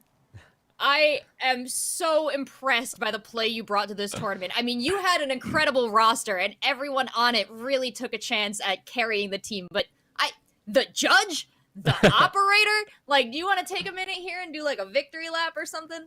Oh, it's a team effort. Like everyone does their role. Like people know what I can do, which is just judge short range. So, everyone clutching it out. Ray, of course, with her Viper, and then I want to shout out Wendy, who came up clutch for like 3 rounds there, going against Myth and a couple of them. Sheesh. Yeah, you clutched out that round incredibly, Natsumi. That was amazing. Valkyrie, you had some awesome plays all weekend long. Chat was going nuts for every single one of you. But whoever wants to answer this, what are the general team's thoughts on Toast play style? Like, how are you guys feeling after this? He is a leader. Yeah. He was our duel. We didn't have a duelist on our team. He's just reliable. He was going in as a He's sniper. super reliable. Like Yes. if he pushes a point, like you could rely on him to get frags and also good comms. Like it's really important. Yeah, it's He easy was to our support the entry. He was playstyle. our duelist. He was everything. Yeah, he really was everything. It was good. It was really good. Yeah. You're lucky to have an incredible team behind you, Toast. And I want to know, you're familiar with the idea of yearbook superlatives, right? Like most likely to be president or, most likely to succeed. Do you feel like you can give superlatives to the rest of your teammates? Superlatives. I gotta think of each one, but Chris had like a lot of big brain play. We saw his Ascent wallbang twice. First time against H-Jun, then second time against Jack. Like he just calls it out. He knows it's gonna happen. And Peter, his sky, sometimes it blinds us, sometimes it blinds them. So what you can take away is like his gunplay. Like he could take every fight. Hell yeah. Incredible. And I want to say that this has all been for an incredible cause. We have 5 charities, each represented by one of our teams. And Toast, you were fighting for the Inspiring Children Foundation. You have come away with the lion's share of the funds raised today. Anything you'd like to say about the charity and why you chose it? Oh, Chris, you have some experience with this charity, right? I used to work for them, and like 20 years ago, before anyone was talking about it, they've always been really big on mental health, and they like foresaw like a lot of issues that happen today with like depression, anxiety, and a lot of just lack of motivation. And they're really, really good at taking anybody, someone who's like well-to-do and someone who's not well off and wasn't dealt the best hand. They're really good at getting everyone in like a good frame of mind to like tackle life, because life throws a lot at you. That's an excellent endorsement for a great charity, and a charity that's going to be almost $25,000 richer. So well played, everyone. Congratulations. Is there anything else any of you would like to say to the audience gathered today? Just a huge shout out to all the participants. Every game we played, I think, like came down to the wire. I think we had 4 out of 5 games go 10 wins each. Production is insane. The talent, the casters, the hosts, all very amazing, and it's a great cause. Yeah, all the money's going to charity, so that's great. Well, thank you so much. Congratulations once again, guys. I'm going to send you out with a round of applause from me. And you can enjoy the rest of your weekend. Everyone in chat, I hope you listened to me and stuck around, because I promised you a big giveaway at the end of the day. Well, now it is time, so hit ! Enter, and let me tell you what is up for grabs. We have 25 $10 Valorant point gift cards that we are giving away, 5 OfflineTV shirts, 5 hoodies, and 5 signed posters. So if you hit enter and submit for our giveaway, make sure you keep an eye on your whispers. That is how OfflineTV will reach out to you. And I think now it's time to bring in one last time my buddies DDK and Van Silly. Gentlemen, you had a long weekend. You got to see some games that you would never see in esports. And I think if I can gauge your mood correctly, you were impressed by these players. Definitely worthy to be esports players, to be honest with you, Rachel and Dan. And even looking at it, I don't even think it was long days. I think these days flew by, because it was just amazing. It's wholesome. I have no words. I'm actually speechless. Not only because I've used all my words in a broadcast, but I think it's just how great the vibe has been throughout this whole weekend. Oh, that. I think you're muted, bro. Oh, damn it. I think I almost made it through the entire broadcast. I think maybe, was it? I don't know. I don't know if that was the first time or not. But we all got today. And it was in production too, which I thought might happen. But either way, I know I wanted to definitely echo all of those sentiments. And for me, again, it's always just so awesome when you get a great community, supporting, good causes in the name of gaming too. It's just such a, again, I think I mentioned this on day one. It's been such a positive force in my life and so many people's lives that I know that it's always great to be able to give back and use that as a place to give back. And so it's just been so awesome for OfflineTV to do this tournament and to be able to have the opportunity to be a part of it and to help out. It's been such a joy. And I've also loved all of the storylines, getting to know some more of the personality behind the competitors or the competitive aspects of these personalities who are playing in front of us. And stuff like the trash talk segments everything's been phenomenal. I could go on and on and on. So I'm not going to, though. I think my job of talking all the time is over at this point. Not quite yet. We still have a replay package of all our best moments today. So gentlemen, I know you already went through them once, maybe twice, but it's time to relive the greatness that got us here. 100%. I think, Dan, when we're looking at this replay package and we're trying to summarize both days together, we could definitely say that it's been intense matches, right? Aside from maybe one match that was like a 13-5 on split, everything that was like a 13-8 to a 13-9 to a 13-10, and we saw a 13-11 today. We, again, have to give props to the admins to be able to make these games so close, and we've seen so many good highlight reels throughout this weekend. Oh, yeah, definitely. I think, everybody has had their moment. And again, a lot of it has been down to the teams being sort of picked and selected in a very effective way. I think some of the rules made it fun, but it didn't make it silly in that sense. I still feel like there was a lot of great competitive integrity in these matchups. And again, I feel like we got to see the identity of some of these players, playing the agents that they like to play the most, and just also seeing what they can do when they kind of scrap together. And let's say taking Myth, for example, or Michael Reeves, or just any of the captains, the Sky's Toast, seeing the impact these players had together, working together, has been really fun. And just seeing how everybody had their moments. Doesn't matter whether they're in gold or diamond or immortal or silver. It doesn't matter at all. It's a team game at the end of the day. Everybody contributed, and it was just really awesome to see that across the board.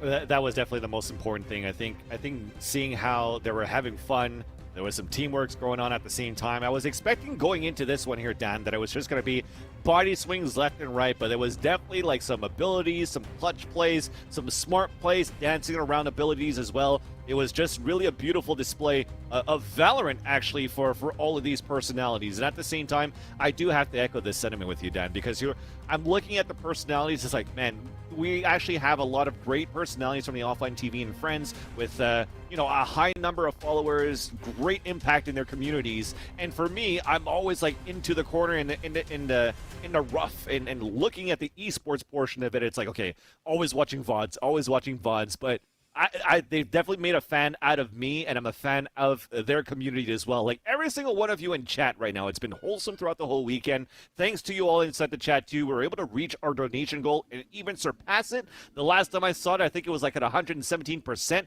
that we've reached. So a big congratulations and hands together to all of you as well. And thank you for welcoming us, all three of us, to be able to give some great Valorant action and some great fun there. You said it, Vansily. The final goal raised this weekend was $59,600.39. You got to get that 39 cents in there. And on top of that, we've got $10,000 from the Riot Social Impact Fund for a total of $69,639. Nice, guys. I'm super proud. You wouldn't want a better number to finish this charity event. And of course, make sure you follow OfflineTV here on Twitch and on Twitter. Across their social media, tomorrow is where they'll be sharing the final breakdown of all the money raised and all the different charities it's going to. And make sure you follow, because this group of friends, this incredible team of content creators, has brought us so much joy this weekend, and they're not going to stop anytime soon. They're a great crew. For sure. Super fun personalities, and even me myself, I'm looking forward to watching more. Like after doing a little bit of studying pregame and looking at what they were doing, looking at the smart stuff, the funny stuff that's coming out, and just how you know, it's always a cherishy, good, giddy vibe that actually makes me feel good and knows that there's always good out of this world that could happen from the bad times that we currently face sometimes, you know? So it's nice to have that, and it's nice to have that community too. Well, Vansily, DDK, you've been sure. indispensable. DDK, tell us where we can find you, what's going on, where you'll be in the rest of the Valorant world. Yeah, you can probably find me casting the Valorant Champions Tour, mostly NA, but yeah, you'll find me around. I do a lot of content here and there as well. At DDK Esports on Twitter is usually where you'll find anything connected to me in that regard. So if you like the kind of higher brow esports stuff, I get a little bit too nerdy in that regard. So if that's for you, you can throw me a follow. I'm in the same boat. I nerd out into Valorant as well, and it's you know, I've been broadcasting video games for close to 20 years now, and Valorant has been like a resurgence for me too. So give me a follow if you want at Vanzilli on Twitter, and you know what? Even after this broadcast, we talk about nerding out in Valorant. I'm gonna have to start a stream and watch some Valorant games myself, because you'll catch me as well casting the VCT circuit from time to time, and hopefully be working with Dan sometime soon again. Right on, guys, and thank you so much for watching this weekend. I've been your host, Rachel, aka Seltzer. You can follow me at Seltzer Please across social medias. As soon as we can get back out there, I'll be doing a whole bunch more esports stuff all around the world. But in the meantime, I like Pokemon Go. So if you like that, come hang out with me. But I cannot end this show without stating how much work, how much effort and love the Offline TV staff and Space Productions put into bringing you this show.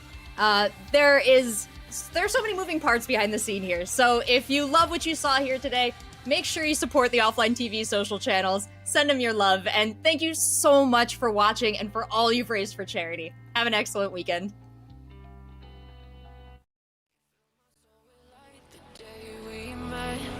I don't wanna leave your side. Have me by your side when the sun sets. Let's leave for an eternity. We'll sail across the lights.